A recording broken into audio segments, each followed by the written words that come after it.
We should be live. Oh, let me turn off all these graphics. Spoilers for later. Jeez. We are live, JP.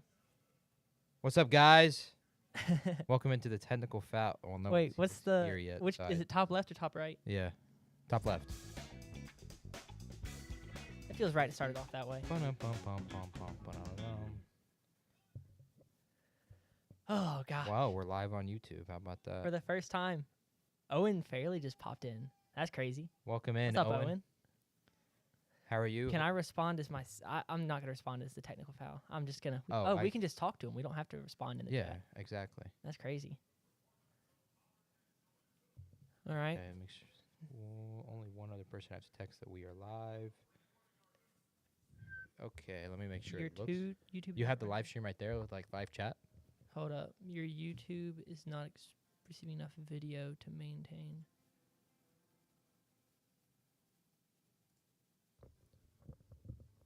Boom, boom, boom. I'm not positive. This is the national anthem. Not the. JP, last can you guy. open up the live stream on your phone just to be sure, or on your? Here, let me open on my iPad because I'm getting something says it's not great.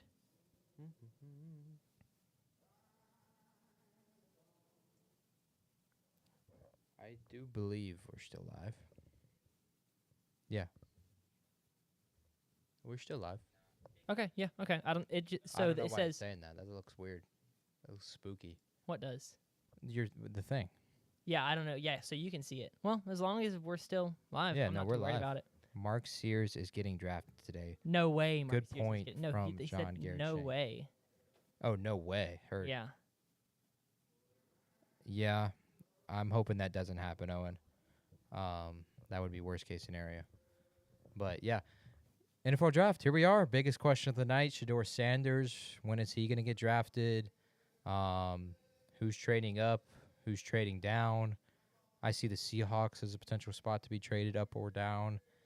The Bengals have been heard. The Broncos right before the Steelers is a very It's fancy frozen. one. Maybe no, we're good. We're good. My No, bad. we're still live. My bad. I'm a little nervous. I'm a little nervous. No, it's getting there. But yeah. National anthem currently playing right now. Muscle Shoals legend Mark Sears. I agree. Well said, Yeah. Tucker. Tucker's about to be on the phone here in about 15 minutes. 15, 20 minutes. Yeah, Yeah. I hope he's ready. We'll have live callers from numerous fan bases, the Patriots, the Falcons, the Titans. We tried to get a Jets fan. He couldn't do it. But yeah, here we are. Wait, did we not end up? Did Mont not? I think Mont said he could do it if we wanted him. Would you let Shannon Sharp date your daughter? Personally, Said that. Owen Fairley said that. Personally, no. Yeah. That's where I would currently lean. Now, a lot of this stuff is alleged, I will say, that is out there, but I mean, that's the lightest definition of alleged you could ever use. Correct. A lot of it looks very damning. So no, I'm going to go with no. Although, like, maybe, like, in the old times where, like, she marries in, and then I was watching some period piece with Abby recently, and they marry, like, an old fart who's, like, 85 with a bunch of money, Mm-hmm. and then they kill the guy so that they get all the money in the family. So that could work if you're trying to do it with Shannon Sharp, in my opinion. Good plan. Marry into the Sharp family. There's a lot of money there. A Hall of Famer there. True. So Doesn't he have a brother that does something? yeah, Sterling Sharp was also a really, really good tight end, and he should have been a Hall of Famer, but was not a Hall of Famer, Okay. and still is not a Hall of Famer. Does Where did he play? Zimgus Gergensen score tonight? Sterling played for the Packers. Oh. I don't know who that is, Andrew. I'm not gonna lie. It's got to be an NBA. It's got to be someone on the NBA. No, I don't. There's no. I would know if there was a Zimgus Gergensen. Oh, so in it's the hockey. NBA. That's on me. That's It definitely. is a hockey. hockey forward, Latvian hockey forward who plays for the Tampa Bay Lightning. Dude, that's my team. I That's picked your them. team. You're picked them. That's. I guess that's a question for you, Sanders. Yeah, he's scoring 11 probably 11 points, goals. goals. Yeah. Okay, that would be well above the record for goals in a What is the hockey record? game ever. I would assume it's like maybe 7. I was gonna think lower. I think like 4, 5. Have we ever heard of Pat Spencer on the Warriors before last night? I mean, I still have. I have learned about him 8 seconds ago. So The goal is 7. Joe Malone scored 7 against the Toronto St. Patricks on January 31st, 1920. wow. Do you think that goalies were a thing then, or like Yes, I think do you think goalies skates were were a a thing, or were in they the just out there 1920s. barefoot? No, I think skates were a thing too. Pat Spencer, I have heard, was on the Warriors because I am a Warriors guy. So I've been watching. Pat Spencer's played a lot of important minutes this season. Steve Kerr's gotten a lot of backlash because of that. What are some free bets to cash? As a semi-professional sports bettor, Travis Hunter at 2, Abdul Carter at 3, Cam Ward at 1. Those are obvious, but like those are going to be crazy Wait, odds. who's at 2 and 3? Travis Hunter, then Abdul Carter at 3. But those are going to be crazy odds. I would not expect that. Like you're not going to get any value out of that. Especially with the concerns about like teams trading up, trading out. Like I would say it's too unstable to try and get any money out of that. I think a really safe bet tonight. Well, Will Campbell is really heavy favored to the Patriots, but I think the safest one that you might actually get some value out of is probably going to be Jalen Walker to the Panthers. I think there's a really, really good chance he falls down to 8 and the Carolina takes him, which sucks because as a Saints fan, I would love for Jalen Walker to be a New Orleans Saint, but it doesn't seem like that might happen. So that would be my Will Campbell's a lock at 4, yeah.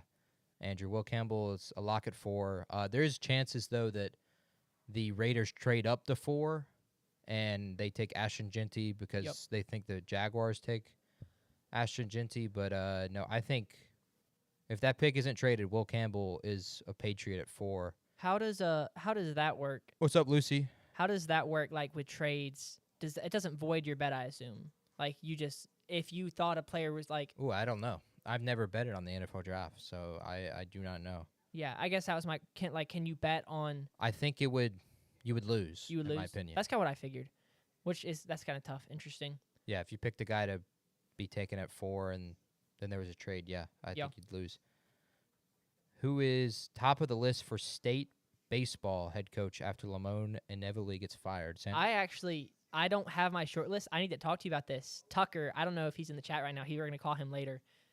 If we ever, I don't know if Lamonis gets fired if that happens, I think we should bring him in. He he could give you a list of like 8 guys right now and tell you like why and their accolades. And so I think if we ever running to coaching hot seats here at State, I think Tucker should be our guy to bring in. He is a ball knower for sure. So I don't know the answer to that question.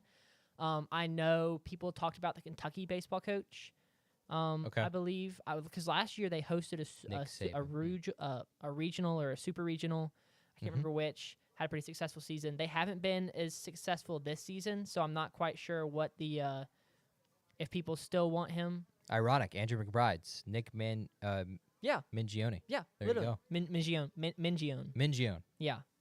Also, I heard someone else say Nate Dome earlier or a couple days ago. I asked him, I was like, "Is it Dome?" I think it was in athletics.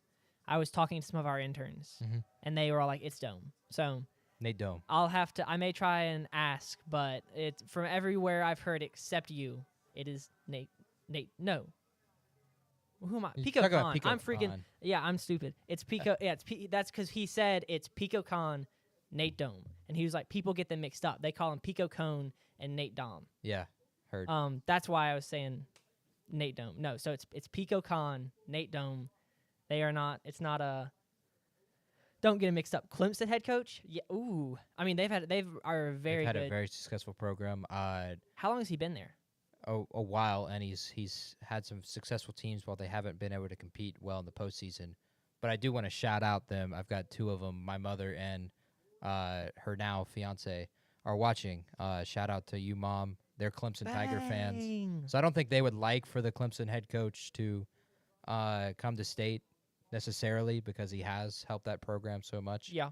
But it is the SEC, and we are the baseball conference Yeah. in the country that is To win the national championship, you have to be in the SEC. That's kind of like the first. Since 2017. Yeah, it's for almost a decade now. So yeah, we would probably get a pretty good offer, I would think, for Yeah. him. And he would, I think, be ecstatic to come to Starkville. Yeah. I'm kind of curious. I don't know how much weight and power the job holds right now, just because there's a lot of negative thought around it. It's just we're down right now. Yeah, I don't think the negative is towards the program. job, though, and the Yeah. program. It's to Chris Lemonis. Yeah. Because of his SEC record, which is almost double amount of losses as there is wins. And we have the best baseball stadium in the country. True. We have a historic history in baseball. And then also like the talent you can recruit out here in Mississippi and Tennessee is enormous.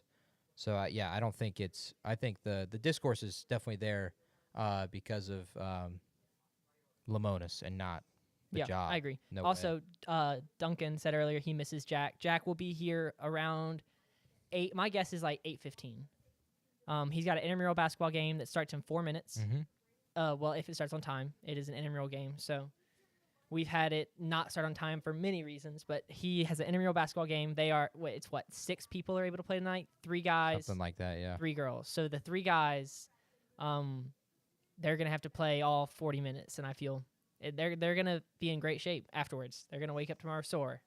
Okay, let's see. Can I put up, let's see, best available? Do I have just that? Go ahead and throw that up there. Why not? We want to start talking. Yeah. Yes. We are 3 minutes, 40 seconds from the Titans being on the clock. The commissioner will walk out there. John Garrett asked earlier the over-under on 10.5 seconds of booing before Roger Goodell gets to say his first word.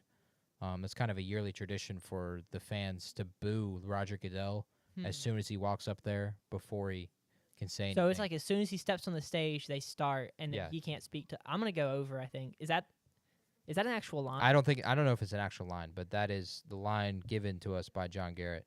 All right. So I would lean over as well. Tucker said that ESPN is reporting Saints are not going QB. How do you feel about that, JP? I'm fine with it as long as it's Jalen Walker. There's no one else. I mean, I assume if someone slid. I really hope we trade back in and not trade back in for Jackson Dart. That's kind of the nightmare scenario that seems very likely at this point. Is trading back into the end of the first? Yeah, and Jackson Dart to be a Saint. Now, in the past 2 weeks, I've really wanted it to be Shador at 9. It makes the most sense. We need stability at quarterback. Ever since Drew retired, we haven't had stability. We started Ian Book at quarterback, for crying out loud, in a game. Trevor Siemian, Andy Dalton. We need stability there. Shador, in my opinion, and I'll give my analysis on it when he is drafted, he has the chance to be an elite quarterback and a star quarterback because he's a Sanders and he's got that drive and that talent. But he's also he's a phenomenal football player, and he's a good quarterback. And we have now seen that you can be very successful in the NFL with quarterback play that is in the top 16. Think of Brock Purdy and the 49ers. Right. Jalen Hurts, we wouldn't say is even a top 5 quarterback, and he's in the top 10, top 12 range. Yeah. And they just won the Super Bowl.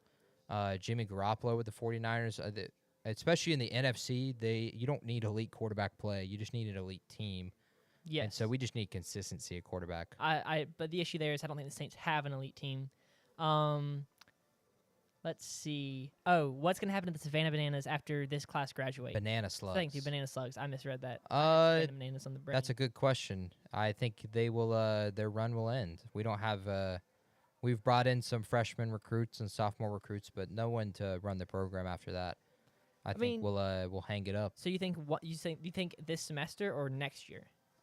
I think after next year, because I'll be here next year. Yeah. After next year, it'll hang it up. I'm kind of the GM of the Banana Slug, so Yeah. When I retire and go to the professional intramural leagues. Unless we can find an apprentice, maybe someone to. That would be crazy if we found It's a completely a possible. freshman you. I wouldn't mind it. That would be really, really cool. Especially for like RUF if Banana Slugs were just a team that Yeah. continued on at state RUF. It'd be really cool. John Garrett says it's a line on Prize Pick, so it's an official line. How about that? I don't believe that. He's got to be trolling. Rivaldo Fairweather to the Titans. Who's your sleeper pick you think fans should keep an eye on in later rounds? JK, thank you for the good question. In later rounds... Do you think she came up with that, or do you think she asked ChatGPT? It's anything's possible. Sanders, you got one in later rounds, not in round one? So, like, when we say later rounds, what are we talking? 2, 3, 4? 2 or 3? I think I really like the running back class. Yeah. I think that there are teams who need a running back who could pass on the top 2 guys, Ashton Jeanty or Marion Hampton, and then come back and get a Dylan Sampson out of Tennessee. Or even if you want to go like 5th or 6th round, you get a Jordan James out of Oregon. He had a really productive season. He carried me to a championship in fantasy football, college fantasy football. Hey, shout out. Yeah, electric trade at the end of the season. That was a key trade. I made the playoffs. JP did not. So I basically traded all of my young players to JP. I traded them to Jack, and I traded them to, I think, one other person. And I just brought in like all the seniors that they couldn't use because they were graduating. Won the championship. So I sold. I mean, I sold my future. You won the championship and you got the cash prize. True. I was pretty happy for it because I got my money back. Yeah. And now I feel like I've built a roster for the future. I think I played the system because I was still in the playoffs. I could still make free agency claims, and so I was able to cut. I basically had my 8 or 9 starters. I cut my entire bench and then added all the 5-star freshmen. Yeah. So we'll see how or not 5-star freshmen, like red shirts. So like I was able to bring in Dante Moore out of Oregon. I was able to bring in a couple other guys. So I'm excited. Be interesting. Saliman Kimpaka, state Bulldog, late round sleeper. That's an interesting one. For me, it's Andrew Makuba out of Texas, by way of Clemson. He is kind of fallen down the board a little bit. I think he's actually way too. He's going to go in round 3. And for me, I think this is a guy who could go in round 2. He's for a safety, he's an excellent tackler, and he's a wrecking ball. He will hit truck you and hit stick you and all that. And he's really talented, and he had a really good year at Texas, but he was kind of overshined, at least in the secondary by Jahdae Barron. So for me, it's Makuba. I think whoever gets him, like if Buffalo, who needs a safety, were able to get him in round 3, they would be ecstatic if that were to occur. It looks like we've got a couple people confirming that JK's question was from ChatGPT, her boyfriend, and then also one of her other friends. So I may have caught her. I apologize, JK. I didn't mean to out you like that. Are there any notable players not in the draft as a result of NIL keeping them in college? Carson Beck is my first go-to. Yeah, Carson Beck for sure. Then the reported numbers are, I don't remember, 8 or 10 million. It was a lot of millions, double digits, I believe. I would thought Quinn Ewers probably should have done it, entered the transfer portal and 100%. Go get a bag. I think there are people talking about him going back to Ohio State maybe. I also think that Quinn Ewers should have, because was Beck, is this his COVID / we don't know where the year is coming from, or is he a redshirt senior? That would have been his junior year, if I'm not mistaken. So Beck or Ewers? Beck. So Beck is now going into his senior year. Yeah. Redshirt? I can't remember if he redshirted. I can't recall. I think, there's the booze. Rode out on a bike. Is biking This is going to be Green way Bay longer thing? than 10.5 seconds, John Garrett. I think this bet cashes with ease. Yeah, Carson Beck is a big one. And I think that's going to be a big thing going forward. That's why you're going to see a lot of seniority coming out in the draft, is like these guys are going to go back to their senior year because the money's there. They brought Lil Wayne out, so now they're going to cheer. I think it cashed. I wasn't counting. We may have to wait for the... Oh, it was definitely over 10.5 seconds. No way. Wynn asked JP, would you rather have Jackson Dart or Dylan Gabriel? How about neither? They're no different in my eyes. Matthews. Heck yeah. Than that dude's in Pitch Perfect. Yeah, this is true. What Spencer Rattler could do for us. So, Maybe this is when the booing starts. This is when they actually start counting it. He That cut was him off. that was under. So we're gonna see John Garrett. That He looked like an interrupted the under right booing. there. Yeah. Jack Beck out of TCU is Andrew McBride's round 2 to 3 sleeper. I also really like the wide receiver value in rounds 2 and 3. There's a couple Iowa State guys who's I can't remember the names off the top of my head, but there's a couple Iowa State guys who are really good value in rounds 2 and 3. So I do, and also Jack Beck out of TCU is good. There's some good value to be had, and a pretty interesting wide receiver class relative to the last probably 4 years. 100%. I mean, last year we had elite wide receivers come out in Marvin Harrison Jr., Brian Thomas Jr. Yeah. And then before that we had Jamar Chase 3 years ago, and before that it was Justin Jefferson. I feel like this year we just don't have you have Travis Hunter, but even Travis Hunter, he's a very elite athlete, he's an elite prospect, but as a wide receiver, he is not on the same level as some of the guys we've had come out in the last 4 years. And then you get from there and you have a very quick drop off to everyone has a problem. Teteroa McMillan, there are issues. They're doing the introduction. Issues just because his junior year didn't match his sophomore year, and there's questions about why that happened. The same with Luther Burden. You get beyond that, and it's just none of these guys are bloods like we've had before. So I think the second and third round value for wide receiver is very good. If we can mute anyone, I'm not muting anyone. I personally... Everybody keep chatting. This is going to be awesome if we can get this for 4 hours. Absolutely. If we get this for 4 hours, that would be crazy. Yeah. That would be fun. But that will not be happening. It may be me and you and... Dude, Jack might get here, and we might only be on the 5th pick. I mean, we're 6 minutes into when the draft's supposed to start. And Tennessee's not even on the clock. Yeah. How many trades do we think actually happen in the first round? Because we've never had a draft. I think a week ago was the closest we've ever gotten to the draft where every team still had their first round pick. And now we're on draft night. The draft is started. Still haven't had a trade. Do we think that all the rumors are true, that Cleveland is trying to move, that the Saints are trying to move, that we're going to have 2 or 3 teams come back in to get their quarterback? Or do we think that's all just smoke and mirrors and we're about to see just straight chalk, 32 straight picks? Oh, it's not going to be straight chalk. But I don't expect 2 and 3 to trade Browns and Giants. I do expect the Saints.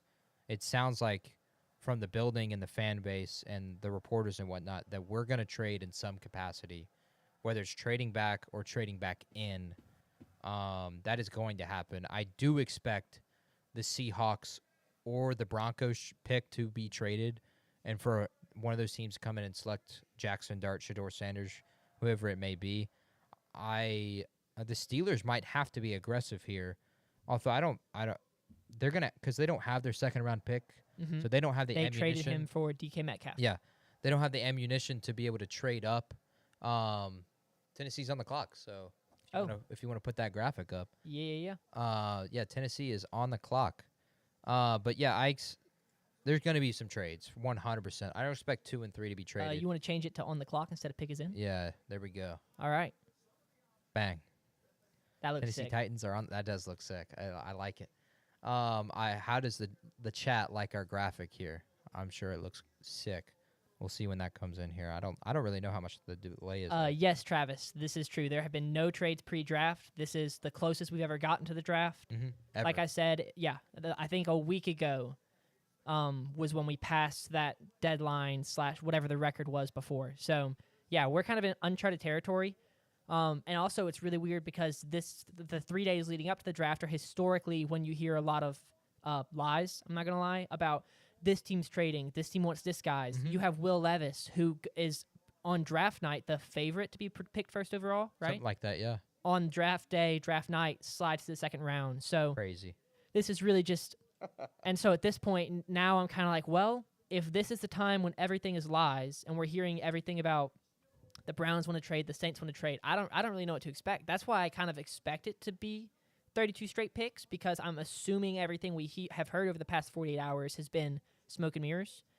That's the only reason. It is not going to be straight chalk. Like, that would be absurd, but that's why there's a part of me that thinks it, just because I am going to assume until something happens that we're being lied to by media and everything. They are putting the pick in now, it looks like, from the video they showed on the broadcast. All right. But the pick is not officially in yet. Cam Ward How is long to the pick is receiving in? a phone call right now. So breaking news: Cam Ward to the Titans. I think pick is in before we hit the 7-minute mark. I think we'll get that. I think that'll show up on the TV before we get to the 7-minute mark. That would be interesting. What has been the fastest first overall pick in NFL history? I don't know. That I'm gonna have to look it up. Look at that later. But yeah, it's a Cam Thank Ward you, is getting a Brandon. phone call. I think we should double my salary. He said we'll give the graphic designer a raise. I'm very proud. I do all of our graphics in Excel. It's actually really fun. So JP's over there. He's got the Excel sheet. He basically puts in a number for everything we need, and then it just auto populates, and it's pretty cool. So yeah, I think I should also get a raise. Wait till we see the B-roll too. Oh, That's yeah. gonna be awesome. We're gonna have B-roll that will compete with ESPN's that I you're mean, it's probably gonna look watching like that. right now. Yeah, and Sanders will be analyzing Cam Ward here in a few seconds here. They're showing Shedeur Sanders highlights, like he's going to be drafted first overall. Is that what's happening? That was the worry tonight, was that the entire night was going to be focused on Shedeur Sanders and not focused on these guys who were, their dreams are coming true tonight. And they're not given the opportunity to be in the limelight because Shedeur is going to be talked about the entire night. And it appears like that's going to be the case. We're on the number 1 pick, and we're showing Shedeur Sanders highlights, and he hasn't been selected yet. So, yeah, this is awful, in my opinion, from ESPN. Yeah, Okay, Andrew just called me out. He said over under 5.5 smoke and mirrors. I'm done with the smoke and mirrors. That was just talking about that. Well, that is, you're at 4 right now. Those I don't think. count. I don't know. Do they count, Andrew? All right. I would say they count, in my opinion. No, I have to use them like in a sentence in the context that they apply. Cam Ward is on the phone. I wonder who the pick is. Great question, Tucker. Brandon I think just got I think ESPN thinks it's Shedeur Sanders. Yeah, Brandon also. Yeah, the Excel hate is undeserved. Excel is great. I don't know. I mean, Brandon, if you have other recommendations, I would love to hear them. Maybe he's getting a phone call to be told that, hey, Cam, we're going to go with Shedeur Sanders. That would be crazy. Okay, they said it counts. That's still at 4. The over-under was 5.5. Okay. Place your bets. Do I say it once more? Do I say it twice more is the real question. Yeah. That's unfortunate. What but I about think mirrors the and over- smoke? That does not count. Does that hit 5? Okay, I so don't we're think still that at 4. counts, in my opinion. Okay, now we're comparing Cam Ward to Patrick Mahomes. This is getting insane. Yeah, We need to just get to our B-roll already. Can we Yeah, get the honestly. pick in? Yeah, Tennessee. Oh, wow. I don't remember that play.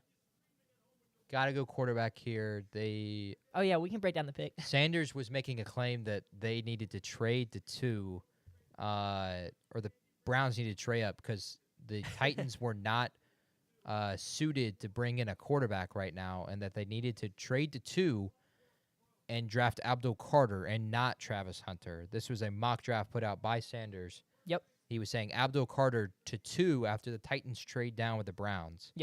Can I? Yeah, please try to I'll explain. walk you through it. I think Tucker may be my only supporter here. He commented on it. He encouraged it. We're on the same page, I think, when it comes to team building. The Tennessee Titans, I believe, do not have the team around them to support a young quarterback. I don't want to see what we saw happen to Baker Mayfield, where he got put behind a bad offensive line and he got spooked and he stopped playing Pick the is same in. way. Thank Oh, you. go ahead and change it. Yeah. He stopped playing the same way he played in college. That's not what I want to see happen to Cam Ward. So I think it makes sense for the Titans to trade back. Cam Ward's crying. Do you think? Yeah, I Did think they tell him that he didn't get drafted? that looks like that kind of crying, low key. There's no way. No, Okay. he got drafted. Imagine. Okay. I think that if the Titans traded back, they could. I was doing the math. I think they could get a second. They could get this year's first, next year's second and third. At second, they can take the best player in the draft, Abdul Carter, who I think is going to be better than Micah Parsons, who's his comp. They both went to Penn State. Both were number 11. Both played linebacker, converted to edge. I think he could be better than Micah Parsons, who's one of the best edge rushers in the NFL. And then, yeah, next season, this season, they're going to be bad. They're probably going to have the first overall pick next season, or up there at least. I said go get the loser of Russell Wilson versus Jameis Winston. Yeah, and then next year you've got your second, your third, your first. Cleveland's second and third, and you can use those. You draft your guy, and then you can use the second and third to bring him more talent to go around him. I think next year's quarterback class is going to be better. I don't think Arch is coming out, but I do think that there's some other quarterbacks that could be better. Archie's going to come out. You think he is? Yeah. Okay. I've seen reports that don't expect him to come out. That would be, I mean, with the NIL era, like we were discussing earlier, that's it's completely possible. All right. Here comes the commissioner with the pick. JP, do you mute the live stream on your computer? Thank you. The Tennessee Titans select Cameron Ward, quarterback, Miami. Well, there you go. Cam Ward to the Titans, number 1 overall. I'll update the graphic. Bang. Cam Ward is in. Sanders, whenever you're ready, man. Yeah, I'm gonna give us some breakdown on Cam Ward. I will do that in just a second as soon as...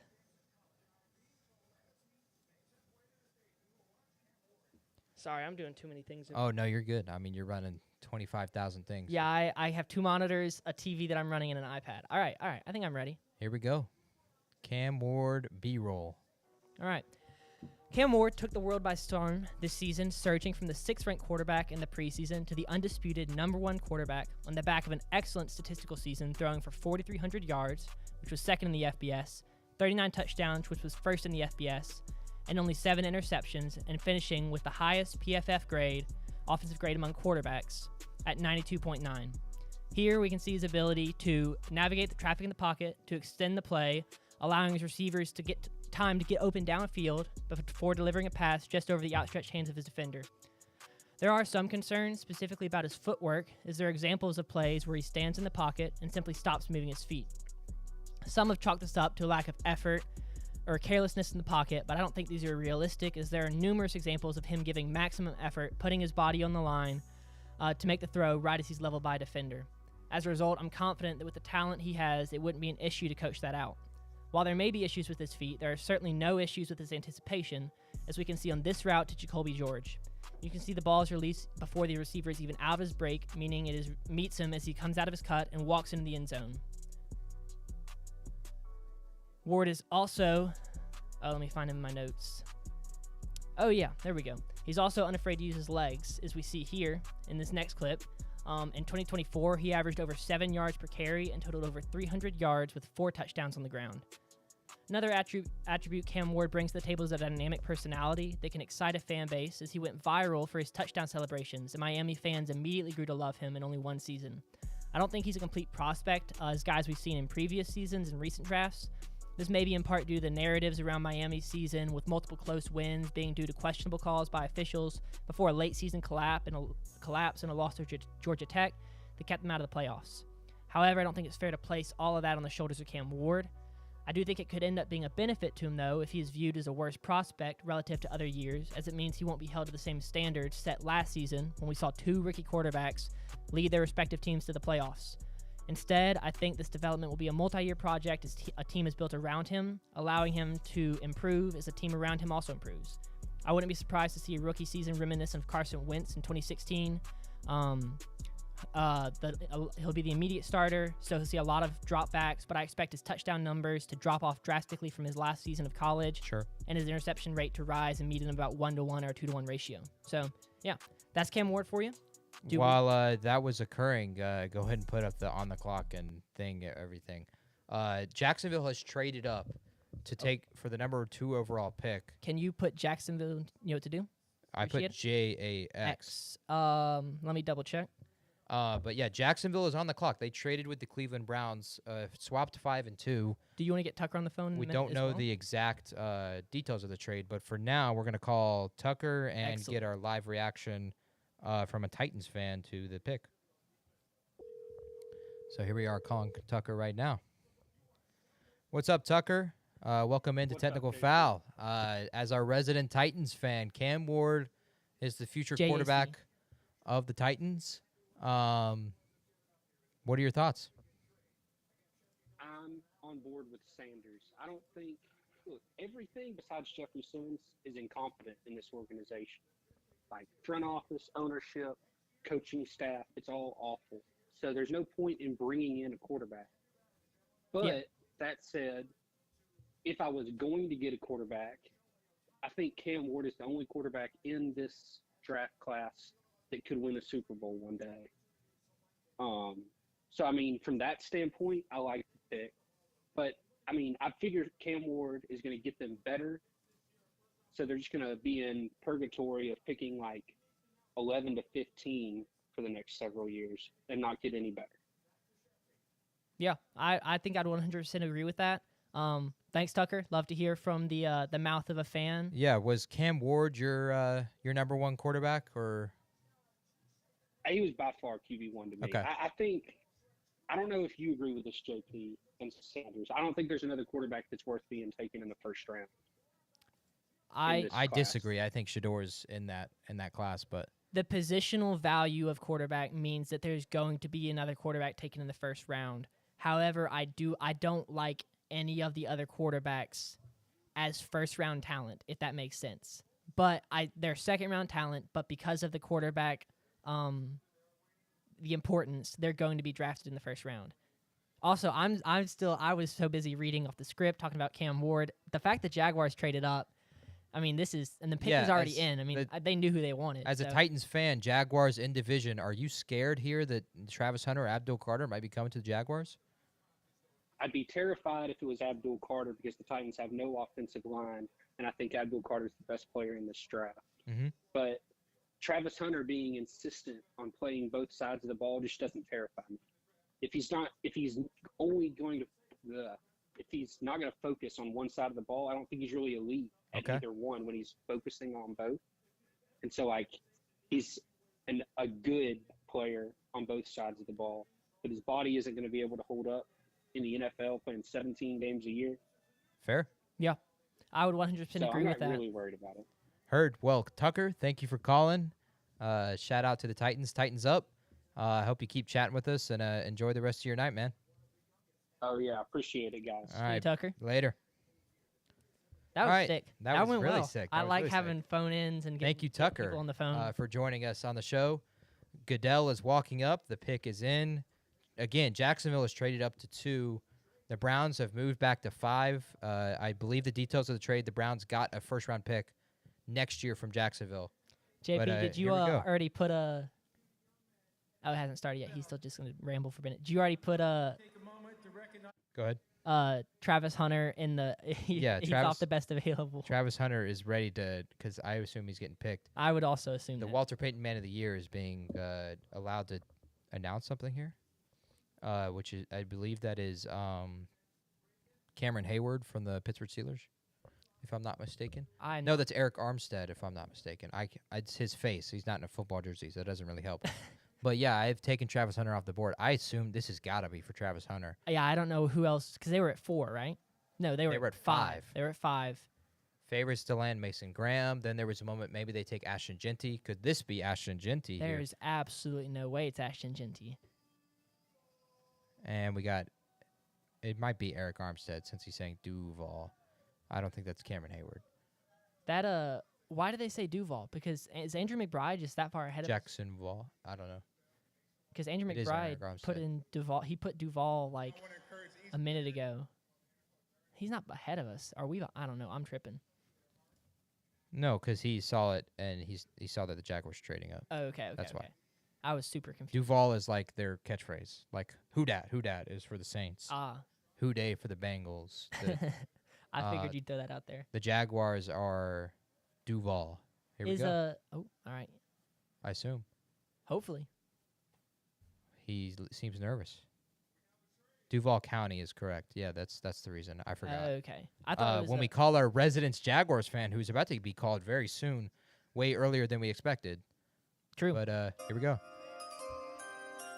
And with the second pick in the 2025 NFL Draft, the Jacksonville Jaguars select Travis Hunter, wide receiver. Good call by JP. From Colorado. And there you go. I was incorrect about this being a chalked draft. So. Wow. The Jaguars have traded. Travis Hunter is dancing. Yeah, this is crazy. We're about to call our. you're Travis Hunter, so I have go Travis ahead Hunter. and I can go go ahead ahead and roll the B-roll I'll right run now. the B-roll and get to talking Get to about talking him. about Travis Hunter, please. Yeah, Travis Hunter is absolutely one of the most dynamic playmakers we've seen come out of college in recent years. His big play potential on both the offensive and defensive side of the ball means that you're arguably getting 1.5 to 2 players for the price of one. I'm not sure what his workload will look like in the NFL, as he said in an interview recently that if he doesn't get to play both sides of the ball at the pro level, he'll retire. I have some concerns about this, though, due to the increase in workload at the pro level. In 2024, the 10th highest graded defensive back was Jalen Ramsey, and he played 1,027 snaps. And the 10th highest graded wide receiver was Justin Jefferson, who played 1,111 snaps. This would be over 2,100 snaps, which would be a sizable increase from the 1,461 that he played in Colorado last season. And that's before you even take into account the increase in physicality you can expect to see transitioning from college to the pros. But his abilities are undeniable. In this next play, we're going to see his ability to break on the ball and close from 8 yards out, which is just insane. So he uses his excellent hands that he gets from being a wide receiver and completes the play. If I were the team drafting him, I would look to play him primarily at defensive back, as that's the side of the ball that's going to require the most weekly preparation, and then occasionally move him to the offense and let his athleticism go to work. If he's going to play primarily wide receiver, though, he's going to be a great one, as his athleticism makes him a beast at the catch point and adds elusiveness to his game that makes him nearly impossible to corral in the open field. I think he would benefit from not being the wide receiver one in an offense if he's going to play both sides of the ball, but no matter where he ends up and what position he plays, he's going to make an instant impact on the field. Yeah, Travis Hunter, man, this guy is a star in my opinion, and he's got superstar written all over him. This is clearly, it was the best player in college last year. Believe whatever narrative you want with the astringency stuff. This guy deserved to win the Heisman. He was the best player in college ball last year. I think he has the talent to play both sides, in my opinion. I would play him at wide receiver first, though. He's just such a raw athlete that you rarely see in these receivers. You only see him in, 15 or so guys in the league, and he just isn't big enough to tackle well in the pros. And so if you play him defense full time, that may become a problem. And he's got tremendous ball instincts. This guy's a ball hawk. Put him in spots where he can play a flat zone or a deep zone, and he's gonna get some picks. A lot of his highlight plays are those diving interceptions when the quarterback thinks it's open and he makes the play on the ball. I don't know about the trading up is crazy, but I mean, we've never seen players like this that can play both sides as well as they did, as well as he did. And the Jaguars think they can, they have a chance to get an elite player like Travis. And he was expecting to be picked at 5, but here he is live on the show. Joshua Duncan, welcome into the show. Jaguars fan, you just traded up to 2. What are your reactions? You got 30 to 60 seconds, sir. Well, as a lifelong and diehard Jacksonville Jaguars fan, I have to say, definitely shocked. Travis Hunter going to the Jaguars was not on my bingo card. I didn't even have that in my wheelhouse. But also not sure how much of a good idea that was. I kind of feel like the defensive tackle was one of our biggest problems, and kind of expected that Mason Graham would be picked. But we also need weapons for Trevor. If Travis Hunter really does end up playing wide receiver, that could be, a tool. I just don't see that really panning out.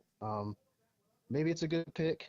Not necessarily my favorite pick, but, I'm not a Jacksonville Jaguars owner, so. Yeah, I think it could actually work out really well for the Jaguars because, defensive line was a need, but behind Brian Thomas Jr. last season, I feel like their wide receiver core wasn't great, and then their secondary also wasn't great, and so you can add the big piece to the secondary and then a smaller piece to that wide receiver core to really complement Brian Thomas Jr. and the success we saw from him his rookie season. I forgot to look. What position did they mention him as? Oh, I didn't. Yeah, find that online if you can. I can look it up. Maybe someone in the chat who is listening could let us know. Oh, yeah, let us know in the chat. What position did they say? Yeah, did Duncan, they announce Colorado defensive back or wide receiver? Yeah. Duncan, thank you for calling in. I know this surprised you a little bit, but Jaguars, in my opinion, they got a future superstar in this league, and I think Travis Hunter and Trevor Lawrence with Brian Thomas, I mean, that's a dynamic trio, if you ask me. It should be elite. Yeah. Hey, we'll see. we'll see what happens. All right. Well, have a good night, sir. I hope you keep chatting with us, and we'll talk. A good one here, no doubt. What an athlete Abdul Carter is. Check out this play. This is against Donovan Jackson, who's going to get drafted tomorrow night. Just blows by the left tackle. This is a guy who can rush inside and outside. As you can see right here, he rushes inside. Watched a ton of his tape last year. He was a major reason for why I thought Penn State was the top 4 team in college football all year. He didn't get talked about enough throughout the season. Felt like his buzz came way too late. But check out this snap against SMU in the playoff. Watch him stay disciplined and keep contained against Kevin Jennings, and then just, manhandles him. He's got every piece you need to be a prolific pass rusher in the NFL. 6'3", 252. The NFL comp is Micah Parsons, and when you watch this guy play, you completely understand it. He played with basically one arm in the playoffs, and this guy was still the best player on the field each week, and that's in 3 straight games on one arm when he had the shoulder injury. But yeah, Abdul Carter, he's so special. For a while, I thought he was going to go 8, 9, 10 range, and when the New Orleans Saints were about to get an elite player, Abdul Carter, but he has risen as people have finally started to watch him play. This guy's elite. We're coming up here in a little bit. You're going to watch 2 plays against former Bulldogs. This is a guy who can force turnovers as well. He's just elite talent. His speed is just off the charts, and it really, really shows. It's coming up here in a second. But yeah, Abdul Carter to the Giants, home run pick in my opinion. They will come back and trade in for a quarterback, I assume, at some point. But you can't pass this guy up. Here he is, right here. Watch him in QB Spy. Watch him track down Luke Altmaier, former Starkville High School quarterback, and Bulldog, and force a fumble and a turnover. And then on the next play, he'll rush off the left side, and Will Rogers, as he always does, will throw an interception. Abdul Carter is just an elite talent, and the Giants are getting a good one, in my opinion, Sanders. Yeah, I'm really excited to see him play. His comp is Micah Parsons. I think Carter's going to be better. In just his first season transitioning from off-the-ball linebacker, he posted a 91.3 PFF grade on over 700 snaps. I think if you get him an NFL weight room with NFL coaches and the ability to devote all of his time to developing his pass rushing ability, he could quickly become a guy the offensive lines around the league fear. So, yeah, he's going to be insane to watch at this next level. It's just freak for sure. So I'm excited to see him develop and kind of see where it goes. Yeah, you take all the time you need to get the. There we go. New England Patriots are on the clock. We want to talk about Abdul Carter and the fit at the Giants. It's going to be interesting. They already have Kayvon Thibodeau. Yeah, and they have big, sexy Dexter Lawrence there as well. I mean, that defensive line could be. And they just traded for Harold Landry, no? I have it in my notes. Give me just a second. No, they have Brian Burns, not Harold Landry. They have Brian Burns, who's an elite pass rusher. Yeah, was very good at Carolina for his first. Yeah. Through his rookie contract. Kayvon Thibodeau is likely a guy who's going to have to get traded. Then again, having 3 pass rushers is not a bad problem to have. Not at all. But Kayvon Thibodeau, last year of his contract, he'll likely get traded, I would imagine. Maybe not here on draft night, but at some point. Now we keep Shador is not in the room. He's not in the room. But yeah, Abdul Carter, I think. Shador to the Patriots here? No. Abdul Carter is a great fit in New York. You can't pass up on this guy. And there's going to be quarterbacks, they hope. At worst, in the second round, I think they take Tyler Shuck. But they have a chance to take some Jackson Dart they can trade back in for. Shador they can trade back in for. I think it's completely possible. And I think now we might see, I'm curious to see who the Browns take at 5. After the New England pick. It could be Shador at 5. Do they think Genty fell to 5? That could be a pick. Genty could fall to 5. Nick Chubb is currently a free agent. They did not re-sign him. Obviously something that was never talked about with the Cleveland Browns coming into this because Travis Hunter was the layup pick. They could take Shador there, but they also just got the ammunition from Jacksonville. They could trade back in easily and trade up pretty high and take Shador or somebody else. Cleveland, you think they would trade up to... Well, they just got the 5th, but they get Jacksonville's next year first, and they could trade that again if they wanted to. To go back up to go 4? Back up and come back, like they trade their 33rd pick. Oh, yeah, I see what you're saying. Not to go back up. Yeah, so take someone at 5th and then later trade back Yeah, up to they get. have the ammunition Okay, yeah. on top of the ammunition they already had to trade back in, and they have that second round pick that's the most favorable for a team that is there on the edge. They get to pick the first pick tomorrow night, so Cleveland is a very lively potential candidate to trade back in. Yeah. And take a quarterback here. I think me and Winner on the same page. He just asked if Genty is still available at 5. Should the Browns take him? I think that's actually I mean, the Browns may have just owned this draft. I mean, they just got. So next They year's passed first, on Travis Hunter. That's yes, that is not great. However, their defensive backs, they've got Denzel Ward, young Greg Newsome. They've got MJ Emerson. I mean, they've got good defensive backs. They've got young defensive backs. They've got Jerry Jeudy. Other than that, at wide receiver, they're not great. But I could see if the Browns convince themselves that, okay, Travis Hunter, it would be an upgrade, but is he enough of an upgrade to validate passing on Ashton Genty, who could be a huge upgrade over their running back room? Also, you said next year's first? Is that what the Jags I had to believe give that's up? what the details were. So I could really, I mean, it is unfortunate you had to pass on Travis Hunter and Abdul Carter, but when you already have Myles Garrett, like, that makes passing on Abdul Carter a lot easier to swallow, and I kind of see it. I see the vision. I'm interested to see what they do. We're going to find out in a few minutes. But Wynn said that they did announce both. So would they go after Tet at Announced 5? both. Interesting. Yeah, they announced wide receiver and defensive back. So they hedged their Interesting. bets. Well, let's talk about the Patriots here. They were a very potential candidate to Yeah, trade, we'll talk about the Browns when we get to the Browns. to Good call. trade down. And they were, now they're in a spot where they kind of feel like they're overdrafting at 4 with whoever they're going to get here. And maybe Ashton Genty might be the only one that's not an overdraft. But yeah, they could take Mason Graham for some reason, but they need offensive line help. I would have expected them to trade coming into tonight, but they also have the chance to go ahead and get their guy in Will Campbell. That's where I'm kind of leaning for the Patriots here. Is Will Campbell? Yeah, Will Campbell would be, in my opinion, the guy that would go forward to the Patriots here. I mean, we all know that I'm a huge Kelvin Banks Jr. guy over Will Campbell, but Will Campbell is the consensus. He's up there as the number 1. So will the Falcons get a good pick this time? Well, we'll find out at pick 17, 15, somewhere in there. It's in the late teens, mid to late teens. Would the Browns go after Tet, maybe? Will the Falcons get a good pick this time? No, they're the Falcons. They suck. That's not going to happen. They'll probably I like reach where on the somebody. Falcons draft. We fall. will have a Falcons fan getting called very soon.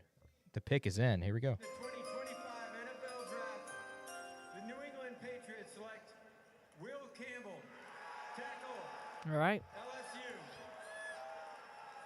All right, as expected, Will Campbell is a Patriot. We don't have any B-roll on him, but Sanders, you want to give your thoughts on Will Campbell? Yeah, let me pull them up just a second. Sorry. I was a little. My mom just texted me and said my hair is sticking up out of the back of my headset, so I had to fix that. Yeah. Our makeup person couldn't make it in tonight, so we're really. I mean, me and JP are kind of. Is Jack our makeup person? That's what I was about to make a joke about. Tucker says, I think in 5 years we'll be saying the Browns won this trade easily. I don't disagree. I can give my thoughts on Will Campbell. I mean, if you're not I ready. just got him. Okay, go ahead. Yeah, I think Campbell's got a really unique blend of youth and experience. He started all 38 games he played in his 3 years at LSU. There are definitely discussions and concerns around his arm length. He may have to play inside at guard, which kind of lowers his value. I do think that he's pretty adamant. He's been in interviews that his 3 years of consistent performance on 800-plus snaps a season should speak for itself over the arm length. He does benefit, his draft stock benefits from the value of offensive tackles in the NFL and the fact that he's coming out of a class where other top tackles like Kelvin Banks have slid down the board due to their own issues. So yeah, this in my notes, this is from probably 2 weeks ago because we've been preparing for 2 weeks. I said I see him as the first tackle off the board, but I over the 2 weeks since I made these notes, I've got Kelvin Banks ranked above him. I love his mindset. He's a guy who chases perfection. This is one of his famous quotes leading up to the draft was, he said, you give up 1 sack a game for 12 games, you're going to work at Amazon. That's the kind of guy you want playing offensive line for your team, and more specifically left tackle, playing the blind side. Yep. I wrote my notes. This was also 2 weeks ago. Top 5 pick feels like a reach. 6 to 10 is a perfect fit. And I expect him to be moved to guard if the team he is picked by has the capability to do so. But I don't think the Patriots have the capability to do so. I've also heard that, I've heard from an offensive line coach that if he could, he would have 5 offensive tackles on his offensive line. So Will Campbell is a guy who could fit in and perfectly and fill multiple positions for the Patriots. Without further ado now, I will call my brother, resident Patriots fan Walker, here onto the show to give his live reaction Heck yeah. to the Patriots pick. So here we're calling him right now. What's up, Walker? Welcome to you're live with Technical Fowl watching the NFL Draft. Will Campbell at 4 to the Patriots is the pick. What are your thoughts, sir? My thoughts, honestly, drafting an offensive tackle, Will Campbell, small arms at number 4 was the worst decision we could have made. He's going to go to a left guard immediately within 2 years. I mean, picking a left guard in the top 5 was a terrible idea, I think. I honestly thought after Joe Milton won us that game, which cost us Travis Hunter, Abdul Carter, we should trade the 4th pick to later in the draft and take Kelvin Banks Jr. and get some draft capital in the 2nd round. Yeah, I don't for a high wide receiver, I don't disagree with that either. That would have been something I would have really considered, especially with Will Campbell. Now that you've seen that Jacksonville traded up to 2 for Travis, do you wish the Patriots had done something similar? Well, if we were going to trade back or trade forward, we should have traded forward and taken that wide receiver 1, because personally I don't think Diggs is going to be that wide receiver 1. Nasty injury. He's older now. Yeah. Young, rookie quarterback with an absolute terrible O-line. Yeah. Yeah. But you don't think, I'm not sure. It is, the Patriots were in a tough spot. The top 3, the blue chip guys at positions of value are now off the board. Abdul Carter and Travis Hunter are probably, I'd say, the 2 blue chips at positions of value. You've got Genty, who's a blue chip, but he's at running back, and so that lowers his draft stock. The Patriots it was a tough spot. So I don't envy having to sit here and watch them pick a guy who has a lot of question marks in Will Campbell, or I guess one big question mark, not a lot of question marks. But yeah, his interview where he said that about he said if you get 1 sack a game, you are the best edge rusher in the NFL. If you give up 1 sack a game, you work at Walmart. So he definitely he's a very confident and he's backed it up. But I'll be interested to see how he does protecting Drake May's blind side. All right, 15 seconds, Walker. What is the Patriots' record next season? I think we will go a wild card spot after tonight when we take a little bit luck and go and trade back into the 2nd round and grab another tackle and a wide receiver. I think I see us in the wild card at a 9-8 record. Heard. Well, I appreciate you calling in. I hope you enjoy the rest of your night. Love you, bro, and I'll talk to you later. Appreciate it. Love you too. Bye. The Cleveland Browns select Mason Graham, Wow. defensive tackle. Okay. There is your Mason answer. Graham. Mason Graham to one. Mason Graham is a Cleveland Brown. Who would have thought that coming into the night? Very surprising. Another one of my players, so whenever you're ready, Sanders, roll that B-roll.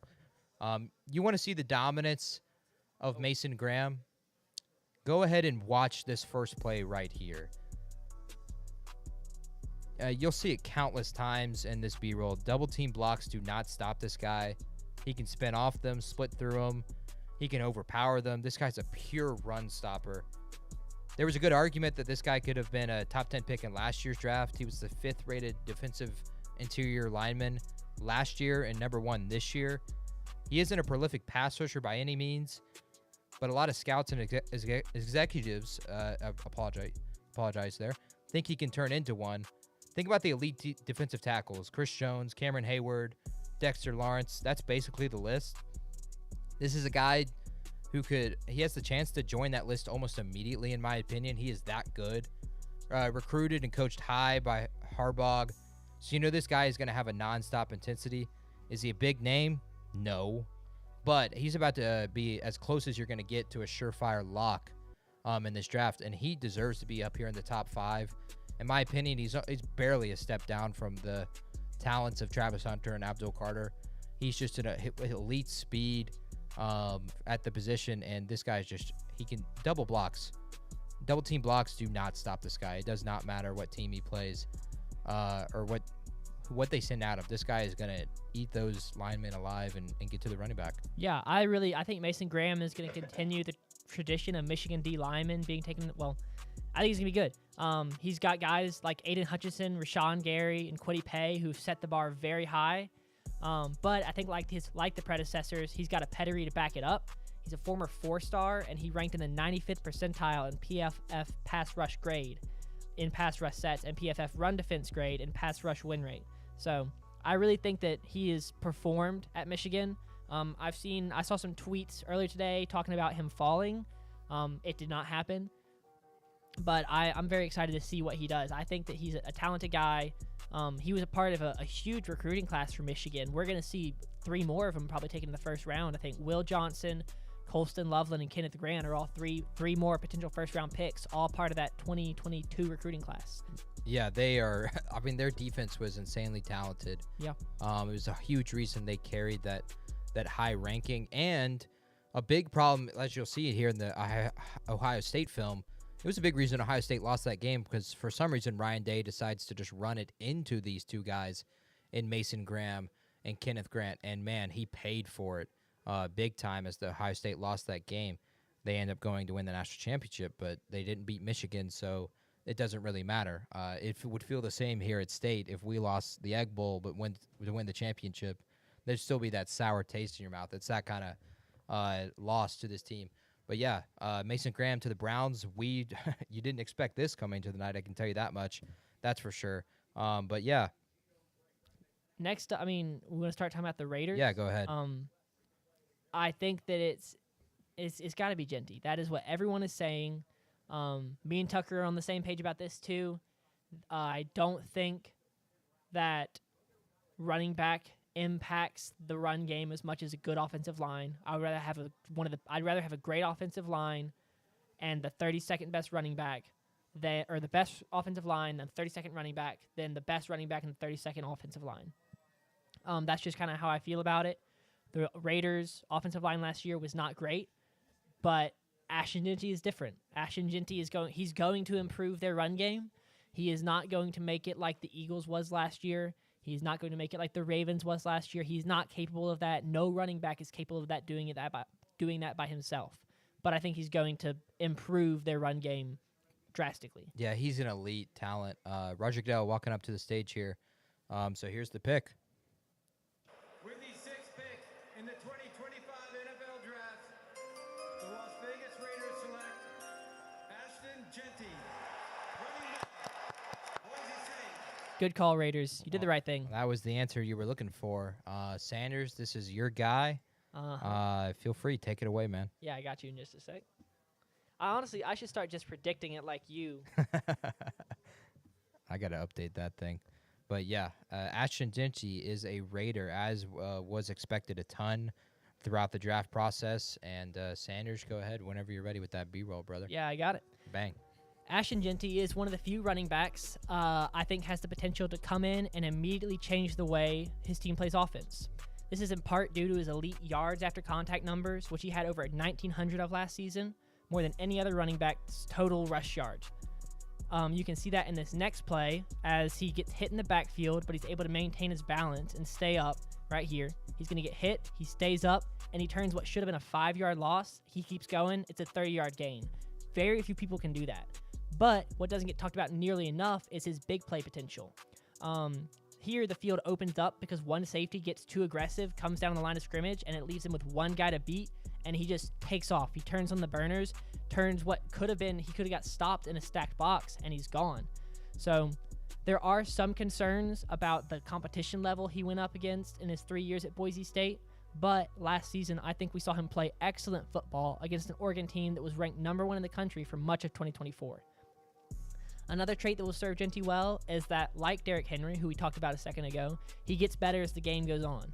There were games last season where he entered the fourth quarter and put it in another gear entirely. This is a trait that will absolutely carry over in the NFL, as even the best defenders in the world are going to experience fatigue after 3 quarters of defending the run game. Another thing I want to talk about is Genty is a finisher.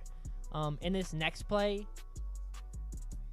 you can see he gets hit at the line of scrimmage, yards short of the end zone, and he keeps his legs pumping, and he gets in there for the touchdown. It's crazy.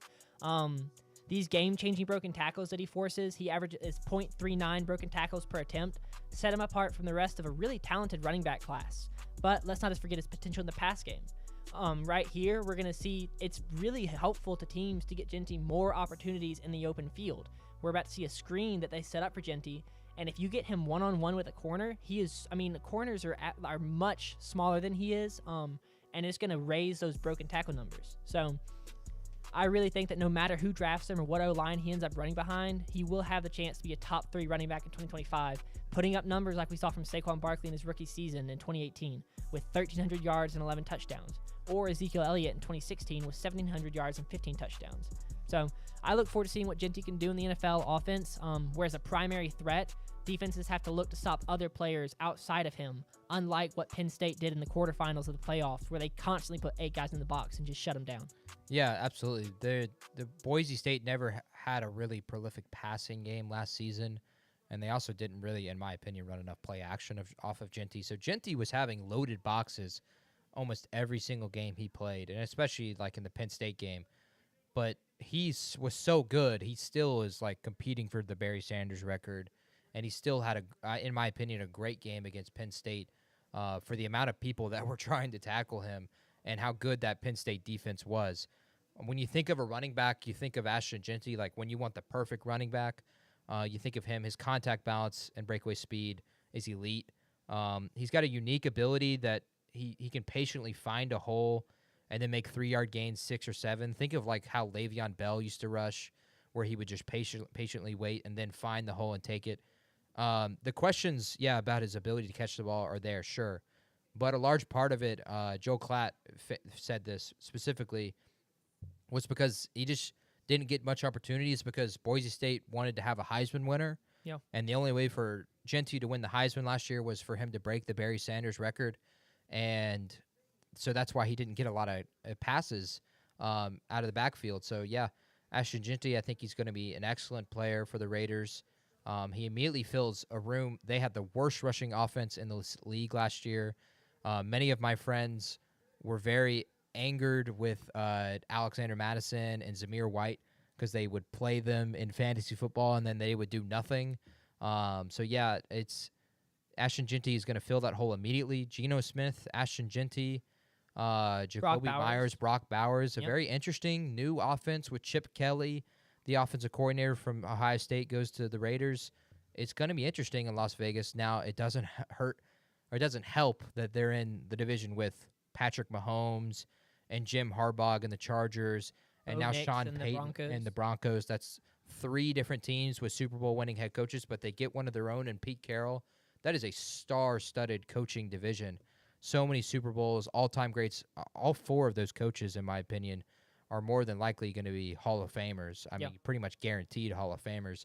And the Raiders it's an arms race, it kind of feels like, in that division. The Chargers and the Raiders this season feel like they need to get up the arms to compete with the Broncos and the Chiefs, and Ashton Genty is going to give them the opportunity to do that, hopefully. Yeah, we're in commercial on the broadcast right now, so I want to take a second to catch up on the chat. My mom said she doesn't know this guy, but she was feeling left out of the chat, so she said something. She did ask, is Mason Graham the reason they finally beat Ohio State? This was the last pick, but I am just going to address. It's actually really cool that Michigan had not beat Ohio State in the Urban Meyer era, I don't think.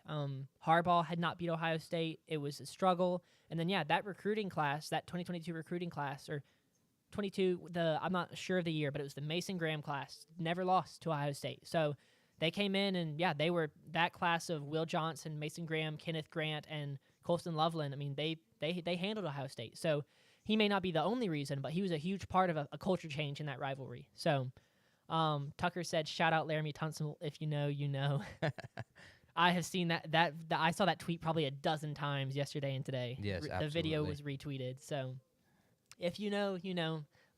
That may be the biggest draft. Was that a draft day tank? Was that draft day? It was a draft day tank. The biggest draft day tank we may have ever seen. Oh, he turned out to be a very fine player, and it True. still is. True. But yeah, that for was the shout out Jack, Washington Commanders. yes. Hopefully Correct. he continues to be a fine player. Yeah, he's a little aged now, but Jack will definitely hope that he continues to shine. Jets on the clock. No. Sorry, my brother just texted me a photo of his Will Levis jersey in a trash can. Oh, that is absolutely depressing. I'm No, very sorry, That is Harris. actually so sad. Will Levis. I mean, can you somehow get that up there on the screen? We need to see yes, if we can figure that yeah, out. I can get it on the screen. We would You love to talk see for that. like 45 seconds. But and yeah, I'll get it Cam up there. Ward is the Titans quarterback and no longer. For those who don't know, my Will younger Levis. brother is a huge Kentucky fan for reasons we don't know. Like genuinely, we have no idea why he's a Kentucky fan, but he is. And when Will Levis went to the NFL, went to the Titans, he became a Titans fan by default, I guess. The pick is in. Yeah, he's really sad about Will Levis. Moving on. In the 2025 NFL Draft, the New York Jets select Armand Mimbu, Missouri, tackle. All right, as expected, Armand Mimbu is going to the New York Jets. This is another one of my players. Hold on, Sanders, whenever you're ready. And take it away. All right, Mimbu is such a talented prospect in my eyes. His footwork for a tackle is great. He was a third rounder coming into the year and then took a massive leap come January. Slowly, he has climbed up the boards, and now he sits as the seventh best player on a ton of big boards, and he's now drafted 7. Watch him in the lead block in that play right there on a stretch handoff. He just puts the defensive end on his back, makes him look silly. Watch him here against an undersized defensive end. I mean, that's a blindside block like Michael Oher. And then again on the stretch play, he makes 6 look silly. This is a guy who has elite power, and he's great in the run blocking game. He played a ton of snaps at right tackle. That's one of the things I love about Armand Mimbu is his snap count. He played 800 snaps each of the past 2 years at right tackle. So this is a guy who's going to come into the league, and he's not going to be phased by high snap counts during the season. He's going to be able to start immediately, and he's got a ton of experience. He played in the SEC. He got to face the best of the best as a right tackle. So you have to be ecstatic for the Jets that you're getting a guy with a lot of experience. Now, he was a third rounder, so it kind of feels like maybe he's a little bit of reach, but watch him chop the arms here. I mean, that is a textbook arm chop. They talk about that a ton with offensive line play. Of course, me, 5'7", 200 pounds. I know a ton about offensive line play, and I played a lot of football, so I know. But from what I do know, that is an elite play right there. That kind of chopping the hands right there. Mimbu he's a talented prospect. The Jets, I think for Aaron Glenn and this new organization, you need a guy. He wants a pillar. Think of with the Lions, they drafted Penei Sewell first before they started drafting Jahmyr Gibbs and Jameson Williams and Sam Laporta. They went ahead and they got the elite tackle to set up their offensive line so that they could throw to those weapons. So yeah, Mimbu to the Jets it feels like that kind of move for Aaron Glenn and his first pick for the New York Jets. But yeah, Armand Mimbu, New York Jet. That'll put the Carolina Panthers on the clock. We are one pick away from my New Orleans Saints. And this is a very kind of a scary moment here. We're hoping Jalen Walker doesn't go to the Carolina Panthers so that he can fall to the New Orleans Saints. Yeah, I'm still trying to get the Harris photo. No rush. We can for the Panthers, they've got some needs. They, in my opinion, need wide receiver help. Defensive line help would help for sure. Cornerback help would help a ton here. For a while, I kind of felt like, oh, maybe this is where Will Johnson or Ja'Day Barron goes. Ted McMillan is a great fit here. Walter Nolan is a potential reach way up the draft and take a pick. PFF really likes Walter Nolan a ton. True. I like him as well. But yeah, this is And a lot of the mocks, it's been Jalen Walker here. So I'm very interested to see how that goes. I'm hoping it's not. I really hope it's Tet, so that we don't have to be forced into taking Tet for the New Orleans Saints. Yeah, and I don't want to face Jalen Walker twice a season either. So, in my opinion, I really hope it's not Jalen Walker. Panthers, interesting season last year. Bryce Young seemed like his career was over. It seemed like it was about to be the end of Bryce Young's time in Carolina, and then he has a resurgence at the end of the year. And now they aren't drafting a quarterback in this draft because of that. So now we'll see with the Panthers, with Bryce Young in the future, if that continues to be a trend after we saw a year and a half of not good, and then we saw half a year of good. But yeah, Carolina, Sanders has the I've image. got the photo. It's going to be a little scuffed, but it's a live stream, so it's okay. Yeah, there you Oh, go. Gosh, yeah, I can make it a little bit smaller, but yeah, that No, is that's a perfectly photo of fine. his shirt, his jersey in the trash can. One of the big reasons I mocked the Titans to trade out of the number 1 overall pick was to give Will Levis one more chance for my brother, but it did not happen. Sorry to Will Levis and to all the Will Levis fans out there. If Who is they're- our Carolina Panther fan? Nick? Nick Okay. Tennant. Cool. We will be calling Nick here in a second. We'll have a Carolina Panthers fan live on air as soon as they make their pick. The pick is in. We're just waiting on the commissioner to get to the stage. But yes, I'm sorry, Harris. Will Levis, his career is not over. Someone might take a chance on him. True. I mean, we've seen guys like Geno Smith have career resurgencies. Baker Mayfield, I mean, he falls into that Sam category of a career resurgency. Sam Darnold. Yeah, Yeah. He had an elite year last year with the Minnesota did. Vikings. but I think there are concerns. And then he got a contract with Seattle. Yeah, So, I'm it's not on proven the yet. Sam Darnold train yet. We'll see. I hope it works out for him. But yeah, I mean, Will Levis's career is not over. He's got a chance. Tucker just somewhere texted else. me. He sent me a tweet. It was a Coach Prime, a Dion tweet that said, he will be a top 5 pick. Where your son going? LOL. I got time today. LOL. Larry Haller says, I can't wait to see the quarterback battle between Levis and Ward. I don't know if there's going to be much of a battle there, but we'll see. For Harris's sake, hopefully there is a battle. Maybe they have a chance. Yeah, Andrew said depressing photo. It was a very depressing photo. Yeah, shout out Larry. Larry is our resident Colts fan, so he will be on the phone in not long. I mean, they're at 14? 12? 14. 14. Okay. Who's Shawn Michaels? Shawn Michaels is the Heartbreak Kid, WWE Wrestler Hall of Famer. Okay. Well, Shawn Michaels' level of betrayal by Harris. It is like that, yes. That's Wait, Harris is the one betraying? No, he's Oh, getting okay. Yeah, betrayed. yeah, It okay. feels that way for him. Yes. Okay. Harris had been warned. He had been mocked. We all tried to make him change his mind. It did not happen. Panthers pick. With the 8th pick in the 2025 NFL Draft, the Carolina Panthers select Teteroa McMillan. Let's go! Come on! Someone is excited. Come on! I've got to update here but yeah, let's go, man. We're going to have to turn you down for the Saints pick or you're going to burst some eardrums. Yeah, I apologize to everybody, but that was worth the reaction, in my opinion. Ted McMillan is a Carolina Panther. Who's in charge? Whose B-roll is this? Yours? I believe it is mine. So let me I hope talk. it's not Jack's because Jack is not here. No, it's me. Okay. Let me. Go ahead and roll it Yeah. before we get into the Saints pick, so I can talk about the Saints for 15 minutes. There you go. Take it away. This is the first prospect out of the top 7 where the delta kind of starts to show between the experts. Some had Ted McMillan as the next Mike Evans. Other thinks he's at best Drake London.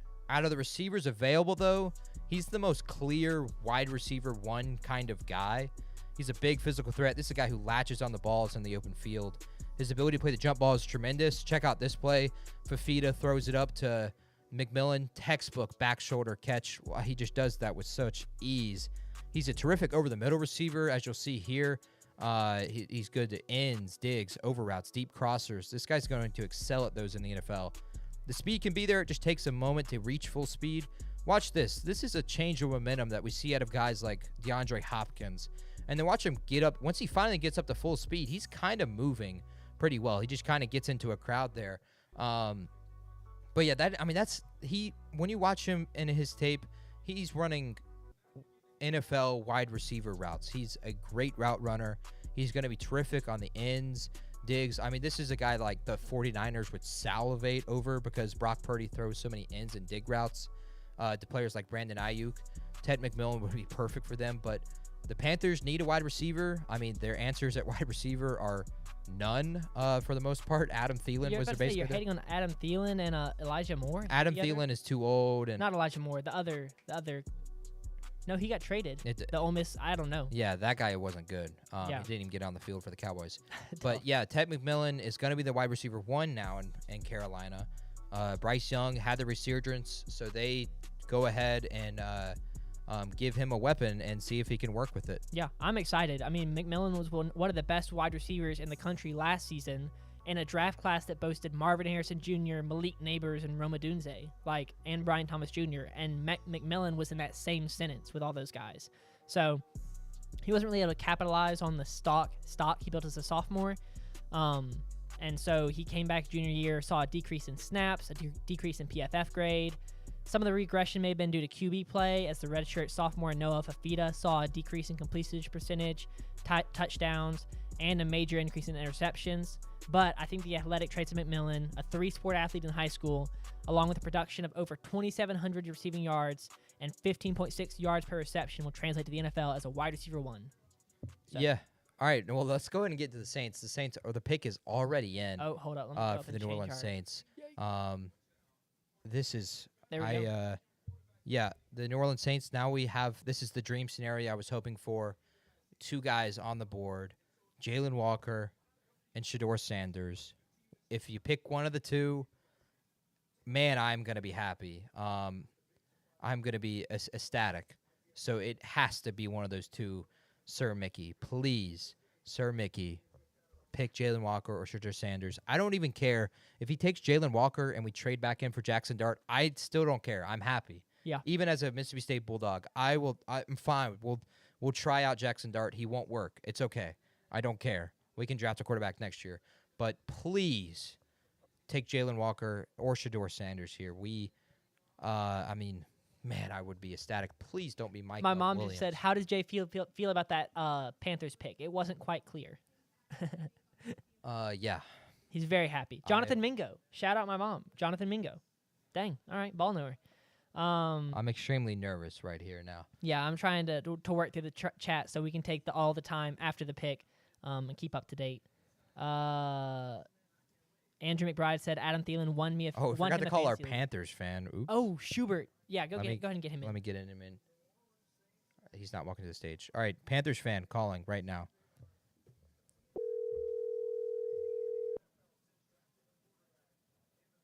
Yo. What's up, Nick? What's going on? How do you feel about the Tetero McMillan pick? I'm a little worried about it, just because of his ability to get separation on the outside. Yeah. And I think we could have gotten this same pick a couple picks back if we weren't going to take Jalen Walker, because I think the 49ers are going to end up getting him. Yeah. And I don't think there's another team that would have taken McMillan before pick 12 or 13. So I'm a little bit nervous about the fact that we didn't trade back, but I'm excited. I'm excited to see Xavier Legette with McMillan, Bryce Young having some more weapons. Yeah. Just my only concern would have been not trading back and getting a couple more picks, but I'm not mad about the pick at all whatsoever. I'm just I'm excited to watch our offense now for once, which is the first time I've been able to say that in a while. Yeah, it's exciting. We got the Saints pick coming up. So we called you a little bit late. Appreciate the feedback. Wow. Kelvin Banks Jr. We have a very sad Saints fan. No quarterback. So No quarterback. yeah, no quarterback, no Jalen Walker. Jalen Walker continues to slide. Hopefully it works out for the Panthers and Bryce Young is able to work with the weapons. Appreciate you calling. We're going to move on to the Saints pick. So catch you later. Appreciate it. No problem. Thank you. Bye. We may have some issues with graphics going forward. The person editing the graphics is currently MIA. Right now I'm sitting next to a shell of a man.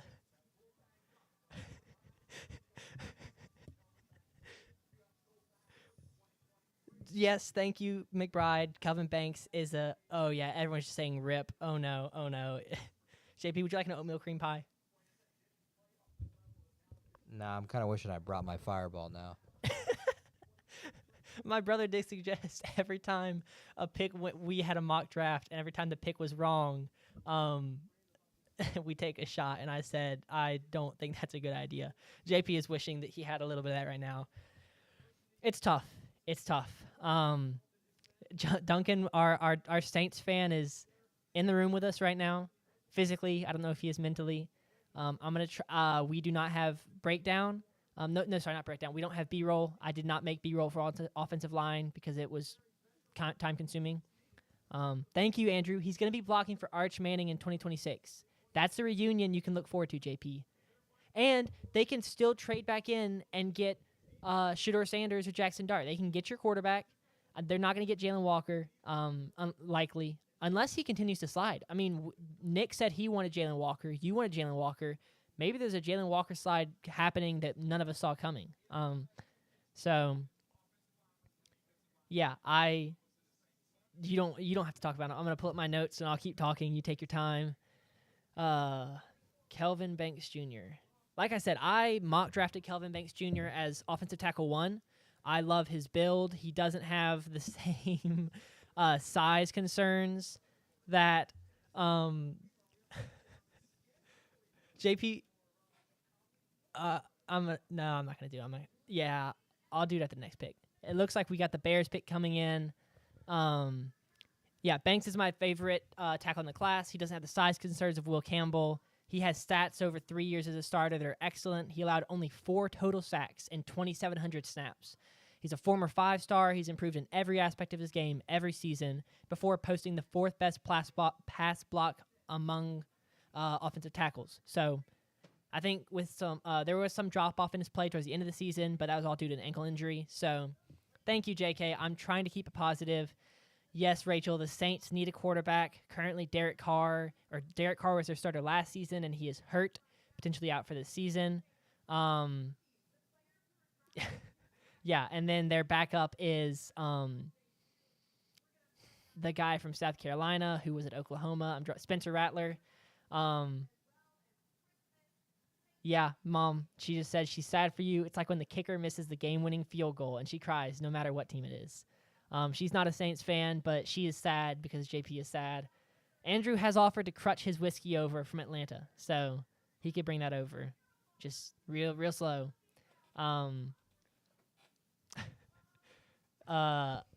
Yeah, Rachel. The Patriots pick. The Patriots pick wasn't bad. Yeah, the hat change.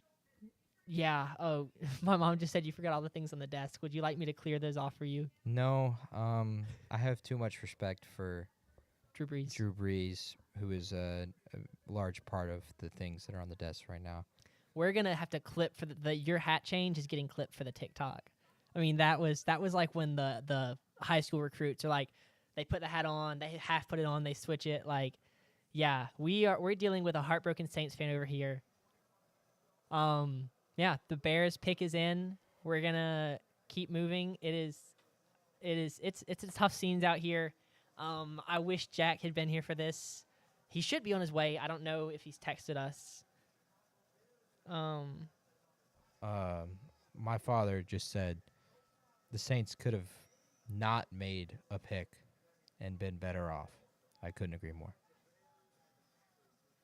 I'm going to disagree with that one, but, I'm also not a morning fan, so I'll let you have your moment of silence. The night is young. There's always hope. My mom was right. There's always hope. Shedeur is still on the board. All right, you could go get your guy. Yesterday, the NFL family lost a true legend. Bears Hall of Famer Steve McMichael. Rest in peace, Steve McMichael. Brandon just said, now this is the Shawn Michaels betrayal. Yeah, and then Duncan just said, bad content. He's a better reaction from you. I asked JP to keep it family friendly and not be too upset verbally. He did it. I was proud of you. He kept it internal, and I mean I can feel it boiling over. So the reaction it was tough. I'm doing my best not to laugh because I'm not a Saints fan. Not yet, at least. Not yet. No, I still don't have a team. I please do not force me to be a Saints fan to share in your misery. Andrew, y'all gotta stop saying stuff that's making me laugh. I'm trying to keep it together for JPE. 15,000 yards. Oh, we're honoring 2 players here. Interesting. Andrew, yeah, if they trade back in and take Dart, it might be a top 1 worst draft ever for the Saints. Yeah, Tucker. Yeah, the line by his dad. I disagree. I mean, Kelvin Banks is a good offensive tackle. I think that it's not like they went like the Raiders, okay, and took Cleveland Farrell. Was that who they took it for or whatever? Not Cleveland Farrell. Yes. Cleveland Farrell. Thank you. The Chicago Bears select Colston Loveland, Whoa! tight end, Michigan.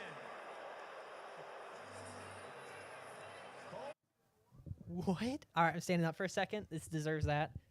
Colston Loveland. Oh, and your broadcast just froze. So okay, we're good. I hope the live stream doesn't freeze up. Nah, it should be fine. Jack is en route. That is exciting news for the podcast, for the people, for the fans. Colston Loveland. Who is Jack assigned to Colston Loveland? I feel like he was because we thought he would be going later. No, I have Colston. You have Colston Loveland? You can roll a Colston Loveland. I'll try to be a little happier about Colston Loveland here. Take it away. Loveland has risen many spots just in the past 2 weeks for a lot of people. I think a large part of that is the fatigue and overanalyzing we do as we lead up to the draft. A lot of people are making hot takes and sorry, I apologize. I'm connecting to my Wi-Fi. You are good. He's basically a wide receiver playing tight end. He runs route like a receiver, yet he's 6'5", 245.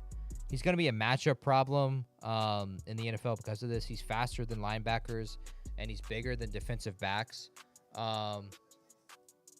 He's got long arms, large catch radius. The knock on him is power, really. That's really the big thing. He can't really run block well, especially against physical defensive ends. If he's used correctly, though, he's got every piece to become an elite tight end, and more specifically, a heavily sought-after fantasy football player. Yeah. The Bears, it's interesting. It's Ben Johnson's pick here. They had a lot of success with Sam Laporta in Detroit, and he's got a decision between Colston Loveland or Tyler Warren, and he went with Colston Loveland. Sanders? Yeah, I like Colston Loveland. He does lack some of the density and some of the bigness to play inline tight end, but he brings plenty of value as a tall, long pass catcher. He's got really crisp routes, and he could line up as like a big slot or X receiver. And he does have some versatility to play attached to the line of scrimmage in some situations. I didn't have a lot of notes on him. Oh, sorry, that was the PFF notes, not my notes. Yeah, he was part of that class I talked about for 2022 that my mom mentioned earlier was a big reason they beat Ohio State for 3 or 4 years in a row. He's 6'5", 245, so he plays like a big wide receiver, lean frame with long arms. He's got a large catch radius, and it got him a 90.6 receiving grade last season. So I'm a huge fan of the Penn State tight end. So I don't know what to say about that. Warren, all I can think is Tyler Warren. All I can think was Delquan Warren. Bulldog, future Bulldog legend. Future Bulldog legend. Loveland, current Bulldog legend. We beat Ole Miss last year. This is true. Loveland's, he's going to be a great player, I think, for the Chicago Bears. He's really, really talented, and for the Michigan Wolverines last year, he was really the only guy that was a receiving threat whatsoever. Jack is pulling up. Our third host is pulling up as we speak. Yeah, he said he's going to the other room to apply deodorant and change shirts out of the sweaty jersey. But yeah, Colston Loveland, I think, is going to be a great player for the Chicago Bears. Ben Johnson, again, gets to make this pick and decide who he wants, who he likes, and he wanted Colston Loveland here. There were a lot of players he potentially could have went with. Tyler Warren was here on the board. They could have reached on Luther Burden. They could have gone for some help defensively. They could have gone to Marion Hampton. Marion Hampton was mocked to Chicago with Genty going in the top 6 multiple times. Colston Loveland makes a lot of sense here for Chicago. Now I'm really interested to see where San Francisco goes here. Jalen Walker has fallen past 9. They've got a decent amount of players. They could go with Tyler Warren here. Walter Nolan is a potential pick here. Sorry. Yeah, I'm interested to see where they go here. Will Johnson is available. They kind of need cornerback help there. Yeah, both the top corners are Dave available. Barron, yeah. So Welcome in Jack, our third host. Thank you. He is here. Washington Commanders fan is in the house. Yep. You've missed an action-packed. Well, I heard the Hour. Browns did indeed trade down. Yeah, the Browns trade down. Travis Hunter is selected have to at unplug 2 by the Jaguars. And then we just had the Patriots took Will Campbell. Our Patriots fan hated it. Mason Graham went to Cleveland in that trade. Mimbu and Genty were where they were supposed to be. Ted McMillan is kind of a surprise pick at Carolina for 8. And then New Orleans decides to go with Kelvin Banks Jr. Which since 2014, New Orleans every single year has taken an offensive lineman or defensive lineman in the first round. This continues that trend for New Orleans. I'm still in extreme denial of the pick. Yeah, sorry, Coach. And it feels like we're going down a route of we're about to trade back in and to select Jackson Dart. But Talisia Fuaga and Kelvin Banks, that's pillars at tackle. You think of Kellen Moore and his previous stops, Philly last year, excellent offensive line. It helped his offenses tremendously. And then in Dallas, they've always had really good offensive lines, and that's helped his offenses tremendously. He's an offensive coordinator that he takes not mediocre, but top 12, top 16 quarterbacks, and he makes them really, really good and have elite statistical seasons. Think of Dak Prescott and Jalen Hurts most recently. So, yeah, Kelvin Banks goes 9, and then Colston Loveland just went 10. And San the Francisco. Colston Loveland pick was crazy. I'm going to check my phone battery since it's running the camera, and we've never had a live stream. I just want to... Sounds good. What's the warning down over there? Don't worry about that. It keeps coming up. I think that our live stream is probably a little laggy. Apologies. Gotcha. It is being streamed off of my phone. I couldn't figure out how to connect it to the internet. Jack, we need your stat line from the game. Andrew McBride has asked. Oh gosh. Where to begin? Yeah, give us the breakdown of the game. Like real 45 seconds. real quick. We lost by 5. Damn. The score at half was 10-12. We were down 2 at half. Scoring picked up in the second half. We played fine defense. I believe the game finished in the 48-43. I think something like that. I think I had 8 to 10 points. Did not shoot the 3-ball well. I should have known that was going to happen. I told you after the last game, JP, if I don't get my reps up pregame and get my shot honed in, it's bad. And I didn't. I put up like 5 threes pregame, and it was not good. The biggest fault for me, I think, went 3 for 10 at the free throw line. Started being more aggressive in the second half, and was drawing fouls, and I just couldn't get free throws to fall. You don't feel any tireder than when you stand on that free throw line. Yeah. Legs were kind of shaking a little bit. Played a full 40. Yeah. Highlights of the game: Joshua Whitehead had 2 threes. Wow. He did foul out with like 30 seconds left, which is pretty funny. Did y'all play 3 girls, 2 guys? We played 3. Yeah, at the end, yes, we did. Yeah. Just couldn't get over the hump. Not enough ISO offense. We struggled to create for most of the game. Yeah. So we did what we could, but tough loss. My phone is at 75%. We've been streaming for an hour 40. Yeah, we're chilling. Yeah, we're gonna be Here fine. we go. 49ers pick. Thank you to our men and women who serve in the United States. Go ahead. Lower there. Go, Jack.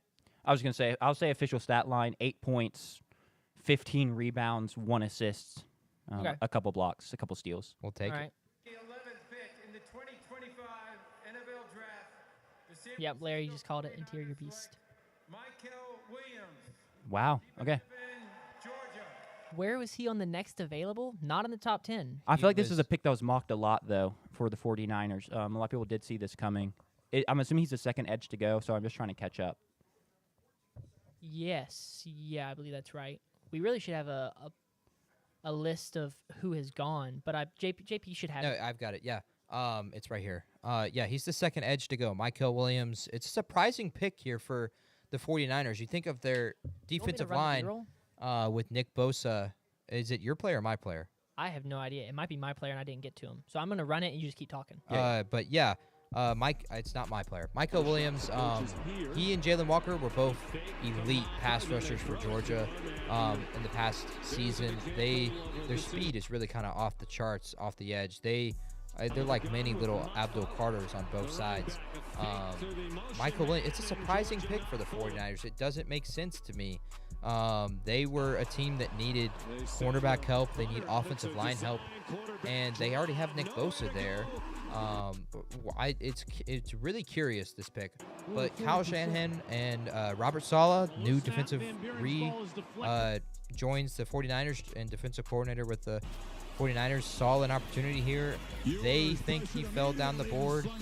Michael Williams was mocked to the Saints a ton at 9. Blue is the back. Dogs crowding the line. Don't bring pressure. Ewers has time. Ball knocked out of his hand. I put him up. He No finished at ruling. 38 on the PFF big board. Sure. Began it at 10, and every iteration he fell from 10 to 22nd, 26 to 38. I mean, So- talent is undeniable with him. I will say he did play through an injury for a lot of the year that hurt his production. It's good to have you back, Jack. You're welcome. Hear another voice. You know, I've loved being here with JP, but it's a third voice, isn't it? you know, I'll add in what I can as the least knowledgeable NFL guy on the pod. Yeah, but this is all college stuff. He really did flash in the Texas game specifically. Sure. And that was a national game. You know, all eyes were on him, and he had a great game. So, I mean, I think they just went talent here, honestly. I mean, they guess they went an edge rusher. I know you said they have guys in building, but it's kind of an aging group a little bit. Sure. You know, they're aging kind of across the board. It's an expensive group, so you're kind of trying to go. Second down and goal. I guess they probably went best player. Trying that shovel pass again, and they just can't seem to get it. Loose football. It's a mad scramble, and I think. Surprising picks for the last last 4 picks. Ted McMillan. We always kind of knew Kelvin this would be a Banks, crazy draft. Colston Loveland, Michael Williams. The draft is always crazy. We've only had one trade so Wait, far. so Colston Loveland went above. Yes. Dang. Okay. Tyler Warren. Matthew Golden. In the 2025 NFL Draft, the Dallas Cowboys select Tyler Booker. Oh wow. No They way! went guard. A guard. He's In a the great first guard, round? though. He's a great guard, but that is weird value and a No strange way. pick. I can't wait to hear from our Cowboys fan, man. Yeah. Oh my goodness. That's What a is shock of the happening? night. so He's far. not even on my top 32 and my big board. He's also not on PFF's. He's in the 50s on PFF. This is an We don't have insane B-roll pick. on him. We don't have B-roll notes. I have nothing for this. I have no notes on him as either. He's a great guard, but guards historically are never picked this high and then perform very, very well. This was a guy I thought was going to be like, oh, he's a big second day pick and a second round pick. But he's at the draft. I guess he already knew about this. He is running down to the stage because He's a happy man. I mean, I don't think he expected this. This is pure euphoria. He's going to be a Dallas Cowboy. The Cowboys are hoping to get another all-pro guard for years to come, but they take him at 12. Oh, my goodness. Real quick, apologies. Apparently, the in-game audio from the last clip, who just got drafted. Michael Williams. Michael Williams audio was on. I edited 20 players worth of B-roll in a day on Tuesday, and sometimes I left the audio on. If that happens again, my apologies. We're good. We're good. Hopefully, it's just the one. So, all right. Now I'm calling. I'm going to just call. Yeah. Let's get our Cowboys fan on the phone right now. do it. We need live reactions from this because this is insane. Andrew, What's up? welcome to Technical Foul. You are live on the show. Our resident Cowboys fan, Jerry Jones, has just selected Tyler Booker. How do we feel? I feel like I should have expected this. That we were going to go interior offensive line, interior defensive line. You look at a lot of our first round picks specifically over the last 5 years, probably. Apart from CeeDee Lamb, it's been a lot of the trenches. And Sure. as much as I would have loved Matthew Golden or Ted McMillan, if available, I'm going to hope that Booker is really good. We're losing an all-pro guard in Zach Martin. Yes. But I would have loved something a little more flashy, like an edge rusher. There are a lot of great edges still available. Even though we have Micah Parsons, I still think you cannot have enough edge rushers in the NFL. Sure. I also do feel like talking about interior defensive line, there were good options on the board there. Still no. Walter Nolan Walter and Nolan Kenneth still Grant available? are available. I would have rather taken D-tackle or edge, Yeah. or Matthew Golden would be the one skill position guy I would have taken.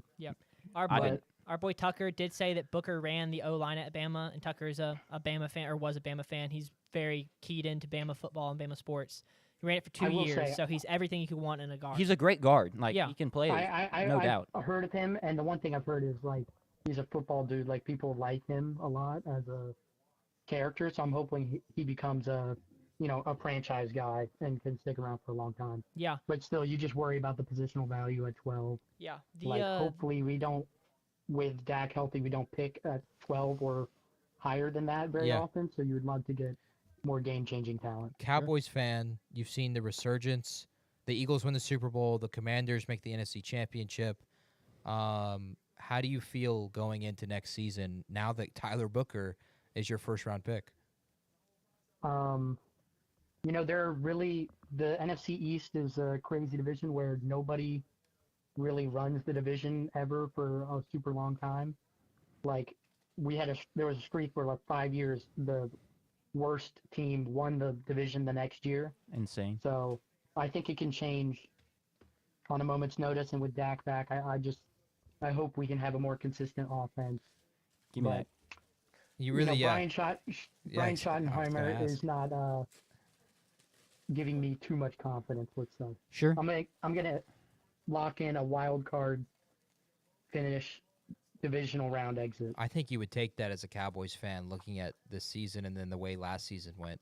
If Dak was healthy the entire season and you made the playoffs with a first-year head coach, I think you'd be happy with that. Although with an aging quarterback, you kind of wish you were competing for Super Bowls, but I think you'd be happy with it.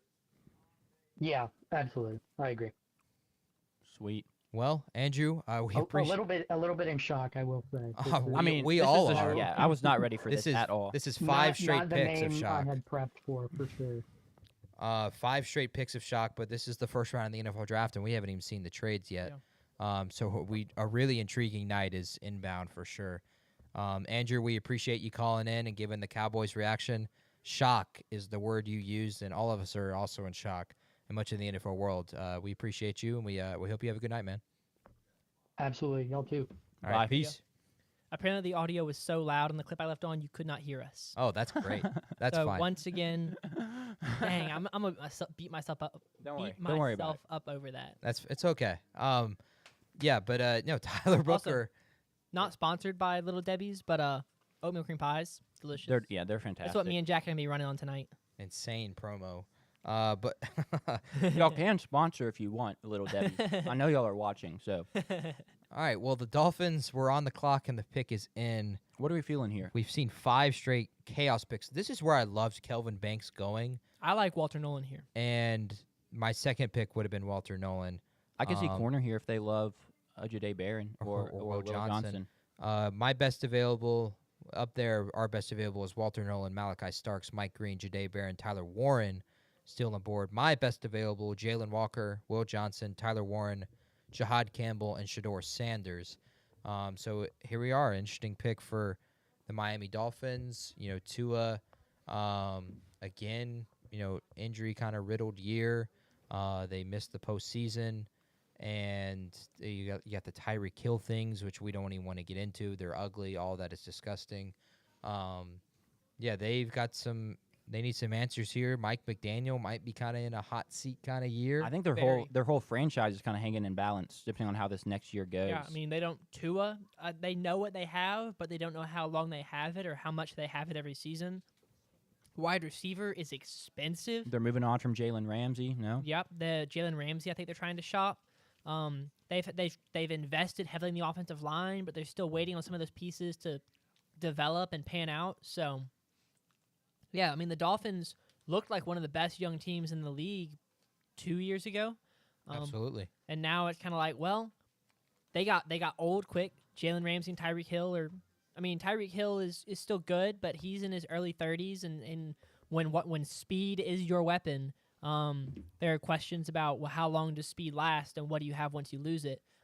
So I really don't know what it's gonna look like. I really like the Walter Nolan pick.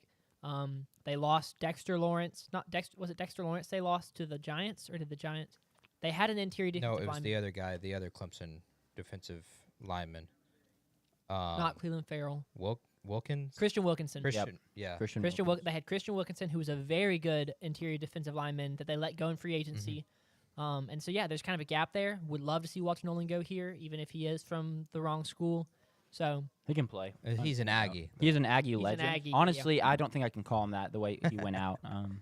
He threw a lot of shade towards A&M, which I will say he did throw a lot of shade towards A&M, but that was Jimbo Fisher's A&M team. So I'm going to choose to believe he threw a lot of shade at Jimbo yes, Fisher. Christian Wilkins, not Wilkinson. Thank you. Thank you, Duncan. The commissioner is heading to the stage. We are about to get the answers to the questions we've been asking for a few seconds here. With the 13th pick in the 2025 NFL Draft, the Miami Dolphins select Kenneth Grant, Wow. defensive tackle, Michigan. Really? I don't hate that pick at all. I honestly think he's better than Mr. Walter Nolan. Yeah, I don't know whose B-roll he is. It will be mine. Hold on, let me pull my notes in. No, you take your time. Just let me know when to run it. I agree. All right, I'm ready. All right, now I got to find it. That's awkward. All right, ready. All right, Go. Kenneth Grant. You watch Kenneth Grant, and you are just in awe. What a show. 6'3", 339, and he moves like an NBA guard when you watch him. The separator between him and Mason Graham last year was simply production. I think this guy has every piece to be an elite nose guard in the NFL. He's got a great ability to bat down plays at the line of scrimmage, like you'll see here in this play against Arkansas State. And then I want you to watch this next play after the batted down ball against Arkansas State against USC. First play from scrimmage against the Trojans. First big snap for the Big Ten snap for the Trojans. Watch him get through the line here. This is just outstanding. Just shoves the guard out of the way. Immediate -1 yard play for the Trojans as they enter the big house in Michigan State and Michigan. That's the potential of Kenneth Grant. That's how dominant he can be. The only downsides to Kenneth Grant are his lack of production, but he also plays because he plays standing up a little bit too much. He kind of plays to his height at 6'3" instead of getting low into the ground. That kind of limits the power he can produce, especially in the pass rush. He slipped down the boards tonight. Well, that's where my notes. I was thinking he was going to slip down to 20. He did not, though. He did not. And for the team that gets him and the Dolphins, I think they're getting a steal at defensive tackle. This is a kind of where I had him on my big board. Kenneth Grant, I think, has every potential to be among those elite defensive tackles, like I mentioned earlier with Mason Graham. He is an elite player. He was 16th on my big board. He was down in the 20s on PFF Big's board. But yeah, Kenneth Grant is a Miami Dolphin.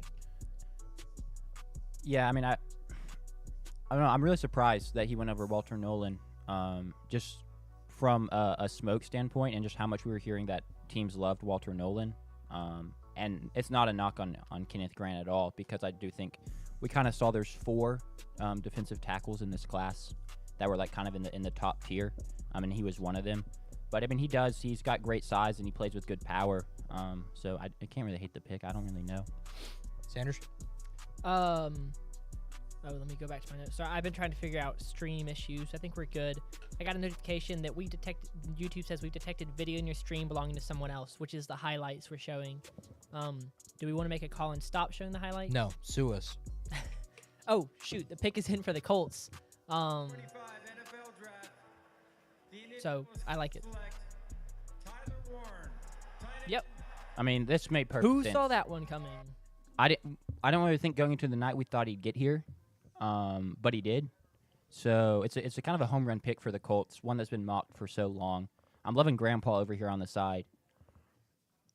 Who on the what? Man, that is an old man right Oh, there. yeah. On the side, yes. These were my notes again. All right. Hold on, let me find them. I'll get ready. I am ready. All right. Tyler Warren. Yeah, let me read you his stats from last year. 104 catches, 1,230 yards from a tight end. Guy is a straight-up stud, has great ability to run routes over the middle.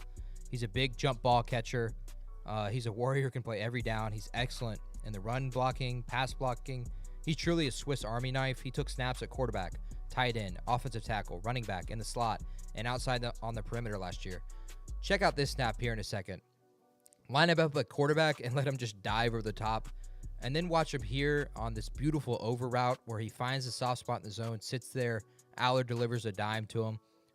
My biggest concern with Tyler Warren is he cannot be the #1 option for a team through the air in the NFL. He was that at Penn State because they had no other option, but he does not have the ability to be a Travis Kelce or Brock Bowers because he lacks the ability to run the full route tree.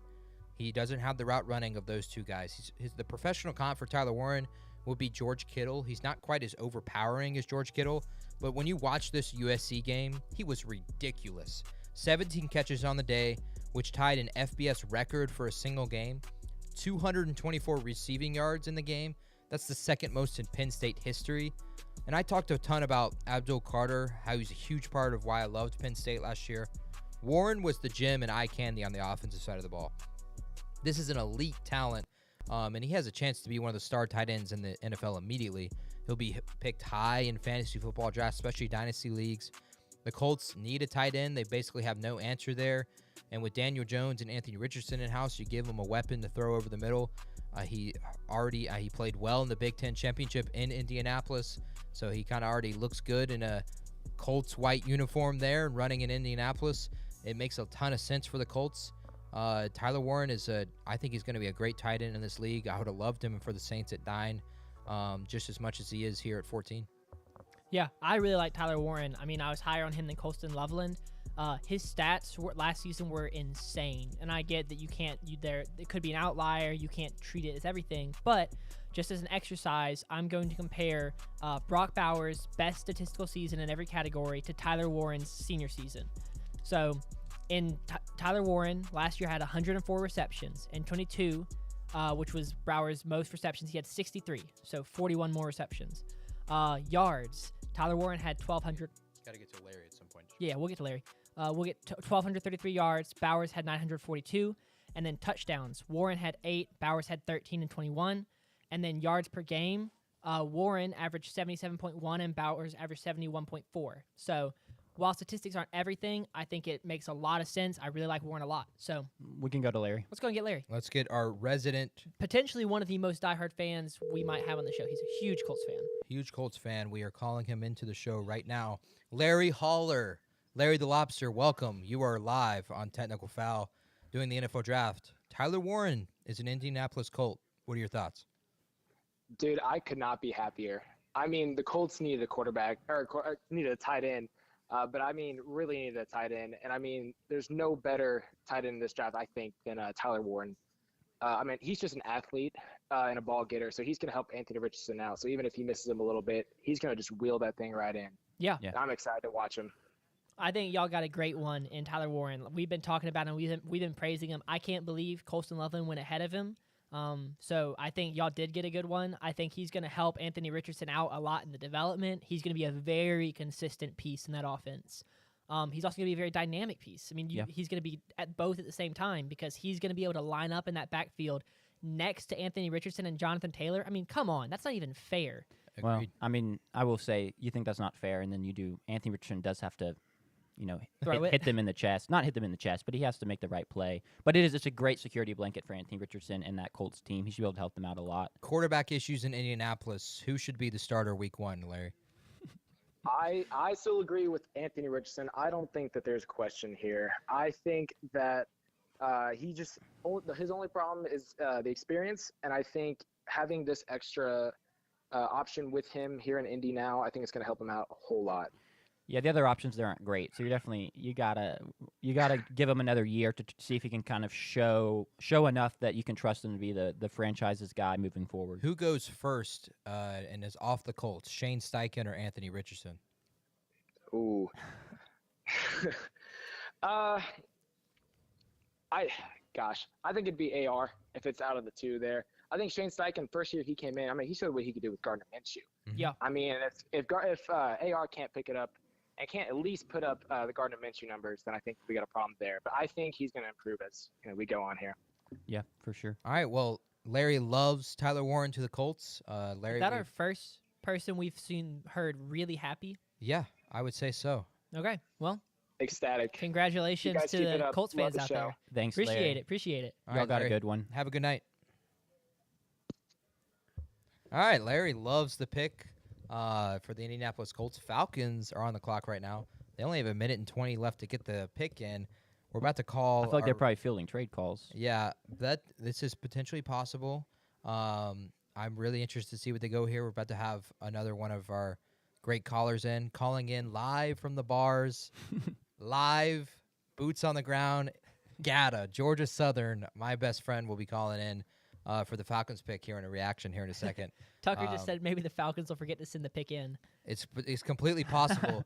I just kind of hope our resident fan is doing well and he is in a good state at this point in the night To answer, to answer these I also questions. hope this. I really like where the oh, you go ahead. I was gonna say, what are we thinking here? I was thinking edge rusher potentially. But Well, it's so weird because this is the real draft and not my mock draft. I liked the mock draft for Jahad Campbell, but there's so many other guys left available. I mean, we got Walter Nolan still sitting here, Malachi Stark still sitting here, Jalen Walker still sitting here. We've got all of the edge rushers that we had going in the top 13, 14, like Mike Green was up there.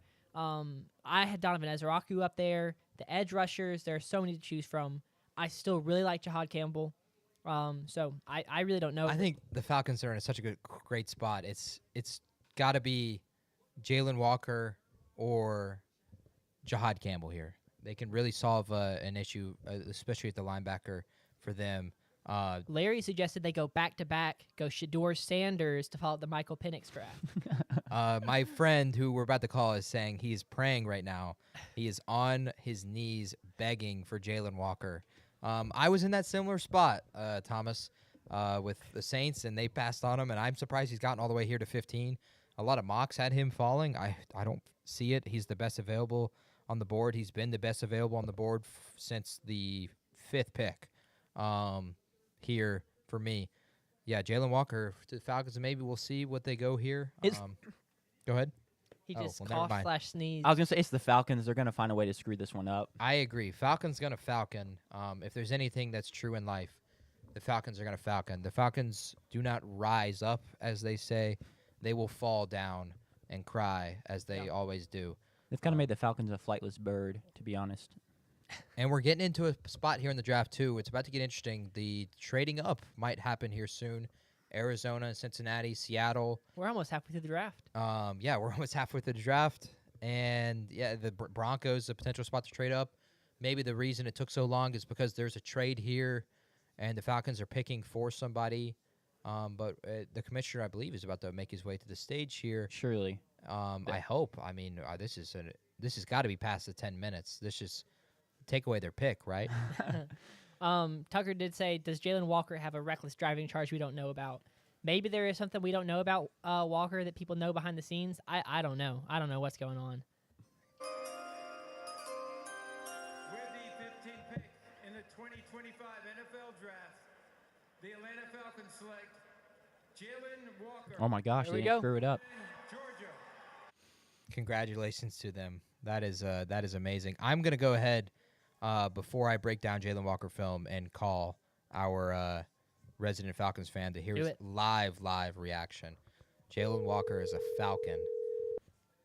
He's wearing the color. We got 1 ring. This is the longest ring we've had so far.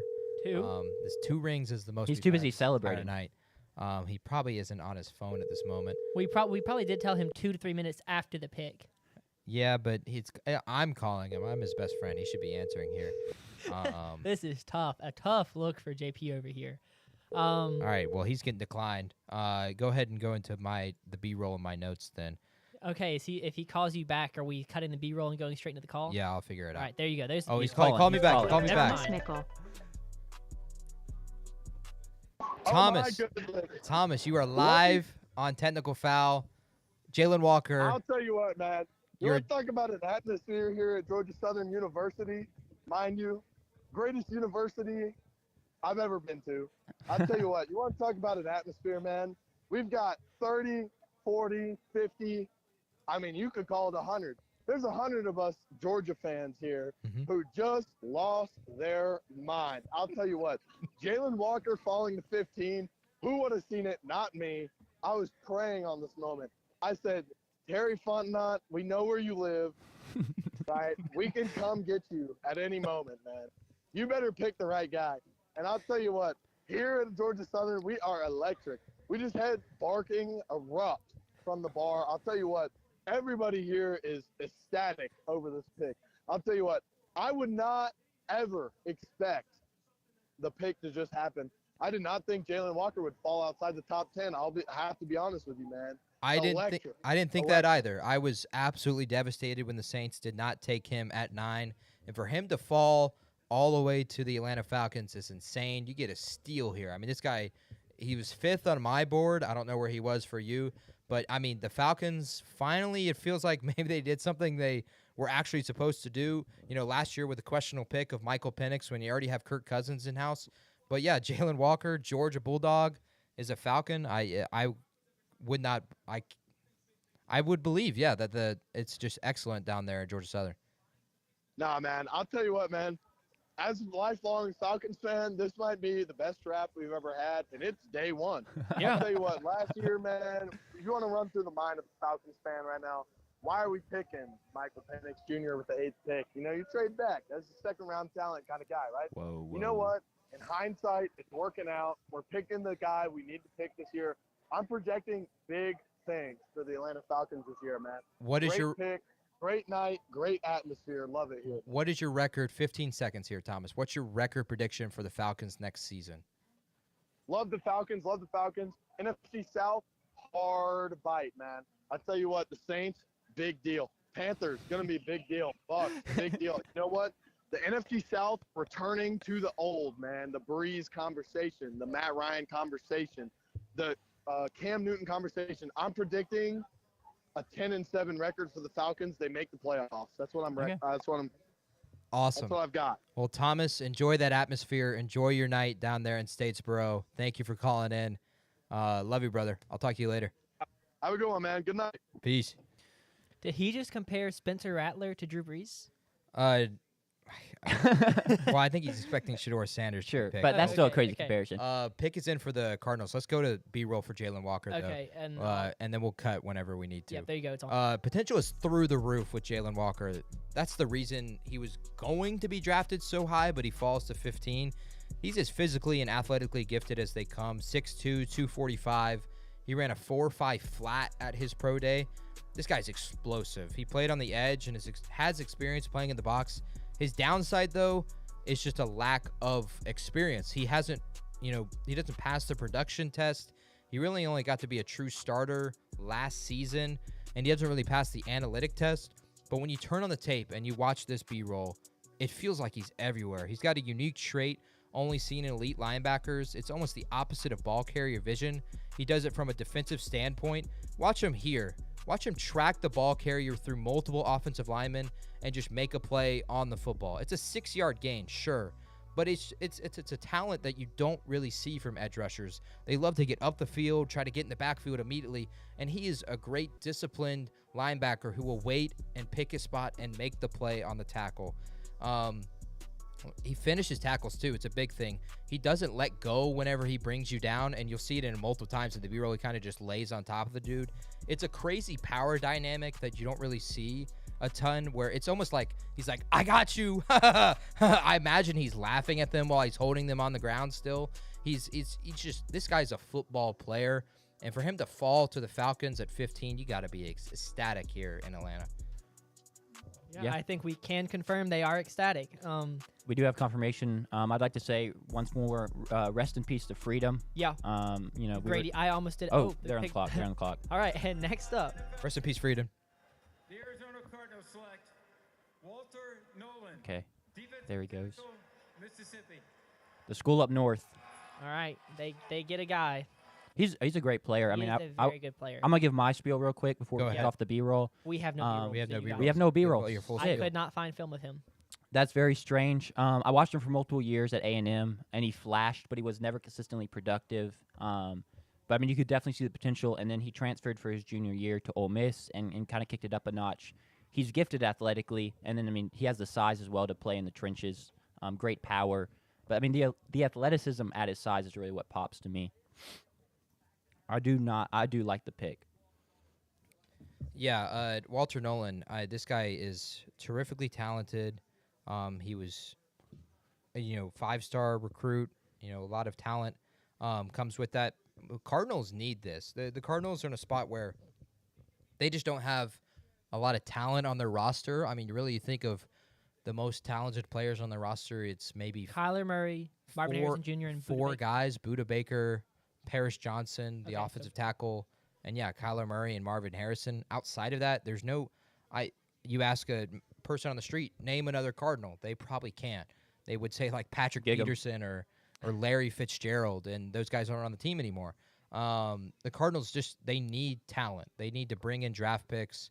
I hope they make a trade down at some point and acquire more picks because they just need talent in the building. You look at them in Madden. Not that Madden is a description for how the NFL works, but they have nobody that's. I think they have 3 players above an 85 overall in Madden. And you know how they give out overalls these days. Like, everybody's It's in candy, yeah. You get an 85, and you get an 85. Exactly, especially in 2K. And they don't have that here in Arizona. So Walter Nolan is a guy who can be the pillar of a defensive line, the interior. He can take over and really take up the entire spots right there in the middle, the A-gap and B-gap. And he's a good pass rusher for a defensive line, a defensive tackle. So I love the pick for Arizona personally. I will say, he's a high potential, and you talked all about how Cardinals need talent, and I agree, and he has tons of talent. He definitely is not the most polished prospect on the interior. The pass rush moves, while he's flashed them, they need some refinement.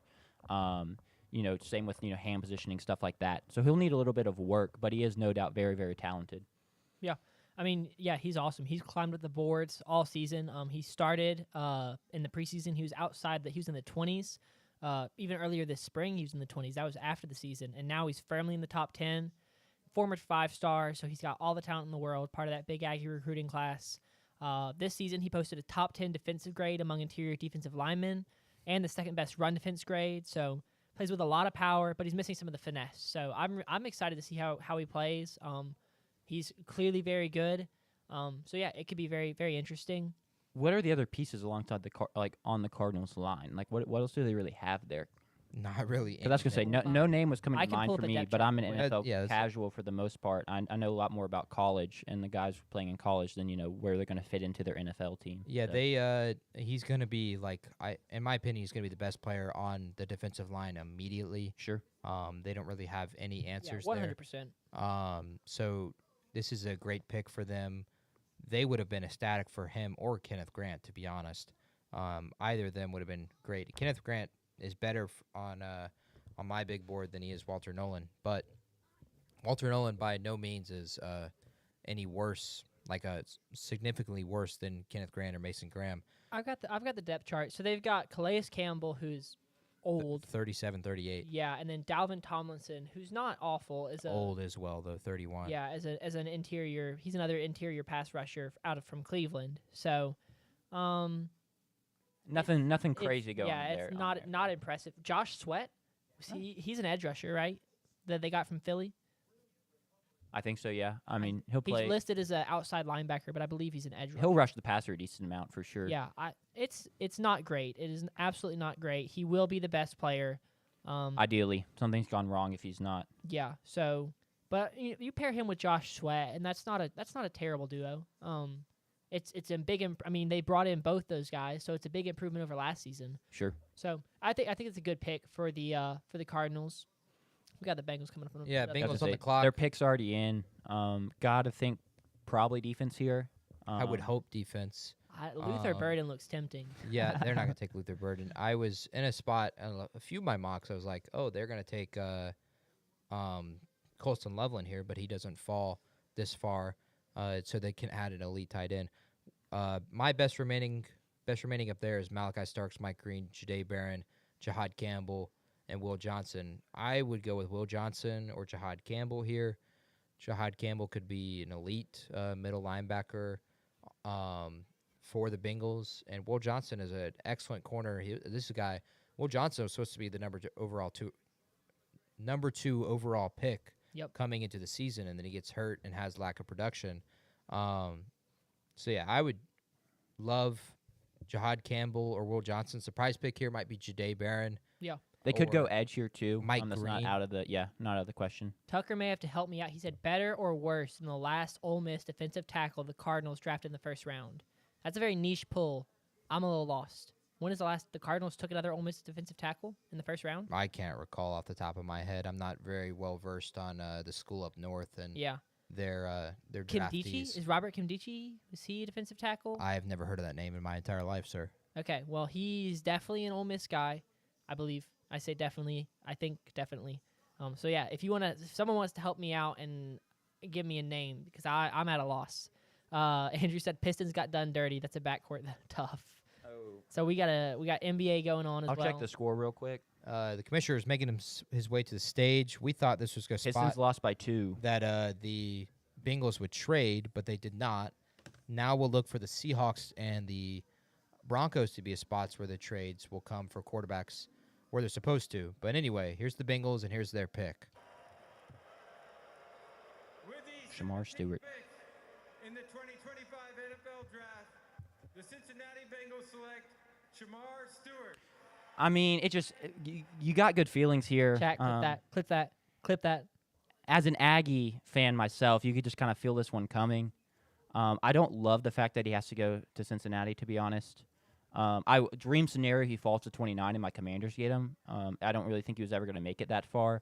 But this is my guy. I should be pulling up the B-roll. Sorry, it's my first one of the day. You know, I'm not exactly we can start. ready to roll. You're good. Take your time. Gosh, the production was never there. He averaged 4.5. Not average. He had 4.5 sacks in his entire 4-year career. You can go and pull up the B-roll. Yeah. All right. I'll start it. But he pops just athletically and physically. I mean, you saw the combine stuff. I mean, a perfect raw athlete score.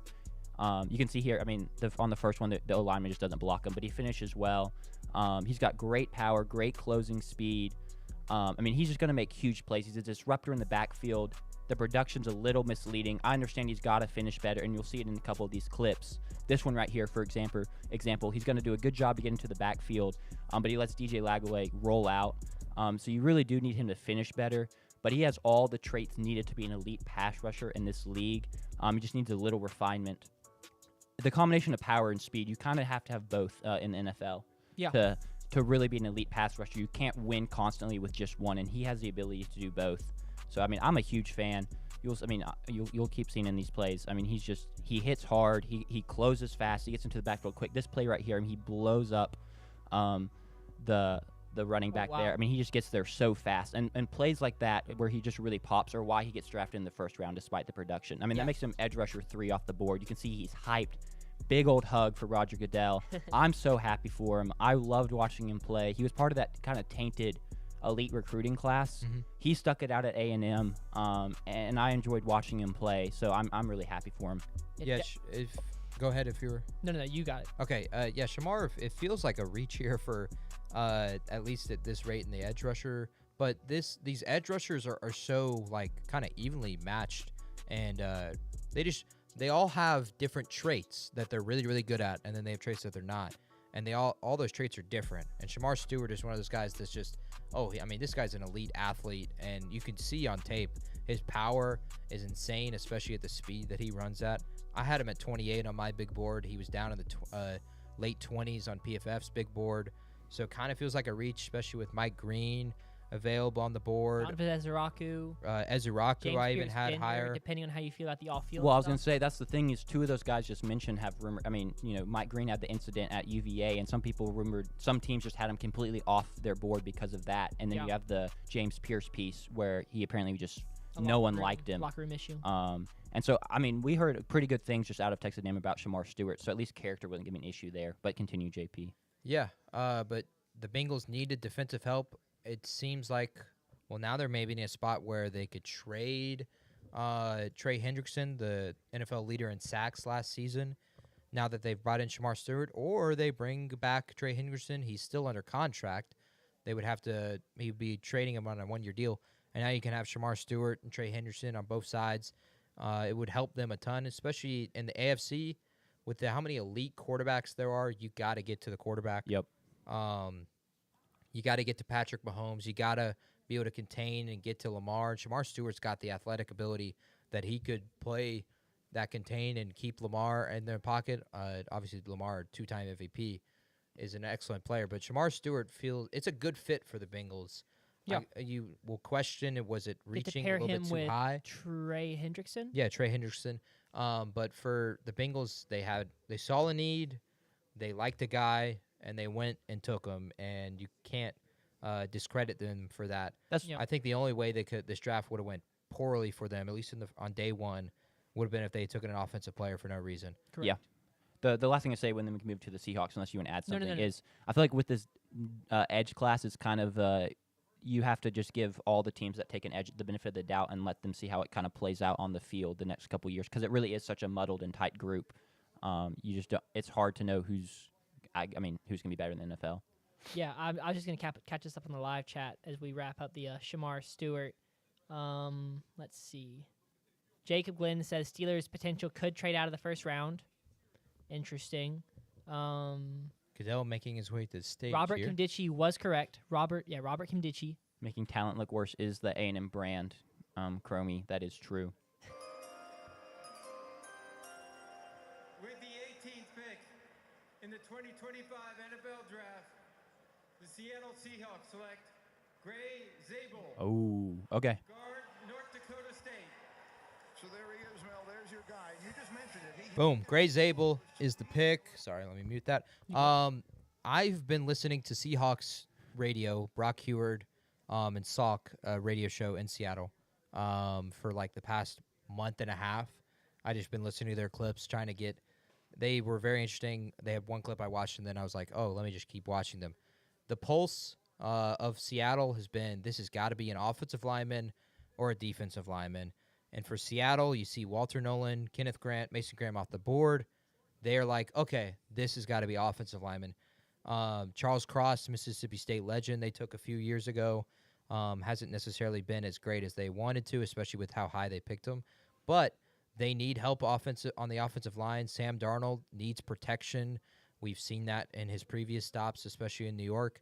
Gray Zabel was a guy I had 30th on my big board. He's near like 28, 29 on PFF. But when you have a need, you got to go and address it. And Seattle is doing that. I would assume they got plenty of calls from other teams about potentially trading this pick. And for them, that was probably something pretty interesting. But they have a need. They saw it, and they went and got it in Gray Zabel. And whether or not it's a reach or not, the tackles are off the board.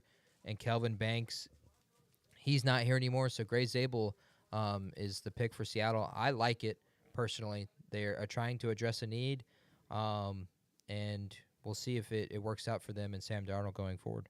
Yeah, not surprised by the pick at all. I was listening to the Bill Simmons podcast earlier today, and he had Peter Schrager on, and Bill Simmons basically asked, like, who is the one guy that you think is going to go higher than a lot of people have him in mocks and stuff. And Peter Schrager said the answer he was getting back from people was Gray Zabel, that he was going to be the guy to go in the teens is what he said. And here we go. He goes at 18. Yep. Some thought he maybe could play tackle, but you kind of have the fallback of he should be a great guard in the league. I do also just feel like these FCS offensive linemen just kind of they just have a feel to them. They just kind of work out. You can't hate it for that reason at all. It's like a vibe thing almost. Brody played at North Dakota State. There's nothing more offensive lineman than that. Yeah, he's listed as a tackle, but I don't know what he played. So yeah, I think it's a good pick for the Seahawks. There's a reason we don't have B-roll for offensive linemen because we don't know exactly what to say. So that's why. Would you like to move on to the next pick and start previewing? Yeah, we can start talking about Tampa Bay. Do we want to turn this into an ASMR podcast? No. Whoa, yeah, we're gonna like to talk to. All viewers can now leave. No, Sorry for that crime. I was joking. But here we are with I'm Tampa just Bay. so good. They had another playoff season for them. They get eliminated by Jaden Daniels in the wild card round. Baker Mayfield will return again this year. They're going to need help on the edge. This is a beautiful spot, in my opinion, for Mike Green. Also wouldn't hate the pick of Jahad Campbell. They also kind of need some cornerback help. Their only really good DB is Antoine Winfield. Carlton Davis ended up leaving for the Lions this offseason, and so they have questions there. So Will Johnson and Jahad Campbell, who in my opinion have fallen down the board, especially where they were supposed to be ranked and where they were supposed to be picked. Jahdae Barron is still, I think, also they split. seem like home run hits. It's really a spot where you couldn't really go wrong if you're Tampa Bay. Well, You can always go wrong. You But can I pick get what you're saying. Shador Sanders, I guess. There's a lot of safe options that are great picks. Yeah, so in my opinion, I would lean Will Johnson here. I would lean Jihad Campbell. There's potential that they trade this pick. I'd be surprised if they did that. The clock has stopped for some reason on the NFL ESPN Trade? stream. So maybe This is potential sus things trade going on. has happened right here. I'm waiting for the trade to happen. For the quarterback. ahead Otherwise, of Pittsburgh. Shador is going to fall down to 21, and Pittsburgh has no chance to take him. Yep. So That's trade. The clock just reset. the clock has now jumped up to 8:34. Yeah, I would assume there has been some kind of trade. Surprised we're in commercial right now. Yep, there it is. The pick is in. What the? Never mind.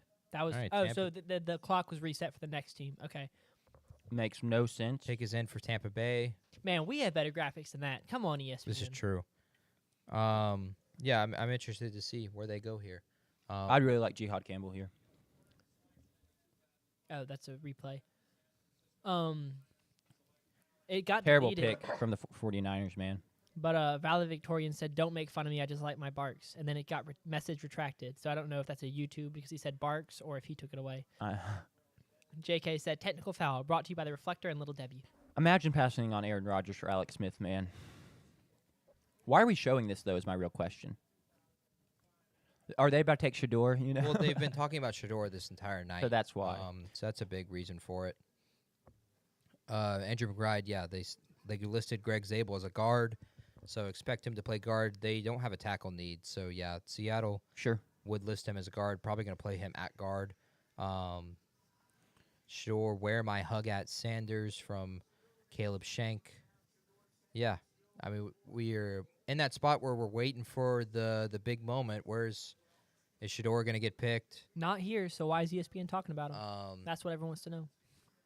You just know they're going to talk about him until he gets picked, and then probably after he gets picked. True. This is a guy that could have been 3. He could have been, and there's some people that were even alleging that this guy could go out of the first round. I'm very interested to see how it is. That is a really big hat for the guy next to Deion Sanders. Yeah. Buccaneers, they re-signed Chris Godwin. Mike Evans still in house.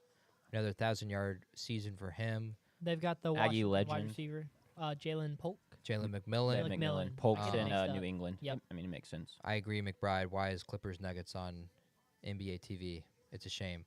But yeah, pick is in. The commissioner is about to make his way to the stage. Buccaneers, in my opinion, are the team that should be favored to win the division next season in the NFC South, especially after the way the Saints have picked at 9. Without further ado, here is Roger Goodell. With the 19th pick in the 2025 NFL Draft, the Tampa Bay Buccaneers select Emeka Egbuka. Wow. Wide receiver. Interesting. I called it in our first mock draft. I said, do the Bucs go wide receiver to backfill an older room in Mike Evans and Chris Godwin? Wow. And Godwin had the bad injury last year, too.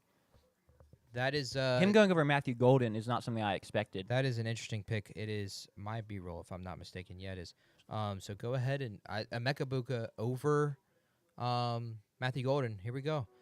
Egbuka has always been overshadowed at Ohio State. His freshman season, he played on a team with Garrett Wilson, Chris Olave, and Jackson Smith-Njigba.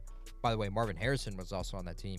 His sophomore year, he has 1,100 receiving yards, but all people talked about was Marvin Harrison Jr. His junior season, he misses a month due to injury and is again outshined by Marvin Harrison. And then this prior year, all people could talk about with Ohio State in the receiving room was Jeremiah Smith. But he quietly had another 1,000-yard season. Make no mistake about this guy. He's an Ohio State receiver. And think of Ohio State receiver, almost all of them are elite. He's going to be a talented NFL guy. He's a slot receiver with excellent route running. One thing I loved about this guy is the confidence in his hands. He runs through the ball, and he doesn't jump for no reason or try to catch the ball up against his body. He will go out there, and he will catch it with his hands and continue his stride, which helps him a ton in yards after catch. Although this season he wasn't great in yards after catch, especially in Big Ten play, only averaging 4.5 yards after catch per reception. He trusts his hands. It's another great thing I love about him.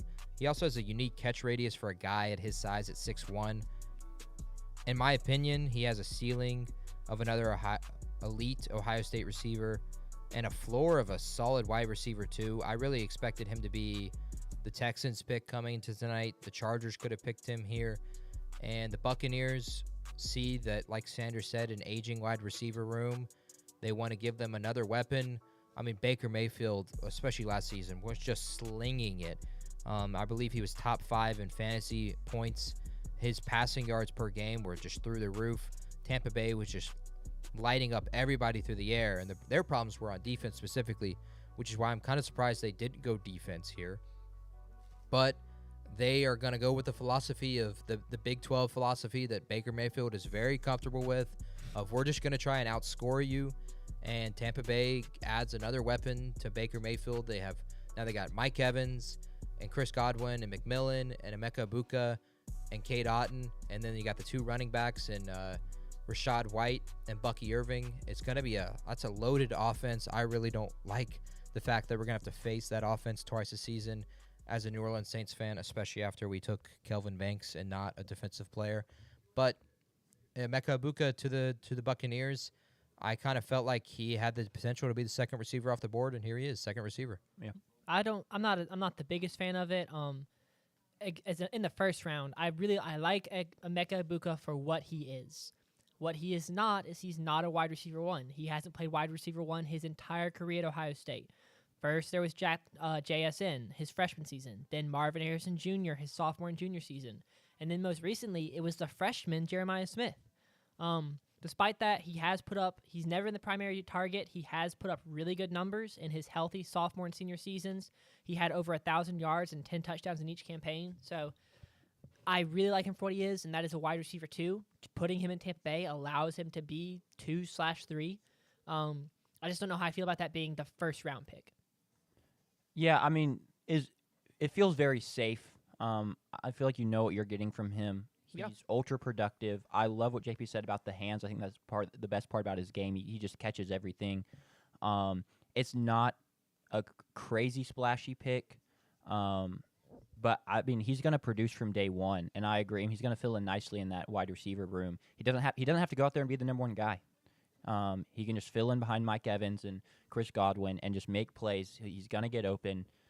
He's a great security blanket. Mm-hmm. I mean, that passing attack is going to be loaded. Yeah, 19th on the PFF big board. He's selected here at 19. Like I said, he was 27 on my big board, and he was receiver 4 on my big board as well, behind Luther Burden, behind Matthew Golden. But here he is, a Buccaneer. Denver is still on the clock. I was just going to hit some of the live chat. The pick is not in, but go ahead, live chat. We've got that Shank. Shout out C. Auden, yeah, sorry. That Shank saying, they pointed out taking the JSN route that Seattle did when they drafted JSN to backfill behind DK and Tyler Lockett, developed in for a year. Then year 2, he really broke out, and now he's the wide receiver 1 in that room with DK and Tyler Lockett both gone. Tucker asked a really good question. If you're trying to inject youth into an aging receiver room, why do you draft a 4-year guy who's already topped out of his development? I think it's because, I mean, he's gonna be impactful from day one, and he's much younger, and he has a lot of football ahead of him still compared to a Mike Evans and a Chris Godwin. And he's a 4th-year senior. He's not one of these 5th or 6th year. He's 22. He will turn 23 this season. But they are in a win now mode. Baker Mayfield is not getting any younger. They are in a division that they can take advantage of. Yeah. And so I think that's the reason that why you see this kind of pick is you take a guy who's proven instead of a project, because you as a team are already proven. You've made the playoffs 2 straight years. Yeah. So you take another guy who can help you continue to make the playoffs. JK said C. Otten mentioned. C. Otten spells cotton. Yeah, we did a couples fantasy league last year, and my fiance picked C. Otten, and because it spells cotton. Because it spells cotton was her reasoning, and he had a big year in their offense. Was huge for me in a couple weeks. Our team wasn't good, but he was one of the few bright spots. It kept up from finishing last. Him, and then the fact that I picked up Sean Tucker the week he went off. He got me 34 fantasy points to beat JP. That was another massive win. So yeah, shout out C. Auden. That's Chromie said Will Rogers is going next. I don't know about Will Rogers to the Broncos. The Steelers could maybe one of them. Unless we're thinking a team trades back in to take him, but I don't know if Will Rogers to the Broncos is the move. The pick is in right now, which is interesting. This was the spot we would maybe see a team trade up instead of the Steelers. I don't know if any of the QBs were good enough to warrant people giving up draft capital to go trade back up and get them. And I'm actually happy to see that because I agree with that. I Although also I am still high on Shador Sanders. The others, I'm not high enough for a first-round pick. I understand the desire for the fifth-year option. I think we're looking at a possible Marion Hampton here. That would be a layup pick, yeah. Yeah, before he was being mocked to the Bears, so he saw a rise in his draft stock. He was getting mocked to the Broncos. So now that he's fallen back down to them, I think that could be the pick. I don't know what their needs on defense are. I know they've got a really good starter in the Bama guy, Patrick Surtain. Mm-hmm. They've got a good safety. Not a really good. He's elite. Yes, he's one of the top 3 cornerbacks, and it's so hard because cornerback, the top 3 guys change every single year. It's very fluid, but he is very good. They've got a very good safety at edge. Maybe they have a need to. It edge says rush. ESPN has their only defensive need as defensive tackle. Okay, I was thinking edge rusher. I'm not sure who they have there after trading. You can Bradley always take Chubb. another edge rusher. True, adding another edge rusher is always a good thing. Here we go with the pick.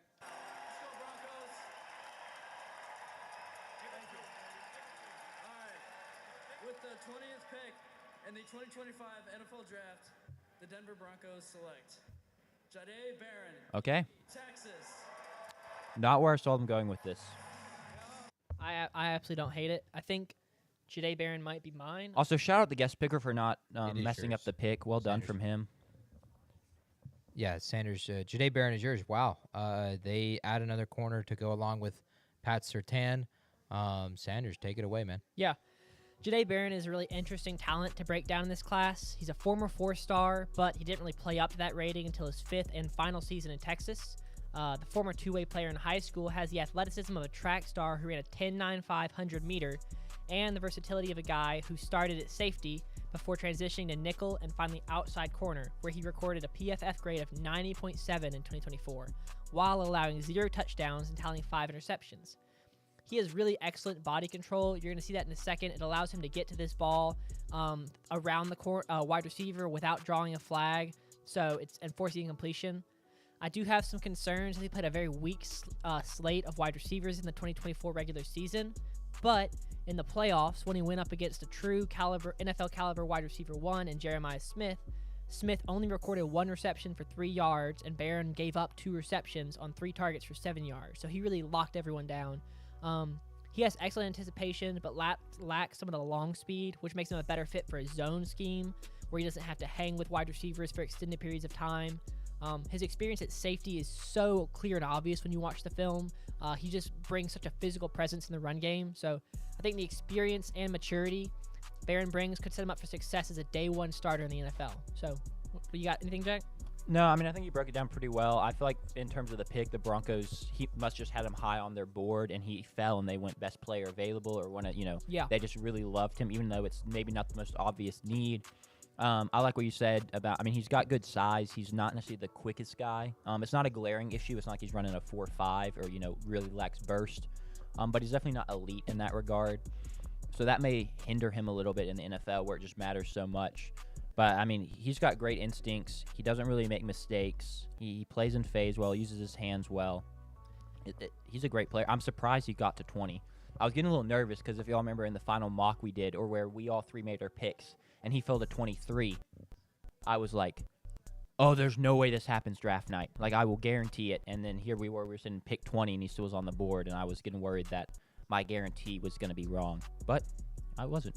The Steelers pick is in. I don't know if you want to add anything about Jahdae Barron, JP, real quick. No, it's surprising to see both of the corners fall down this far.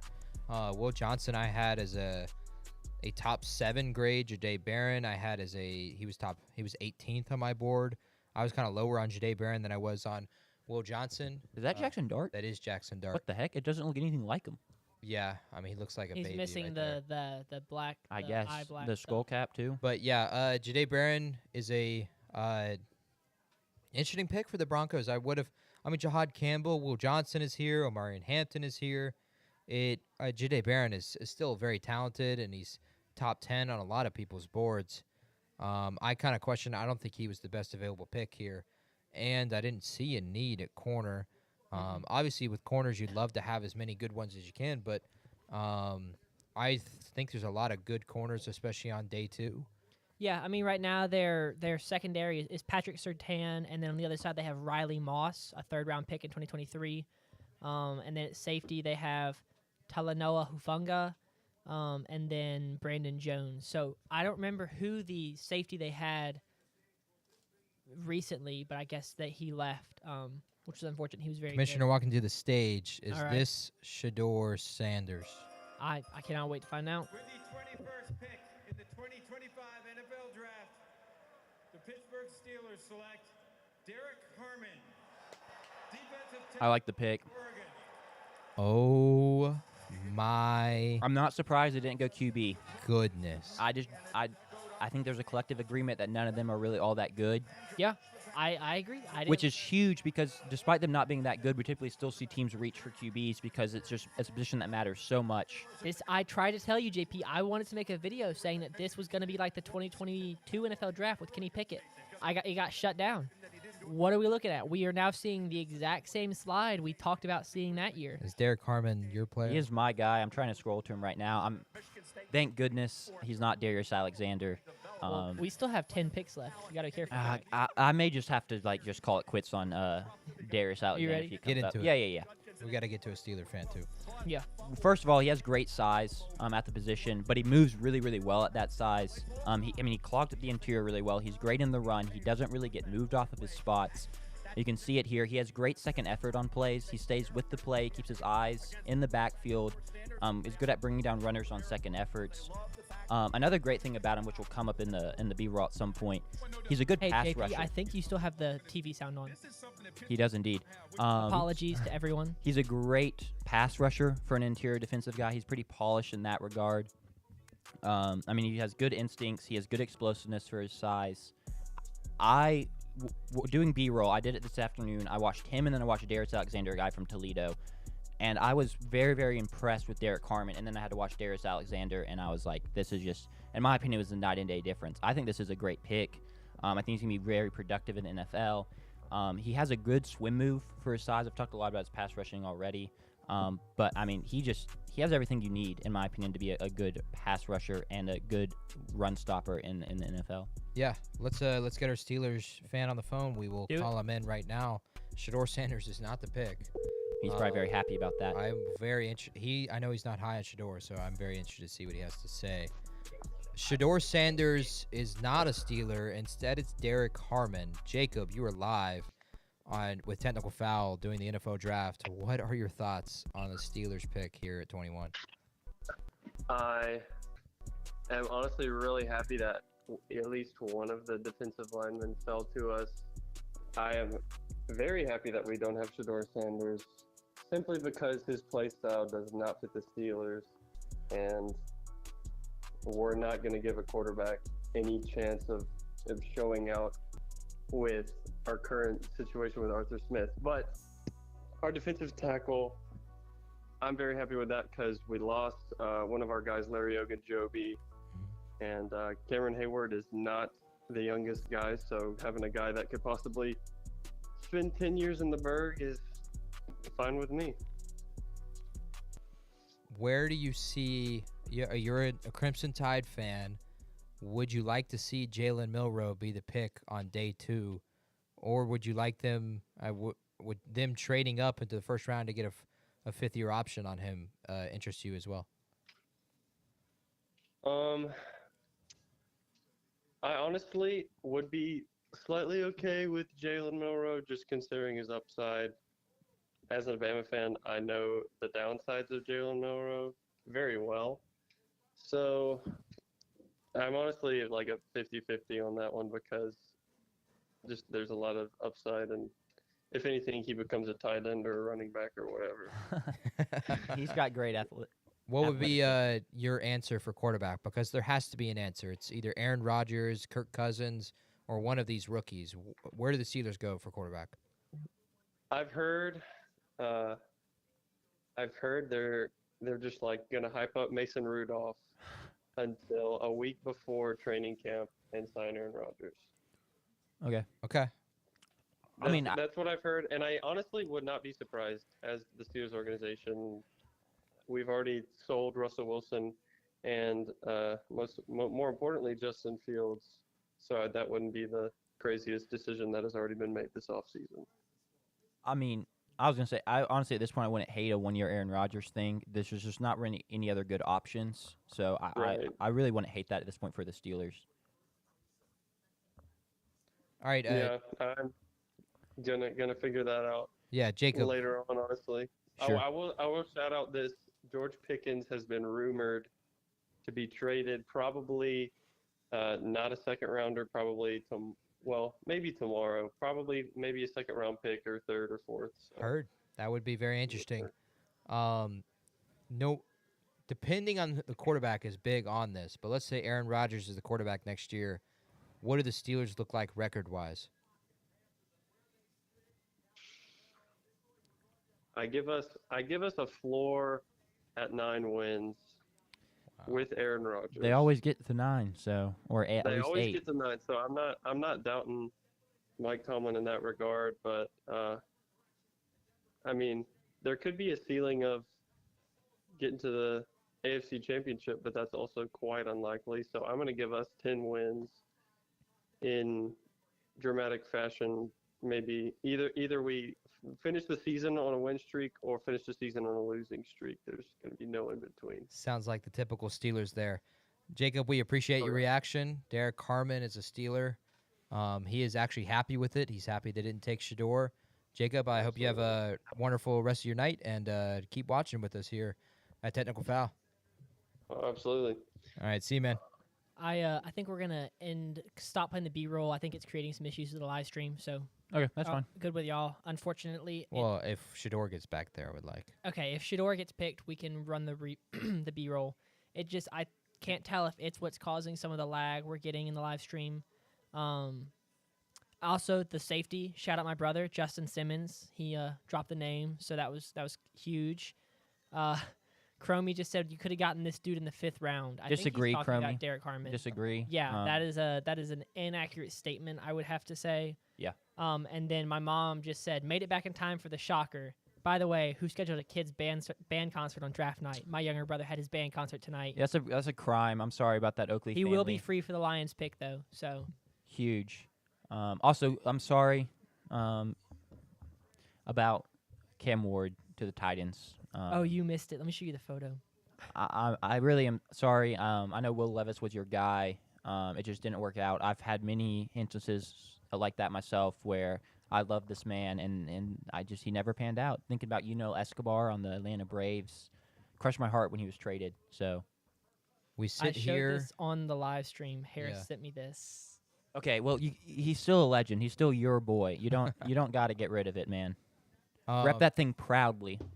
All right, well, we sit here at 22. Chargers using all of their clock. The guy who, one other person is like, no way, you have a Will Levis Titans jersey. He's going to be walking around. Someone's going to take a picture of it and be like, just saw this absolute legend out and about in a Will Levis Titans jersey.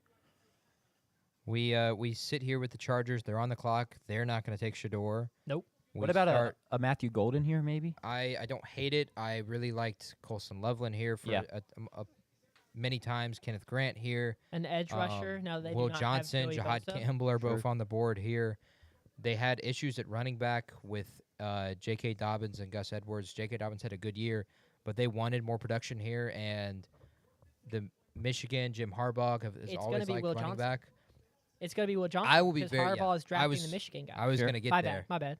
That was where I was going. Oh, my Stole his bad. thunder, man. I was going to say Jim Harbaugh, Michigan guy. I've mocked Loveland here, Kenneth Grant here. I didn't think Will Johnson would fall this far. I do think they're a little. This is where I think they go. Unideal for them a little bit that none of the top 4 D tackles made it here. Yeah. I think that's a position they would have really liked to go. Well, there were only 2. They could only draft Mason Graham and Kenneth Grant. Well, yeah. Neither of their Michigan guys got there. So it's frozen. I don't know what's going on. As we continue looking down the board, though, I'm really interested to see where Shador would be.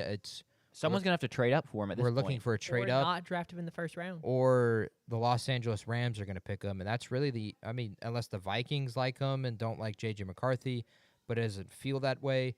So it feels like it's got to be a trade up from the Giants or the Browns, the Saints. I wouldn't mind that personally, especially at this spot where we don't have to trade as much capital. I would love that for New Orleans. yeah, with Shador is the question now of the night. Now we can actually start talking about Shador, unlike the media who's been talking about him since, I mean, they've been talking about it for months, but as when the draft started, that's like all they've talked about. When Cam Ward was selected, they were showing Shador Sanders B-roll. Jack, you missed that. Dang. Yeah, so that'll be the question of the night now is where does Shador go? Chargers, the pick is in. About time. I will say Booger McFarland has a good suit on. Well, we've got Bogger McFarland. I was about to say, I think I could pull it off better, though. I need to get myself like that suit specifically, or like that no, suit in your that size? suit color In and your that size. suit cut in my size. I would swim. I would pay to see in you that in suit. that suit. I mean, it would be pretty funny, not going to lie. It's a great also, suit, though. apparently OKC down 24 right now. Thanks, Tucker, for the NBA update. Memphis, gentleman's sweep. Wait, I'm sorry. Wait, OKC, the team that set the the pick is in. We can talk about it later. With the 22nd pick in the 2025 NFL Draft, the Los Angeles Chargers select Omarion Okay. Hampton. Yeah. All right. Not I like the that. Michigan boy. I gotta put ESPN away when And, yeah, the thank you, picks Jay. in because Thank you, JP. Sanders, this was your guy. You don't have if you want to run B-roll. we call, just you not run can. B-roll, but Yeah, you I'm can not kick gonna off the run it. conversations Yeah, about go him. ahead and talk about it. Yeah, let me. They can watch the B-roll of the ESPN's. I was theorizing this right before the pick that they had questions last season with J.K. Dobbins and Gus Edwards. Maybe Yeah. this is the spot they go. I really like Omarion Hampton a lot, actually. I think this is running back is a position that doesn't matter a whole lot, but running back, this is a stacked running back class. I think Hampton was a bruiser out of the backfield at UNC. He totaled the second most yards after contact in college football, while also serving as a consistent target out of the backfield with an 88% catch rate over 40 targets. Nice. His eyes can be impatient, and he can attempt to hit holes before they're developed. But if he hits the gap with speed, he is hard to bring down, forcing 73 missed tackles in 2024. He is to the rest of this running back class as Ashton Genty is to him, a world apart. He's a lot better. So I'm excited to see him in this Chargers offense. It's going to be interesting. I mean, J.K. Dobbins, who was good in college but has had knee injuries and is, I think, less talented than Omarion Hampton, had a good season last year. So I think you get a really good running back in that offense, and I'm excited to see what happens. Yeah. As the number one, I don't know, the OG member or the president of the Justin Herbert fan club, I'm happy that the Chargers are getting more weapons. They've been lacking in that department for a couple years now. I know he's not a pass catcher, but he is a great running back. I don't know. I just kind of surprised he got here. I kind of thought he'd get drafted before this. Running backs are weird. It did kind of feel like there were only a couple teams that would take him, so it's not crazy that he fell. I'm not saying this is like anything insane. Yeah. But I do like the pick. I agree with you that he's elite. I don't know if I'd go as far to say as he's to the rest of the class as Ashton Genty is to him, because I do think a guy like Travion Henderson is very good as well. But he runs hard, he runs low, good pad level, and you're right, he's hard to bring down. He's got great balance. So I like the pick a lot. All right, that puts the Packers on the clock here. The draft is in Green Bay this season, so I will be extremely surprised if they don't make the pick here. It makes no sense. You got so many of your fans here. All the cheeseheads will be mad if you trade it. And this is not a spot where a team is going to trade him for Shador. They're going to make a pick. Hey, oh my gosh. I mean, to get here at this spot where they have a chance to take a guy like Will Johnson or Jahad Campbell or Mike Green, or if they wanted to go receiver, they could get Matthew Golden or Luther Burden. I mean, Malachi Starks would be great for them defensively. Wow, what a spot for the Packers to see these players that feel like they've been overdrafted, and Shamar Stewart and Kelvin Banks and Jahdae Barron, Derek Harmon, Tyler Booker, specifically with Dallas. How you get these elite players that really should have been in the teens have fallen all the way down to 23. It kind of feels like they have this draft has gone really well for them, at least this first night, that they get the option to pick between some elite players. But then again, I've been saying this for like 7 straight picks. Will Johnson. I would Hot love Campbell on the board. Will Johnson here. That Shank said Minnesota may just trade out if Williamson Johnsonson goes to Green Basin. So if Green Bay drafts we heard it there first. Will Johnson, Minnesota may have to trade out. Tucker said there's simply no way there's enough hotels in Green Bay to house all the people at the draft. Apparently, the players and the athletes have been underwhelmed with Green Bay. See, Ashton Genty said there's nothing to do in Green Bay. Like Well- he didn't just come from Boise, Idaho. So The town is tiny. There are more people at the draft tonight than there are residents in Green Bay. that's crazy. That's like How do there's they more fill the people right stadium? there. How do they fill the stadium? People that drive in. It's like like Mississippi State, Starkville. Yeah, I Can't guess. host everybody. Yeah, no, that's true. It's I a pretty dedicated fan base. Yeah. So. Oh, very. I mean, half of them own part of the team. Exactly. I mean, it's a public. Team- It's yeah, the only publicly publicly owned. traded team. Which is pretty fire. That's it a is great scene right so there. cool. That is awesome. Yeah, I would love Will Johnson here. I don't really know if I would go. I mean, Jihad Campbell here, just with how good Edgerrin Cooper was down the stretch for the Packers to end the season. He also is an Aggie legend, so of course I'm going to hype that up. But I think it's a pretty home run pick if they go Will Johnson here. I guess they go edge maybe, but I mean, yeah, they have an edge defense. Who is it? Hold on, let me pull up the depth chart. I need them to make the Rashawn pick. Gary would be a name at edge. Yeah, they wait to make the pick here. Rashawn Gary, that's right. Also, I guess if they want to bolster the wide receiver room, they could. the issue with their wide receiver room is they have a bunch of 2A guys. And the only people on the board right now, Luther Burden, I would consider a 2A guy coming out right now. Now, last season, Matthew Golden as well. Matthew Golden's a 2A guy. There are no guys on the board. Even Tedero McMillan was arguably a 2A guy with some of his issues. So I have not seen Green Bay mocked a wide receiver just because it doesn't make sense to reinforce your room of 2A guys with another 2A guy. If you are going to draft a wide receiver into that room, it has to be an alpha. It's got to be a 1A. Yeah, I just don't even know if Green Bay has 2A guys. It feels like they're like 2B guys. It's just it's a room of like solid. I think you could put I think their top 4 wide receivers, you put them in a room with CeeDee Lamb, and you're immediately like, wow, that's a good wide receiver room. It's a very deep room, but I think Matthew Golden would be the best of the bunch. I personally would not go Matthew Golden here. That's not what I'm saying. But I think he'd be the best of the bunch. Yeah, I just don't think it's enough of an improvement in that wide receiver room to validate a first round Sure, pick. I think there are other positions where you could make a large improvement. Also, I apologize to people of the great city of Boise, Idaho. I did not realize there were 250,000 people in Boise. That still does not mean there's a lot to do there, but it does greatly increase their odds of having stuff to do. Question is, how many potatoes are there per person in Boise? 100,000 potatoes per person. 100,000 No, potatoes? There's got to be a lot of potatoes there, man. I'm going to say 4. The pick is in. Oh, the pick is in. We will we'll see where it is. Their needs again were cornerback, offensive tackle, wide receiver, and if only there was a cornerback sitting there on the board. or defensive tackle. I'm gonna get off Cornerback of this being so number the 1. pick doesn't get spoiled.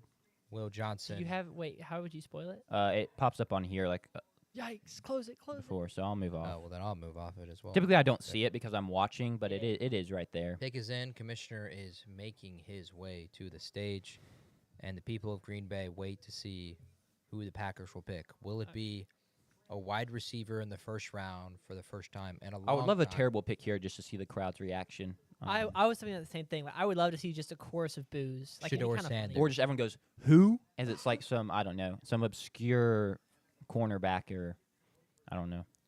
There's only 11 guys left Like on my big board. Siobhan Ravel. Yeah, my boy Siobhan Ravel. I would love Siobhan Ravel. I like Siobhan Ravel. I mean, his B-roll looks solid to me. It could be Not the most polished guy. Darius Alexander here. If we get there, I'm playing the B-roll. If we get Okay, there, I'll talk you through it. Here he goes. He stands in the middle and just plugs up the hole and pushes away, man. Jack Oh, he texted, does it again, he was man. very excited to watch Darius Alexander tape. He said that every play was the same, and all that he took away from it was this guy is big and he just pushes people around. Yeah, he doesn't. I mean, there's Not a lot of finesse. not a lot of finesse, not a lot to- of bend not to hate from on the Darius guy. Alexander, I Not mean- that explosive either, to be honest. He just pushes away, and he does it well. Works. Does it well. Works. All right, Commissioner walking his way up. I think we're gonna get a little introduction first, so I wouldn't be too eager to unmute him. Honestly, from the perspective of like someone who's worked in athletics and like put on events like this, I bet working the draft would be kind of fun. I mean, it would be chaotic, but I bet that thing is run well. I would love to see behind the scenes. May have to add that to a bucket list. To go to the draft, not as a fan, but like as a to see how everything that goes on. I bet it's cool. Yeah, I mean, it's a huge event. Yeah, and like the cameras and the video boards they have going and the stuff they have to play live, like, and the lights and the music. I bet that thing is. Is this just like outside the stadium? Yeah. Yeah, Okay. it's in the right it's outside Lambeau. It's in the parking lot outside. Makes the sense. I stadium. mean, I don't know where else they would do it, but Yeah, I mean they have a huge open area. It's Correct. perfect. No phones are on recording this either. I can confirm that. There are 0 phones in the air. Right. That's a lie. Every phone is in the air. It's Every like when single LeBron phone. broke the scoring record. That's what it looks like. All right, brother, come on. You can Holy stop yapping, yeah. man. Yap. Would you like to join the group it's chat? his city. It's his city. It's not a city. It's a town. It's. I would just leave it muted until he actually gets ready to announce. Oh my goodness. Yeah, I mean it is his town. Don't care. It's the homestead, guys. Roger Goodell should tackle him. Yep. Oh, what was I gonna say? I don't know. I think it'd be pretty cool to see. Doesn't matter. You're doing a better time speaking than this guy is. True. Yeah. Let me just sit here and go. Oh, here we go. This is it for real. The 13-time world champion Green Bay Packers. Okay. For the first time since 2002, draft a wide receiver. Look at that, man. No way. Who is it? It's got to be Matthew Luther Golden. Burden. It's Matthew. no way. If they took Luther Burden, that's a much worse pick than Matthew Golden, man. Yeah. You can listen to the crowd reaction. They're happy because it's a wide receiver. Yeah. I still don't think that's Poor the best misguided pick. souls. But I do really like Matthew Golden. Oh my goodness! What wow. an insane pick. Will Johnson's still sitting there shaking his head somewhere. That is that's actually Will Johnson is there. Matthew You Golden could is have also had Will Johnson. People must really not be high on his last year's tape and his he's not the he's Can not I the go and get us fastest guy. started talking about His 40, you can. Wh- Yeah, you yeah. can Well, trash him before I build him back up. Yeah, I mean, I'm not a huge Matthew Golden fan. What are they chanting? Go Pack, go. Okay, nothing like they're not pissed or anything. No. I'm just not the biggest Matthew Golden guy. One of the big pluses of him that people were raving about is the fact that he ran a 4.27. But we 4.37. No, it was reported as a 4.27. Okay, heard. Yeah, sorry. I didn't mean like He's about to go conspiracy He- theory he on us was and report- say he didn't run that fast. Look, I'm just being honest. I talked about it in our mock draft. I have a trusted source, one of my podcasters, Sam Monson of Check the Mic. Love them. He went back and watched it, and he slowed it down frame by frame, and he gave him like 5 frames on each side. And when you do the math again, he ran a 4.35. And then if you look at his max speed at every 10-yard marker, at no point was he running a faster speed than the guys who are running 4.35s. So it's like 4.35, very fast still. I'll take that all day. 4.35 is I good. would love for you to put the Matthew Golden B-roll so I can build this guy back up. All right, I wasn't done. He came on Yeah. strong to end We're the gonna- year. we're- Very I mean, productive. you got more to say. Say it. I don't actually remember. I do have good things to say. Is that like? Hold on, let me find my notes. Pull up the B-roll. Okay, you take it Let me away. let me Take it away. speak him up Take it here. away. Take it away. You've torn him apart fast, and you cannot teach speed. 4.37 at the combine. Clearly the best receiver in a loaded Texas wide receiver last year. He has high-end wide receiver 2 written all over him. He's a deep ball threat all day. Check out this one from Arch Manning. 9 touchdowns last season for Matthew Golden at an average of 17 yards per touchdown. And he even plays well on the goal line. Check out this catch right here on the goal line on a simple zig route He's to got the great outside. He hands, makes man. the play. His height is what's going to keep him from being a wide receiver 1. But we saw last season with a guy like Xavier Worthy that these kinds of players that are just pure speed can be extremely productive early on. He makes the big catches too. I mean, you watch all of these plays are just like, these are not routine catches by any means. Check out this one-handed catch right here against Ohio State. He can climb the ladder too. He catches over the top. He's not afraid of contact, as you'll see here in the Texas A&M one. He's 2 guys going to tackle him as he catches the ball, and he still is able to make the play. He's a highlight reel kind of player, and you can see that from all of these plays. He is a lot like if Jalen Miller was picked. I would say this about Jalen Miller. It feels like all of his best plays are just pure highlights. And having a guy like that is a great weapon to have. We saw that with Xavier Worthy last year. He was a very productive player for the Chiefs, especially when Rashee Rice went down. So in my opinion, yeah, it doesn't make sense for the Packers to take him. But I would have had Matthew Golden even as high as 12 to the Cowboys. He's that good. he's gonna be a perfect wide receiver 2 when there's a declared wide receiver 1. So I'm interested to see with the Packers because there's no clear wide receiver 1. Depending on who you ask, it's Christian Watson, it's Dontavian Wicks, it's Jaden Reed. Pick a week, and I would say different. it's Romeo Dobbs in my opinion. Yeah. It's not Malik Heath because he's never won an Egg Bowl, 0-4. But yeah, Matthew Golden, he's a terrific player. He's a highlight reel. There's no way you can tell me he's not gonna give you big touchdowns next season in Green Bay. And at 23, in my opinion, it's excellent value because I had him all the way down here at 12 to the Cowboys. I'll reiterate what I said before the pick is I'm very high on him. I'm definitely higher on him than Sanders is. I think he's going to be the best wide receiver in that bunch. Sure, he may not be a bona fide, wide receiver 1. He's not going to be a Justin Jefferson, Jamar Chase kind of guy. But he makes plays. He's got great hands. I mean, he just does everything. He was crazy productive, like JP said. I like the pick. I would have preferred Will Johnson, but I really do like the pick, and I think it makes some sense here for the Packers. I just disagree. JP said it in his little thing. He called him a 2A wide receiver. I don't hate him as a wide receiver. It's the 23rd pick in the draft, Sanders. Yeah. Like you're not gonna get. You may actually get because Justin Jefferson was the 21st pick in the draft. True. You can get the best wide receiver in the league down this far. Yeah. This is not a risky pick by the Packers by any means. Now, we all agree. It's kind of like, well, you missed out on Will Johnson. He's sitting right here. But maybe they don't like his injury issues. Maybe he had a bad physical. I mean, he's sliding for a reason. Jahad Campbell is there. Yeah, a bunch of teams are passing on him for a reason. Same with Jahad Campbell coming off an injury. He's going to miss training camp and won't be able to start until the season. So I understand your gripe with them, but it's not like this is the 23rd pick. It's not a top 10 pick. True. And I do not hate the pick. I think that there were better guys that they could have taken, which I don't get not taking them. I think we agree about that. I don't think I think Matthew Golden is the same wide receiver that he was at Texas, which was the best wide receiver at Texas, and the Vikings are picking, so Matthew Golden's a Packer. NFL draft. The Minnesota Vikings select Donovan Jackson, guard, Ohio State. Another guard, man. 3 guards.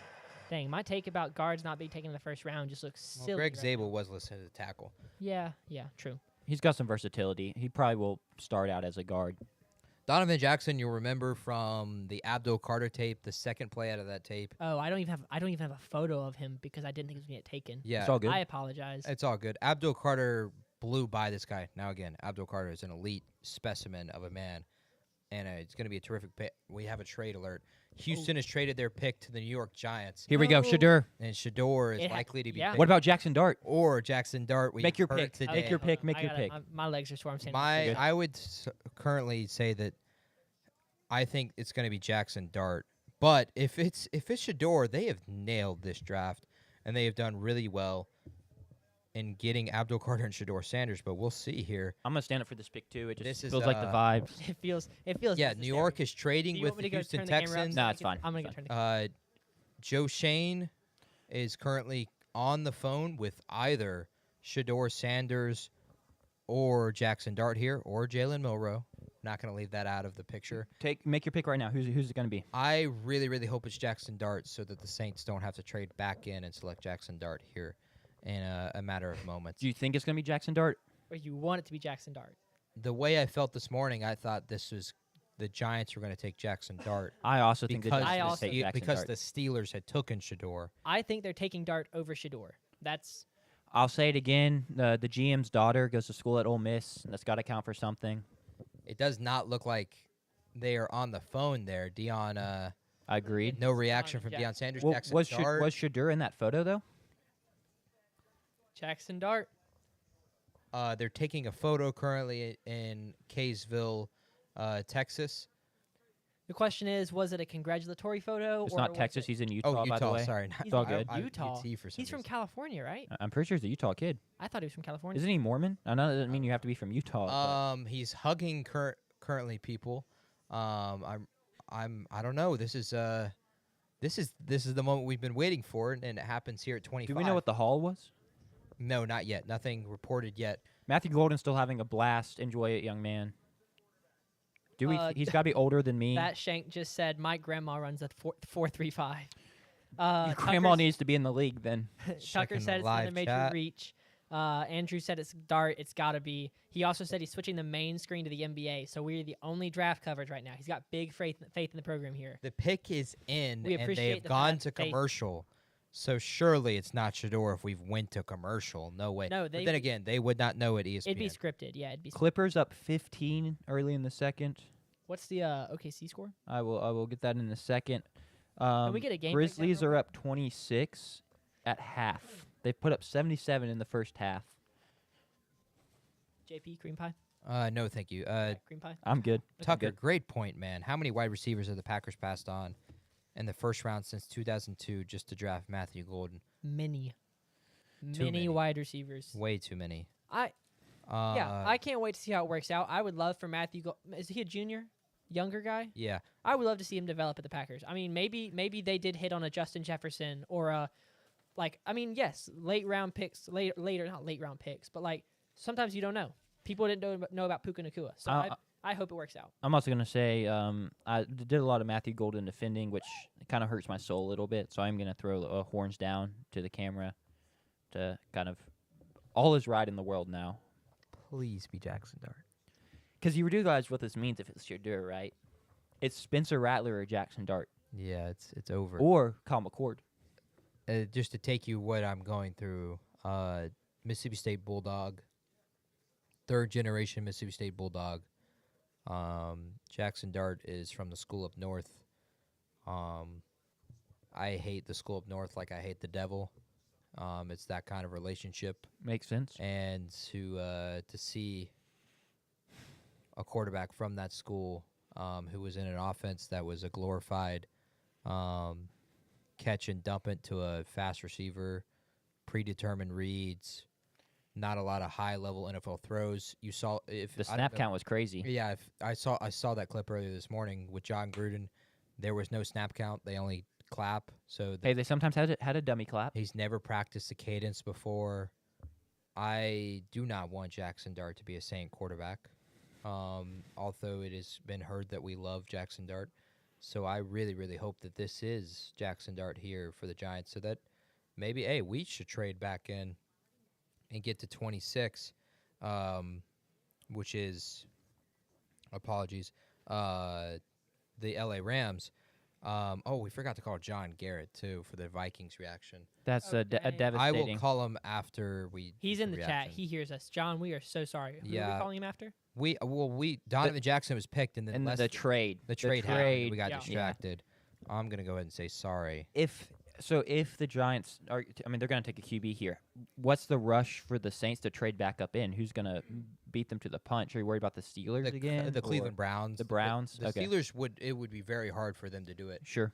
It doesn't look like he's getting drafted by that body language right now. I just got cooked. Okay, first of all, Harris just clarified it's picks 34, 99, and a 26th third. Thank you, Harris. Thank you, Harris. Andrew McBride says we did not mention Tyler Shugg, so Shuck, however it's said. Tyler Shugg. JK caught me. She said Sanders, no, he just ate oatmeal cream pie off the floor. Yeah, that's kind of crazy. I dropped like a sizable chunk. I couldn't waste it. You got so many there, though. Dude, I think it's Jackson Dart. But I couldn't waste it. I could not waste it. And then I'm gonna go ahead and join them standing. Yeah. I feel like this is a. This is the juice of the night, man.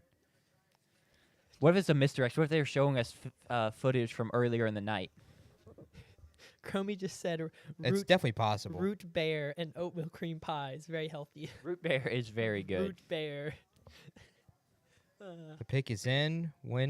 Here comes the commissioner. Here we go. JP is too excited.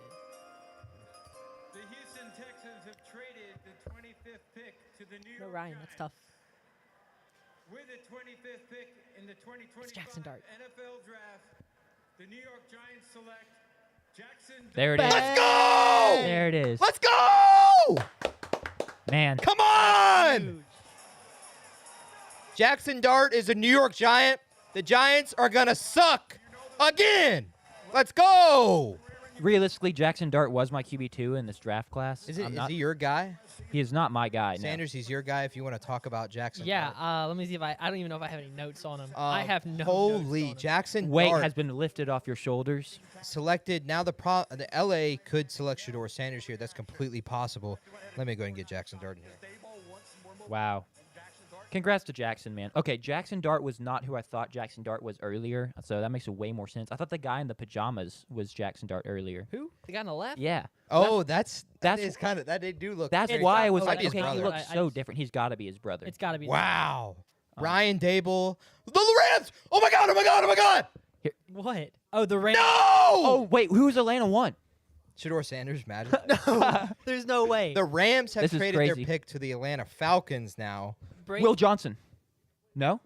They don't necessarily need him. I mean, Jahad Campbell. Yeah. It's Will Johnson. It's got to be Will Johnson. Or Mike Malachi Green Starks? is still here. Malachi Starks is There's a still lot out of there. good Georgia options. Bulldog. There's a lot of people falling. Well, not a lot. There's Oh a my couple, God, I couple thought different that- names. I really thought the Saints just traded into 26. That was your immediately after. nemesis. Instead, it's the Falcons. Are we going to Okay have to with get it. Thomas back on the phone? Yeah. Boots on the ground Falcons- again? Do we think he's still in a Oh my God, it's been 2 hours almost since we called him. I can only imagine he's at least 13 deep right now. Insane. I will call him though. We'll see. It's only 11 o'clock. Like it's not late in the night, but this has got to. He hasn't texted me yet, so I don't know if he's had time to react to it or if he can even process what he's seeing on the TV right now. But Jackson Dart is a giant, not a saint. I love the that. sun has risen. I love that for my division. I did say he was my QB2 in this class, but it's not. I don't really love him regardless. I just really am not a fan of any of the QBs in this class besides Andrew Cam just made Ward. the point that we get the Egg Bowl 2 extra times with Dart versus Dak Prescott. That'd be cool. He also said the Falcons have to go pass rusher. They have 0 pass rushers. Yeah, Mike a good Green point. makes a ton of sense here. Yeah, I would love Mike Green. James Once again, Pierce is on the James board Pierce, as well. James Pierce, I love Ezraku. Mm-hmm. There's a Ezra couple Rock different- is still here. I can't believe he's still here. I mean, all of the He edges. doesn't win with power, man. All of the Yeah, but edges it's that a we big thought knock. were Can't going wait to to talk teams are about it. just sitting here at 26. He's very polished. I very loved polished. Ezraku's tape so much. It was so fun to watch. He would be a great pick as well. I don't know what. That makes way more. Man, imagine Jackson Dart. That kind of scares me. The DJs. Falcons have been, for a couple years now, they've just been not great defensively. They made some questionable moves, but they brought in Jesse Bates and they brought in Justin Simmons, but then the defense wasn't as good as they were supposed to be. They let Grady Jarrett go, so they had no answers on the defensive line. And now they have taken Jalen Walker, who can pass rush on the edge, and maybe they take Mike Green, and now you have 2 guys who can That'd really be. be.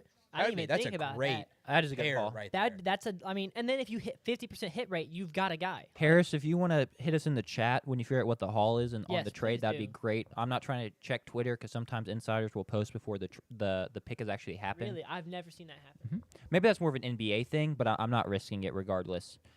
I mean, Hey, we So. have a stander with us. That Shanks said he's standing up with us right now. Preach. We are gonna sit back down at some point. I'm He also sure, said if he's but the Bills, he takes Sanders just so JP can't get him. If the Bills take him, He said if he's the Bills, he takes Sanders just so JP can't get him. well, I mean, okay.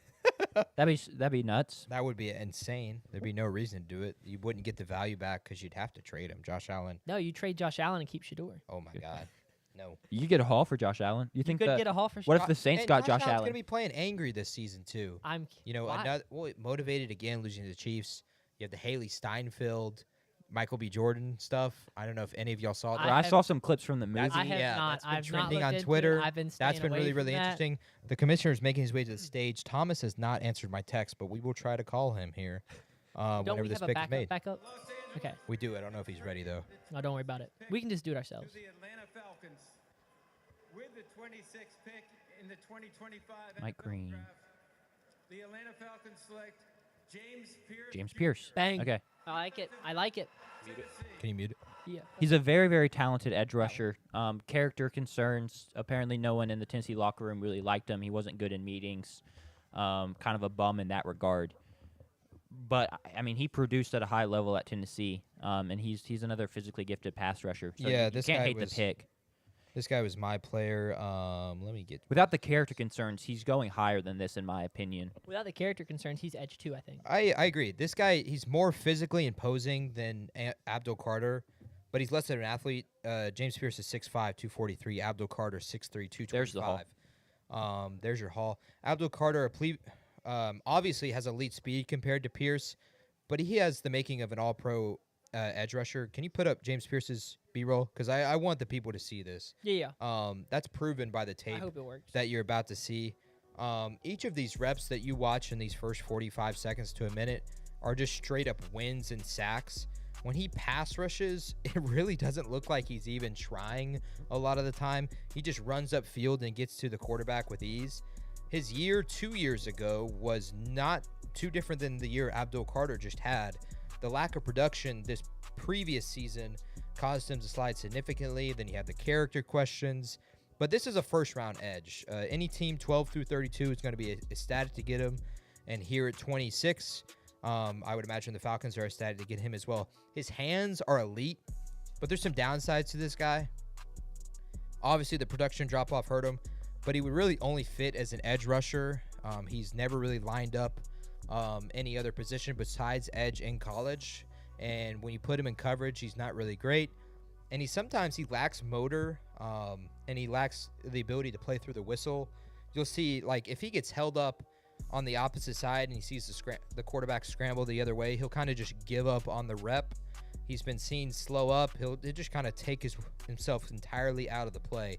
So that's a question right there, especially for an edge rusher. You're looking for a guy that eats, sleeps, breathes, drinks football. He loves football. James Pierce has those questions about him. Does he love football?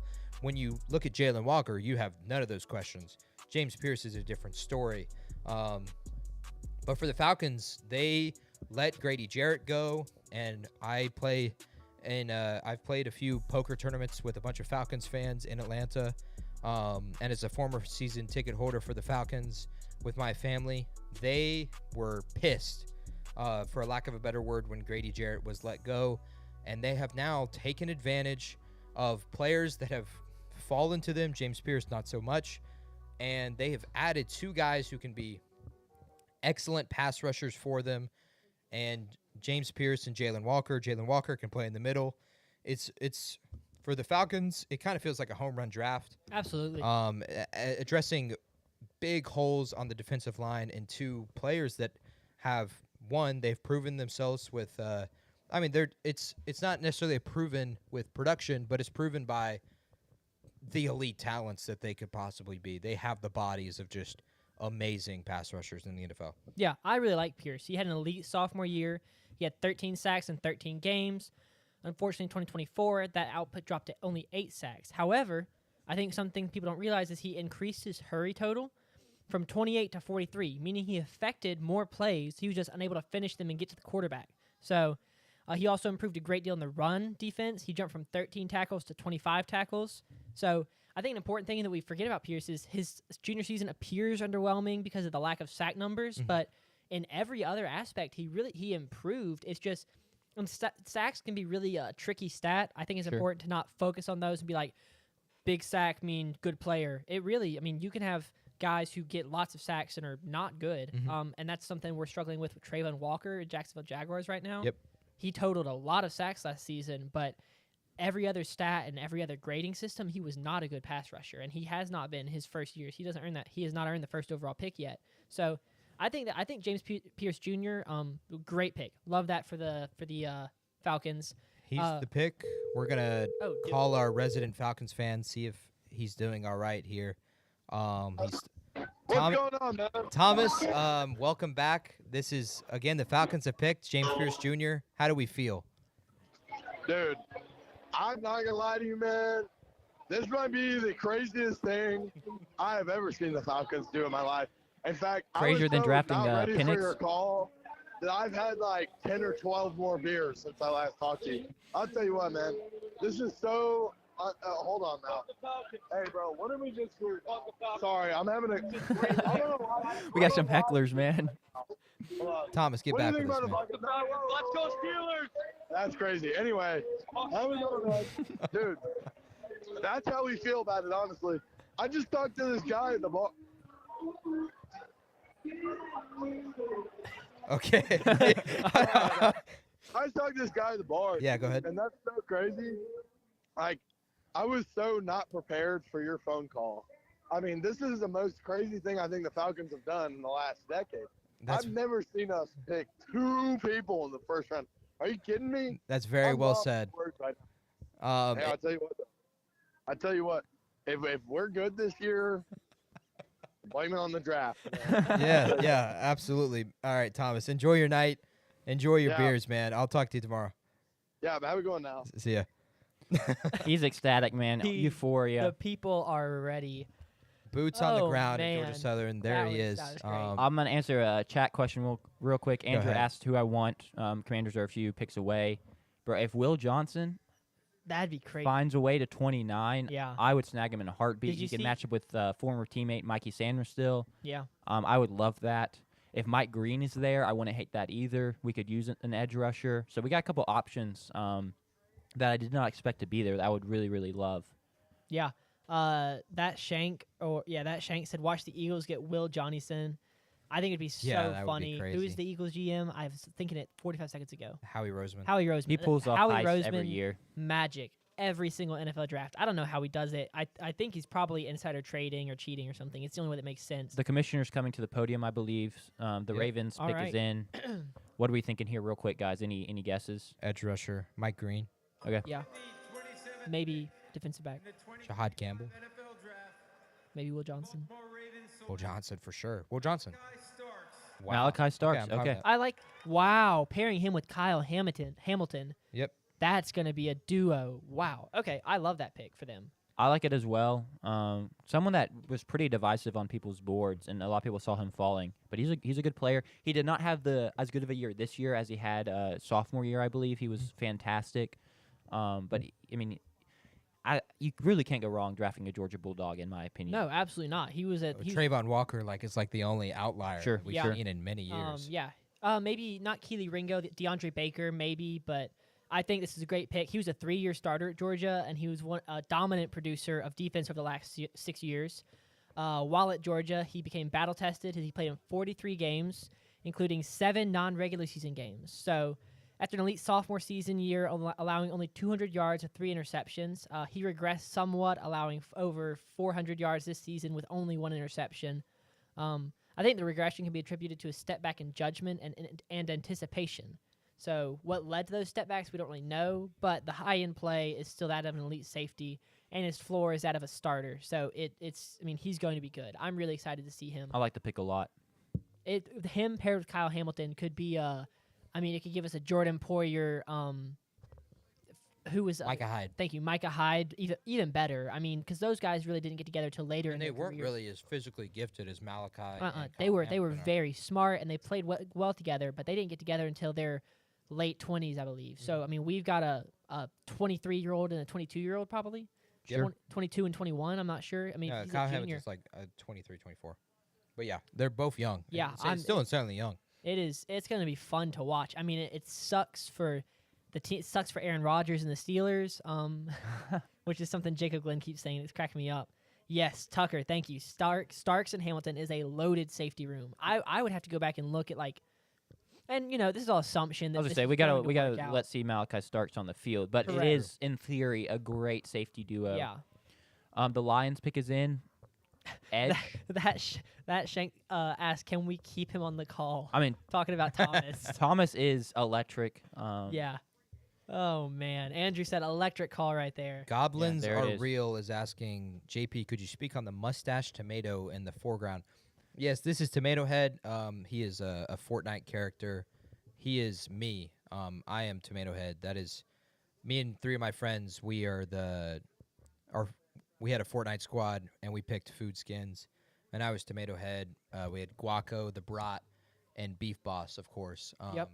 But Tomato Head is the owner of Tomato Head Pizza in Tomato Town. Fortnite lore, if you didn't know it. His wife, actually, ironically, Jack asked this yesterday. I was gonna say, I did. His wife is a real person and not a tomato. So, but yeah, that's Tomato Head. Fortnite legend, as Chromie is saying in the chat. I couldn't agree more. Mm-hmm.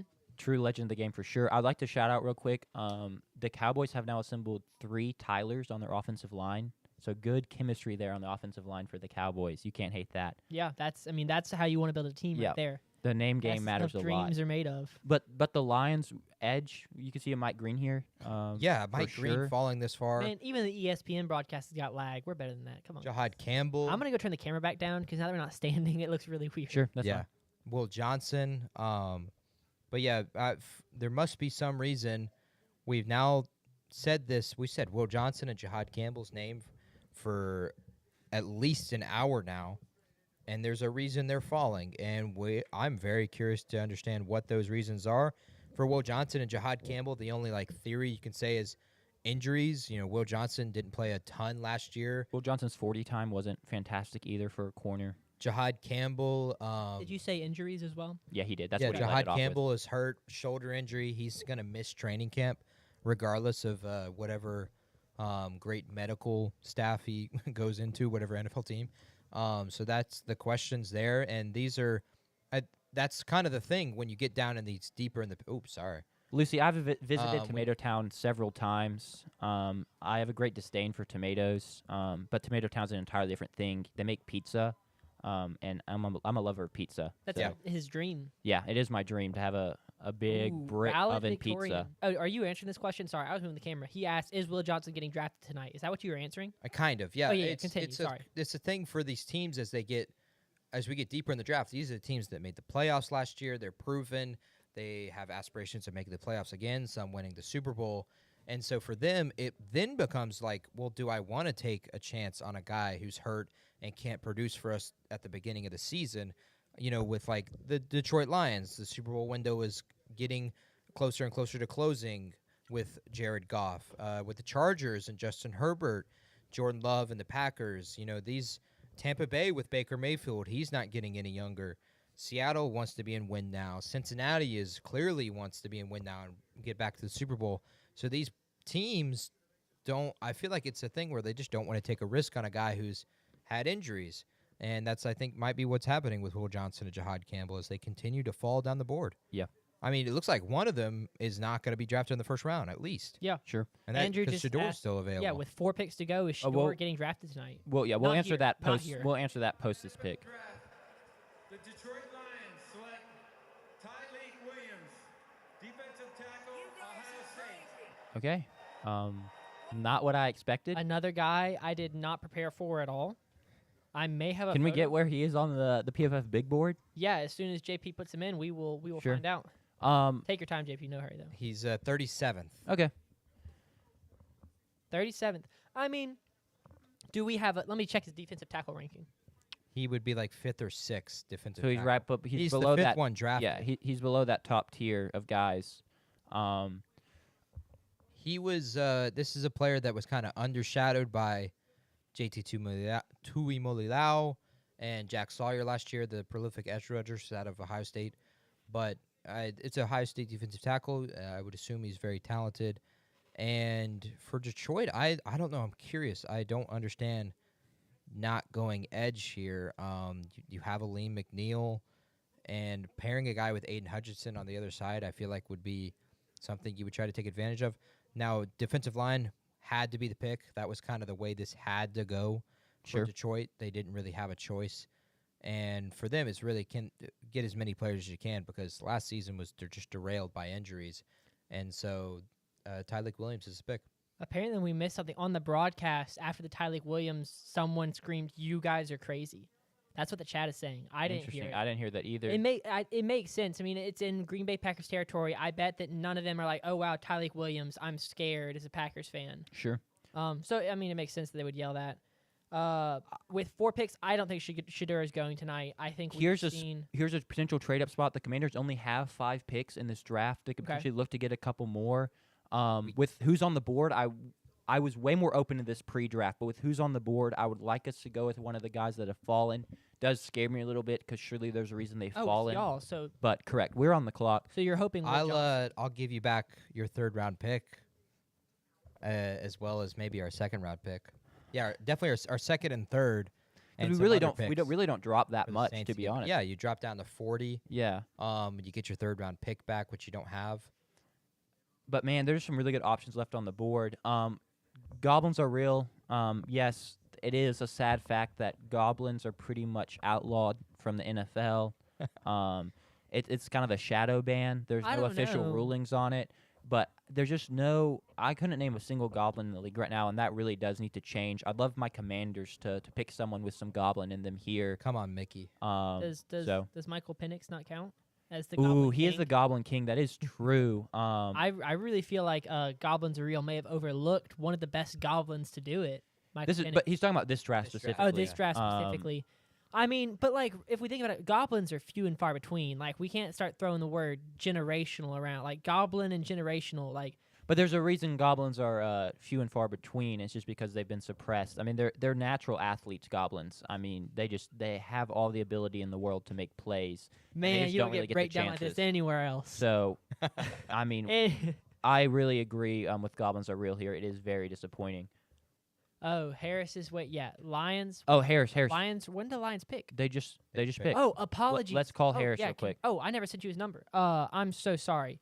Let me pull it up. We've missed 2 callers already. Who else did we miss? The other one Vikings. missed. Sorry, that Shank that we missed you, but it really wasn't a chaotic point in the draft. Oh yeah. If we have a lull, we can maybe try and think of call. Okay, Well, here I was about to just say it out loud, just to. Yeah, go ahead and tell me his number. 678. The Commanders pick is in, so they are not trading back, which I didn't figure they would. 400.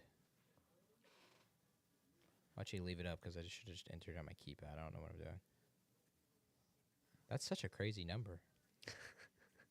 But yeah, it's the same as the Social Security number. It's not random at all. It's kind of weird. All right, the Commanders' pick is in, so they have not traded it. Hello? Harris, you're live on air. Lions reaction right now. Right now, probably I feel pretty confident in the fact that we do need some defensive linemen. Sure. Obviously, we have Aiden Hutchinson on the edge. Missed a good deal last season with the ACL. I would have liked to have taken a couple offensive linemen besides Panay Sewell. All the offensive linemen are getting up there in age. Taylor Decker's getting old. Dan Skipper's getting old. Graham Glasgow's getting old. We just want to maybe inject some youth into the offensive linemen, which may happen later on the draft. But overall, I think defensive tackle would be my second choice. I think it would help give some of the defense some of the depth because with the injuries last year, it really tested the Lions' depth, which we learned they did not have a whole lot of, which is one of the reasons they sort of stalled out in the playoffs. Yeah. But I think overall, this should really inject some youth and get us a good defensive lineman. Yeah, I think the Lions I think the Lions did have depth last season. It's just that they got tested more than I think we've seen a team get tested as far as injuries go, and they stood up to the test. I mean, they made it to did they make it to the divisional? Yeah, but it was Well, they were the first seed. They were the first seed. Yeah. They were the number 1 overall seed, and they was so offensive. But I mean, the fact that their defense was able to even hang in that far, considering I mean they had 6 starters, 6 of their 7 starters out with injury throughout the 6 season. of their starters were on IR at one point. Yeah, like that's I mean it's insane. I know you said they didn't have depth. I think they did have depth. It just got tested beyond any other limit. We gotta let you go, Harris. The Commanders are about to pick, but thanks for calling in. Right, appreciate Love you, it. bro. The Washington Commanders select Josh Connerly Jr. We went offensive tackle, bro. That's okay. Okay. I don't even think he was the best offensive tackle available. Okay. Too. I would have went with Yeah. Josh Simmons. This is kind of. I mean, the fall of Will Johnson is just kind of nuts. He's going second round. I don't dislike Josh Carnley as a prospect, and I know it's a fairly top-heavy offensive tackle draft. If we were going to get an offensive tackle, it kind of needed to be here. The defense just was not that good last year, and we didn't do a ton in the offseason to bolster it. And so I would have really liked. I mean, I really would have loved Will Johnson here, to be honest. I'm very sad we didn't take him. Yeah, I was not expecting an offensive tackle at all. I thought the spin zone we maybe would be Travion Henderson. Yeah. Not. Ooh, yeah. Our running back. Yeah. Been interesting. I mean, the running back value in other rounds just is so. Sure, good. I not what I would have done, Right. but it's kind of I did not see this being the curveball. Man, I'm a little disappointed. Not gonna lie. Brandon said, "Beautiful analysis by the leading Will Levis scholar." Oh, that is so funny. Need Dang, to keep man. him online for a Will Levis update, said McBride. We'll bring him in summer during free agency. Like, what does Will Levis's future look like? Where does he need to go? I honestly would have preferred Josh Simmons here. I would Yeah. too. Josh Simmons was rated higher on my board. I have Connerly as 32nd. He's the last guy that's in a first round of my players. Josh Simmons was 26. I loved Josh Simmons to the Rams earlier, but the Rams trade their pick with the Atlanta Falcons. PFF has Simmons as offensive tackle 3, so ahead of Calvin Banks and Gray's. Wait, sorry, Josh Connolly. My bad. Ahead of. So they like Josh Connolly is what I'm hearing. They have him, Josh Connolly, as offensive tackle 6. Okay, Sorry, so I you had it misread. flipped. No, you're good. I don't think Josh Connolly's a bad player. I think he's a good offensive tackle. It doesn't feel like a crazy reach. I obviously said I would have liked Josh Simmons better. I mean, I know Josh Simmons had the injury. Yeah. I think Will Johnson's a great player, and I would have loved to snag him here. I get the injury risk. We really need to hit on this pick with a lack of draft picks to have. Mm-hmm. And you're going to be without Sam Cosmi for much of next year. He tore his ACL That's at the true. end of the season. Yeah, I'm not. He's gonna play, and he should be impactful. It's not what I would have done.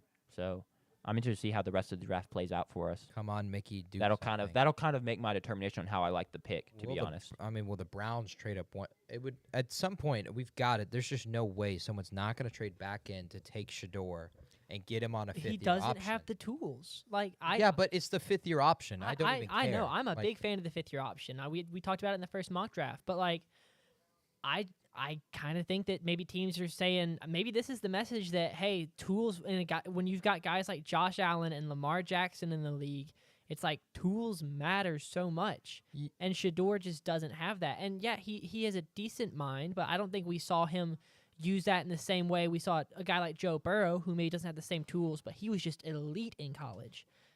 That's the message we're getting. I don't know. I didn't expect this. I mean, I liked the idea. I tried to compare this to the 2022 draft. I don't know. I'm also at a loss. It looks like Buffalo made a pick. It would appear the pick is in. What are we feeling Buffalo. here, guys? We talked a ton about safety. Malachi Starks was still here. That would have been it. I don't hate Will Johnson though. As a pick whatsoever. We've said that probably 10 picks in a row, it feels like, but I wouldn't hate that I've said either. it for at least an hour. I wouldn't go safety here because I feel like the only safety worthy of a round 1 pick was taken in my eyes. I don't hate Xavier Watts, but I don't know. Yeah, Xavier Watts is a very smart football player. I do think there's a question about his athletic and physical profile, how that plays at the next level. But I wouldn't necessarily. I wouldn't hate that pick. I wouldn't love it, but I definitely wouldn't hate it. We have a Will Levis update. The jersey is out of the garbage, so just in case anyone was concerned. Huge.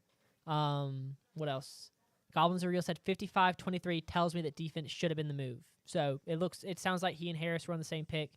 Let's see. Simmons just missed most of last year. Yeah, I agree. I wasn't a huge Simmons guy. He played only 6 games, and even before that, he was more of a like I said, I'm gonna say tools again. He was a tools guy. He had the build and everything, but he didn't really have the stats to back it up. He was not super impressive at San Diego State, and he wasn't super impressive in his 6 games at Ohio State. So he's an eye test guy where you see that and you're like, that looks like an NFL offensive tackle. Sure. But I'm not the biggest fan of him. I'm just more against the tackle pick in general. Andrew asks, is the 5th-year option worth the capital to go up? I think he made a better point in the second one. Oh, I haven't got that far. Which is these teams can play hardball now with the teams that are asking to trade up because it's Shador Sanders and it's not Jalen Moore or Jackson Dart. So now they can be like, oh, well, actually, maybe you give us the 4th-round pick too. Yeah. Kind of thing. That's an excellent point, Andrew. That's probably going on in discussions if anyone is trying to trade up. Buffalo is on the clock. They pick is in, and Goodell is heading to the stage. So let's see where the Bills go here. Who would they take to try and get past Kansas City? I assume he's going to make some announcements. Wide receiver, maybe? Yapping. I was thinking Luther Burden could be an out of the blue kind of pick, and they could use him. I mean, yeah. But Amari he is Cooper a wide receiver, too. Yeah. Yeah. Maybe you put him behind Amari Cooper, and then you hope that in the future, like in a year or two, Amari Cooper plays for a year or two, and then you bring in a young guy in free agency or you draft someone else. Maybe that's what the thought process there is if you go Burden. You don't need running back. Absolutely not. I really think that secondary, I really Is there anyone they could take besides Jadae Barron?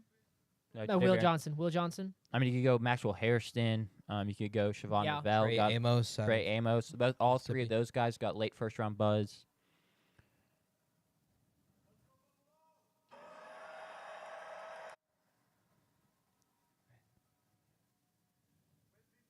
Pick in the 2025 NFL Draft, the Buffalo Bills select Maxwell Harrison. Wow. I like that. Kentucky guy. Shout out my brother. Time to get a New Jersey.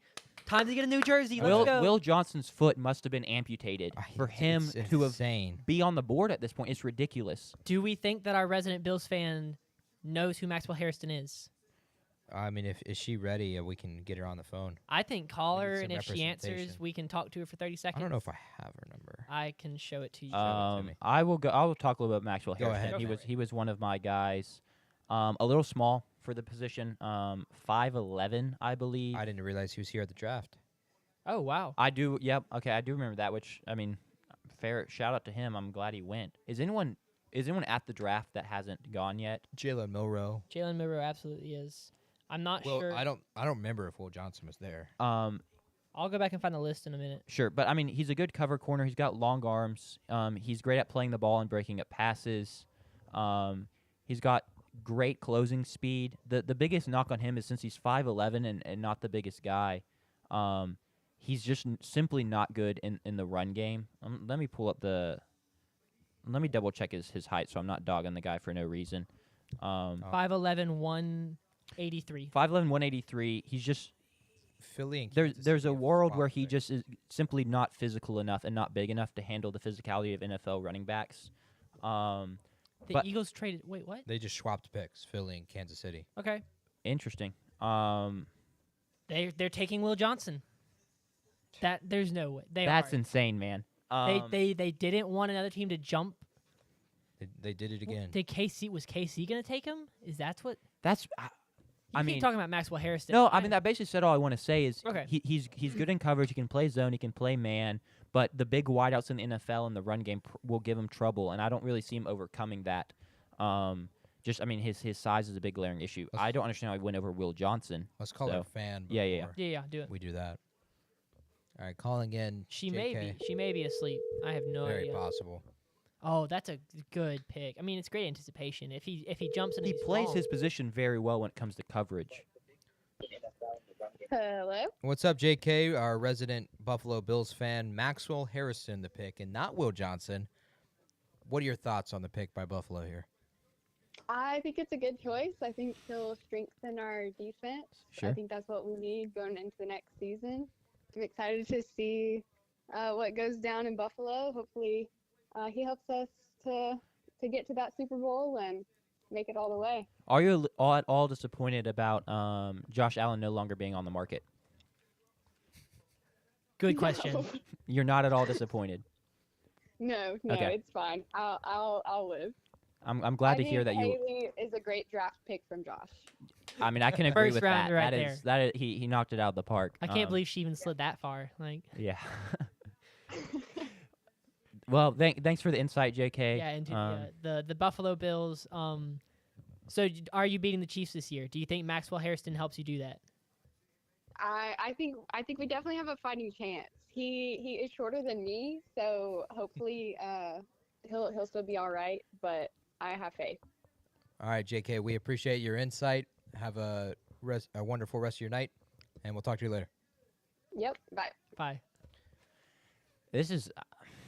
Okay, so now we've got that Shank saying if the Chiefs get Luther Burden, he doesn't know. I don't know what would happen, to be honest. I'm fine with that. With what? He's not that great. Luther Burden? Yeah. No, he's not that. He's talented. I think that he is just as like you talked about Matthew Golden and the reasons for taking him. I think Luther Burden is just as talented as Matthew Golden. And so 12 picks later, I think it makes even more sense for a team to take a shot on him. I think I would love the Chiefs if Josh Simmons is still there. To get Josh Simmons. Yeah, offensive line. And the Eagles aren't going to take. The Eagles are not going to. They could. It wouldn't be like insane of them, but I mean they're probably. They've got Jordan Mailata and Their other offensive tackle did just retire, didn't he? Yeah, and I mean it's the thing of like they just are going to keep trying to draft guys to replace guys that age out and get too expensive. So I think a lot for them will probably just be best player available in their eyes.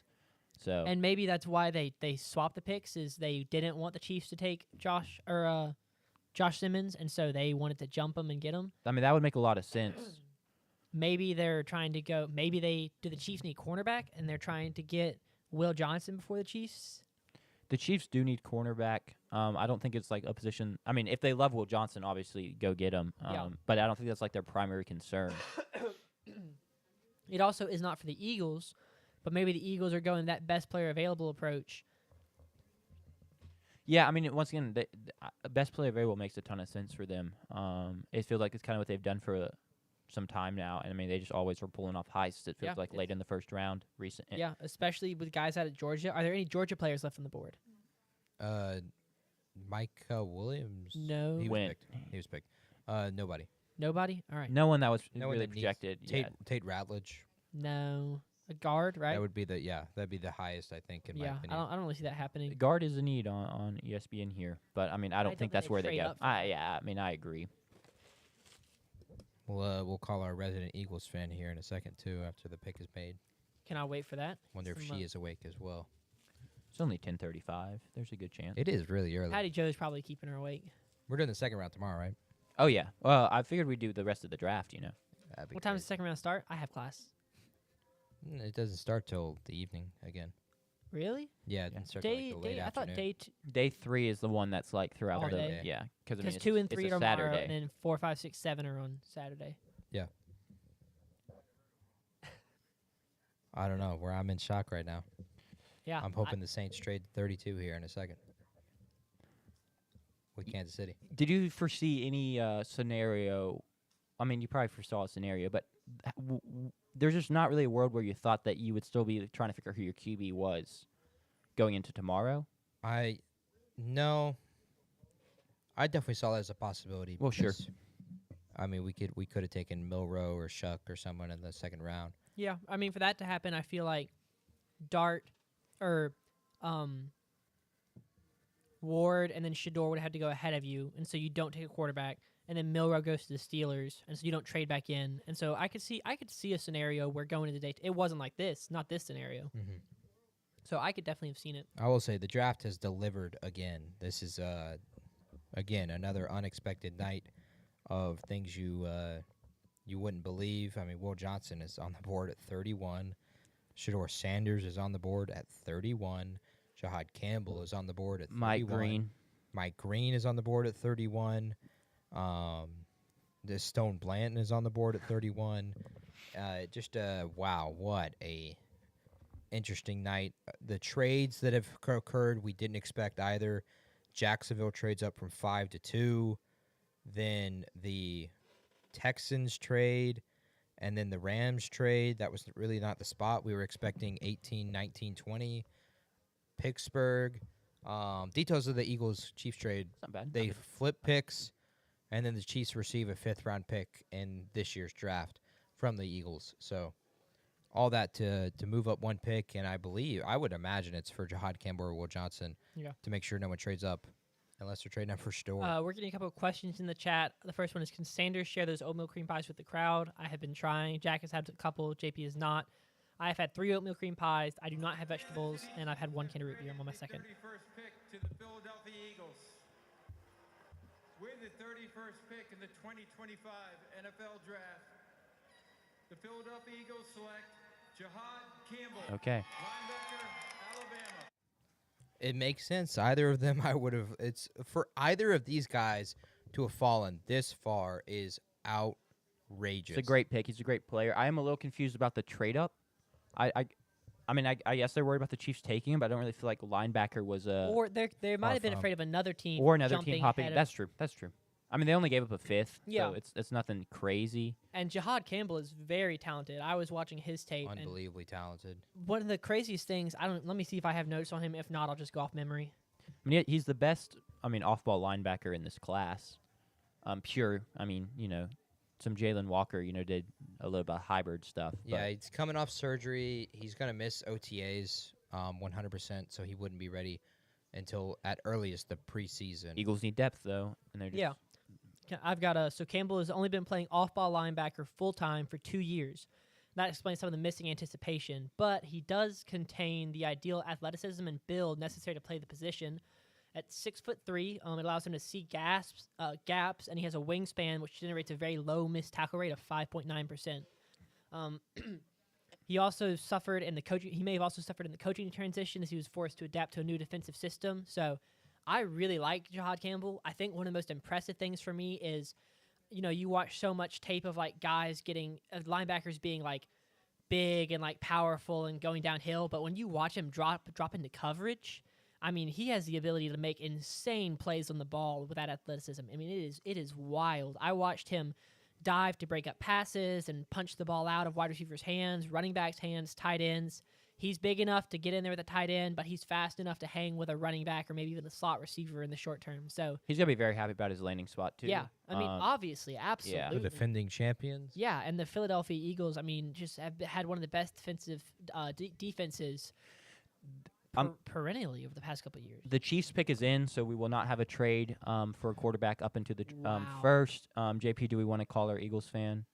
Yeah, sure. Shedeur Sanders not in the She'll first be happy. round. It's a tie too. True. A double dip of fandom there. All right, here we go. I think I'm getting parasocial for the guy in the middle. Oh boy, I'm taken. Sorry, goblins are real. What's up, Abby? Welcome to Technical Foul live with the NFL Draft. The Philadelphia Eagles, the defending champions, have selected one of your Crimson Tide, Jahad Campbell. What are your thoughts on the pick? I mean, I'm quite excited about it. They're just trying to keep it in the family, and I think it's going to be a great pick for them. Coming off last season, you get to the mountaintop, you win the Super Bowl. What are your expectations for the Eagles as they come into this next season? I'd say I have pretty high expectations, but I'm also not going to be super disappointed if they don't go all the way, because I feel like I'll still be riding the high for quite a while. That makes sense. Obviously, the addition of Saquon Barkley was electric last year. What was your favorite moment from last season from the Eagles, if you had to pick one?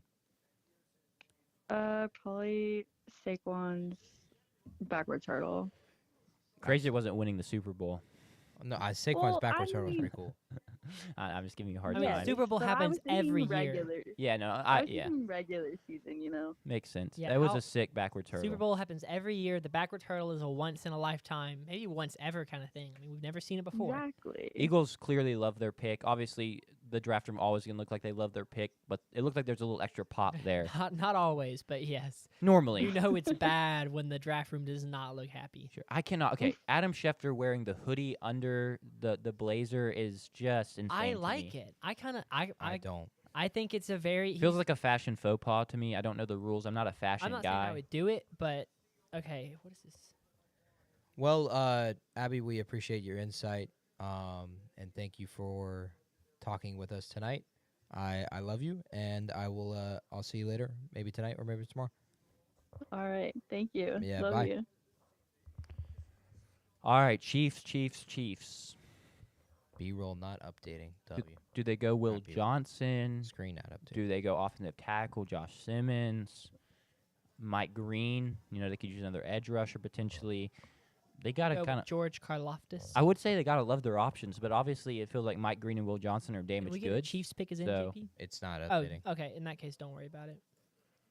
I don't know why it's not updating. That's crazy. It waited until the last pick. Oh, there. We're good. Oh, sweet. I don't know. Yeah, I was about to say the last pick for everything to break would be crazy. Just everything. Mike Green, insane slide. Will Johnson sitting there. Luther Burden. I mean, maybe that's why the Chiefs were willing to trade, is they knew the Eagles were not taking wide receivers, so they felt comfortable. Maybe they don't even have it. Maybe they didn't have a guy, and that's why they were comfortable. I don't know. Final pick of the first round. 32nd pick in the 2025 NFL Draft. The Kansas City Chiefs select Josh Simmons. Okay. Tackle. Yeah. Makes sense. They get their guy. Excellent pick.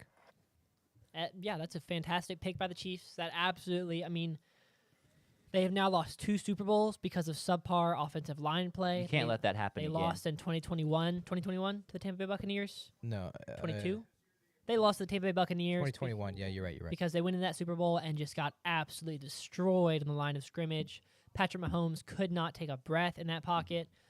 They go into this last Super Bowl looking for a three-peat, and once again they run up against a buzzsaw of an Eagles defensive line. Once again, get owned. So yeah, this is a really good move to address a big need and one of the most important positions. Is it left tackle? Do we know? Yeah, he'll play left tackle. Okay, so that's one of the most. I think it's the third most important position on the offense. It goes quarterback, wide receiver 1, left tackle. So that's a really big get for Kansas City out of Ohio State. Like I said, I'm not the biggest Josh Simmons fan, just because I haven't seen the tape like some people have. So, yeah. And he's got the injury concerns. Yeah. Is it just the one, or is it multiple injuries? Just last year is the okay. big Torn the big ACL, one. right? Yeah, torn ACL, and so he will have to recover from that still coming into the season. But yeah, Kansas City had no choice but to address this need. Like Sanders said, he lost 2 Super Bowls because of it, because of a bad pass rush, or not bad pass protecting group. And that's just when you have Patrick Mahomes, the best quarterback in the NFL, that's unacceptable for that to continue to occur. So they had no choice here. Yeah, I mean, I agree. I think they're very happy that he got there. I think there's some worry that none of the kind of top-tier offensive tackles would make it that far because it's such a premium position. But, I mean, they got one of the top guys in the class, in my opinion. So they got to be really happy about that. I want to just, about the Will Johnson thing, it was Adam Schefter, I think. Yeah, apparently he has a knee issue that has concerned a lot of NFL teams. That's Simmons? why he fell. No, Will Johnson. Oh, sorry. I mean, Simmons obviously had the ACL thing. I was about to say, yeah, we know about that one. That's a little more cut and dry these days, ACL. Will Johnson missed the season with a knee injury, right? Or part of the season? I thought it was a foot thing. Maybe it was a foot thing. So maybe there was a knee injury as well that yeah, was never it's heard just about? the medicals are not great college there for medicals him. college medical reports are not very. They're not very thorough because they don't have to be. Goblins are real asked, who do the Texans take now? They'll be up second tomorrow. I mean, I don't fully know what they'll look to go. Maybe they could. I mean, the Travion Henderson off a rip in the second round. I mean, they could always use more O-line help. Yeah, Luther Burden makes a ton of sense. Agreed. That would be a good pick. And Stephon Diggs gone. Nico Collins is the only option at receiver. John Mechie III. Let's not forget about him. Yeah, he's not wide receiver 2. Tucker said Brett McMurphy is reporting that to ever have his number be retired and be passed up in the first round 5 days later. Can y'all confirm? I think you're saying that Shadur's the first ever to be retired and then not go first round. I mean, I can confirm that. It just happened. Well, actually, I guess there potentially could be someone else who had their number retired and then missed the first round 5 days later. I would have not heard of them. So was Shadur the only guy in attendance that didn't get drafted? Ooh. Shador wasn't in attendance. He was in Canton. Correct. Texas. He was in did Canton. get it. You're right. We Jalen don't know that he got Milroe. invited. Jalen Milroe did not get drafted. Yes. Tough. Dang. Was Will Johnson in attendance? I don't know. I'm pretty sure he wasn't. We'd have to go I'm find the Googling find it the real list. quick. This is OKC has brought it back to 8, so that's big. Joshua Whitehead said, I would like the hoodie blazer. I don't think I'm as cool as Adam Schefter is, or at least I don't think I'm as cool as he thinks he is. Liz said we got to call the fashion police. I mean, I'm not saying it like it's a good fashion statement, but like it looks like a very NFL sports analyst look. It's very Adam Schefter, I'll say. Like, it makes sense. Will Johnson was in attendance, by the way. Oof. Yeah. Who else? Golden got drafted. Graham was drafted. It's just Will Johnson and Milroe. Okay. Wow. Josh Tyler Simmons Booker. almost didn't We make should the have known cut. Booker was getting drafted when he was invited. Well, I was expecting first round for Booker. I was just not expecting 12. Yeah. You know. If anywhere, he was going to go 18 to Seattle. Well, I don't think we should carry on too long now that the draft is over. Y'all Agreed. agree? That was awesome. I think we reached like 30. We had at least 27 viewers at the most. I think we were up there maybe at 30. The interaction was insane. When we planned this, I'm going to talk for like 60 seconds about like how cool this was. JP said like a month and a half ago, 2 months ago, like jokingly, oh man, like we're gonna miss our intramural basketball game because we're live streaming the draft as a joke, and we were like, LOL, yeah, like whatever. And then we kind of started being serious, like, like what if we like actually live streamed the draft? We talked through it. We started planning. We talked about, well, how are we gonna make it work with basketball? And then we figured that out. We talked about what kind of graphics are we gonna have? What kind of research are we gonna have? Are we gonna have videos? Are we not gonna have videos? This has been 2 months of talking, and then I'd say we've been preparing our butts off for like 3 weeks now. I spent all day Tuesday editing 20 players worth of video. We didn't get to use all of it because there were issues with the stream and our internet connection. But we said when we started, if we can get 10 people who promise to tune in so that we're not in here alone, we'll do it. We reached out to I'd probably say I had like 3 or 4, I had 2 or 3 family members and then 2 or 3 good friends who were like, yeah, I'm there. And then, JP and Jack each had about the same. And I mean, we had way more interaction and way more views than I thought we were going to have. This was awesome. We never dropped under 10 viewers the entire stream, even from the start. Which is amazing. It was a great time. For the time Jack was here. For the time I was here. I was really hoping to make it back in time for the Saints pick, but obviously it wasn't as fireworks as we were thinking. I guess I don't know what JP's reaction was. You have to go back and watch it because it was pretty funny. Oh, I guess it really wasn't a great pick. Jalen Walker was on the board. Can I show the TikTok? Can I show the TikTok? You can show the TikTok, but here's the thing: he's still on the board. Yeah, okay, He's but I probably have gonna to be a reveal Saint. this. Okay, this was made in the case that the Saints, specifically if the Saints took Jackson Dart over Shedeur Sanders at 9, I cooked. I was up till 3 a.m. editing this video. Please enjoy. We're drafting Shedeur Sanders? Oh, JP doesn't have audio. Okay, hold up. Scrap that. Jack, can you pull up on your phone so JP can watch it at the same time? Did you send it to me? Yes, I texted it to you. I promise this is worth the wait, guys. This is a funny TikTok. You are going to see some of JP's lows. I felt bad. I told Jack, I was like, I feel bad. I'm kind of preying on JP's downfall. But if Shedeur does not go to the Saints, this is going to be funny. All right, you can go and start it, and then I'll start it for the viewers. They should have audio. Yes, they do have audio.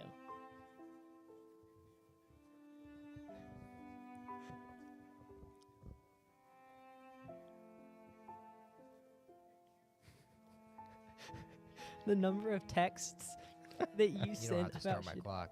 Saints are on the clock. Who dat? With the 9th overall pick of the 2025 Technical Foul Mock Draft 2.0, the New Orleans Saints select Shedeur Sanders, quarterback, Colorado.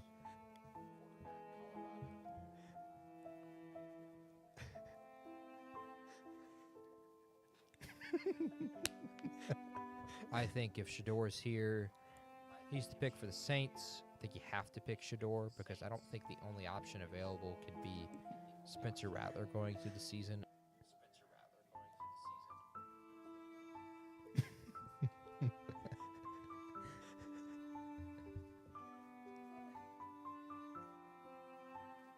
Given what we've heard now, I didn't realize I texted this much. There at 9. Yeah, so that is a video I was up very late editing. It's great work, Sanders. Thank you. I'm crying. It's still funny. I made it and I've watched it a dozen times and it still cracks me up. That is awesome. So, we need to just post that anyway. I probably will end up posting it tonight or tomorrow morning. So anyway, maybe post it after the second round. Make sure he's not a Saint. Yeah. That's a good point. Agreed. Good point. So y'all want to say our goodbyes. We're getting a lot of congrats and good show, fellas. We're from the back people up in the to chat. 29 watching. Yeah, I mean, it's that TikTok. People were like, dude, you got to come check it's a debut. It's a debut. They got to see it live. This is true. Yeah, we can go and say our goodbyes. Thanks for tuning in, guys. Sanders said it pretty well. But it was fun to do all this with you. I'm glad I got here when I did. Sadly, my Commanders did not take what I would have, what I wanted us to do, but it's okay. I'll survive. So, peace. Yeah, thank you guys for watching. I appreciate y'all sticking through it with the highs and lows of tonight. Jalen Walker not taken at 8th by the Panthers. Oh, we're going to get Jalen Walker. We take an offensive tackle, which I still haven't really unpacked that in my mind yet. And then the trade, and the Giants trade up, and they select Jackson Dart. Man, euphoria. It feels great to not have Jackson Dart being a Saint. So I would predict the Browns take Shedeur at 33 tomorrow, unless for some reason they don't like him. But, Mickey, do something. Thanks. Trade for Shedeur, please. Love y'all. Thank you for tuning in and keeping us company. See y'all next time. Peace.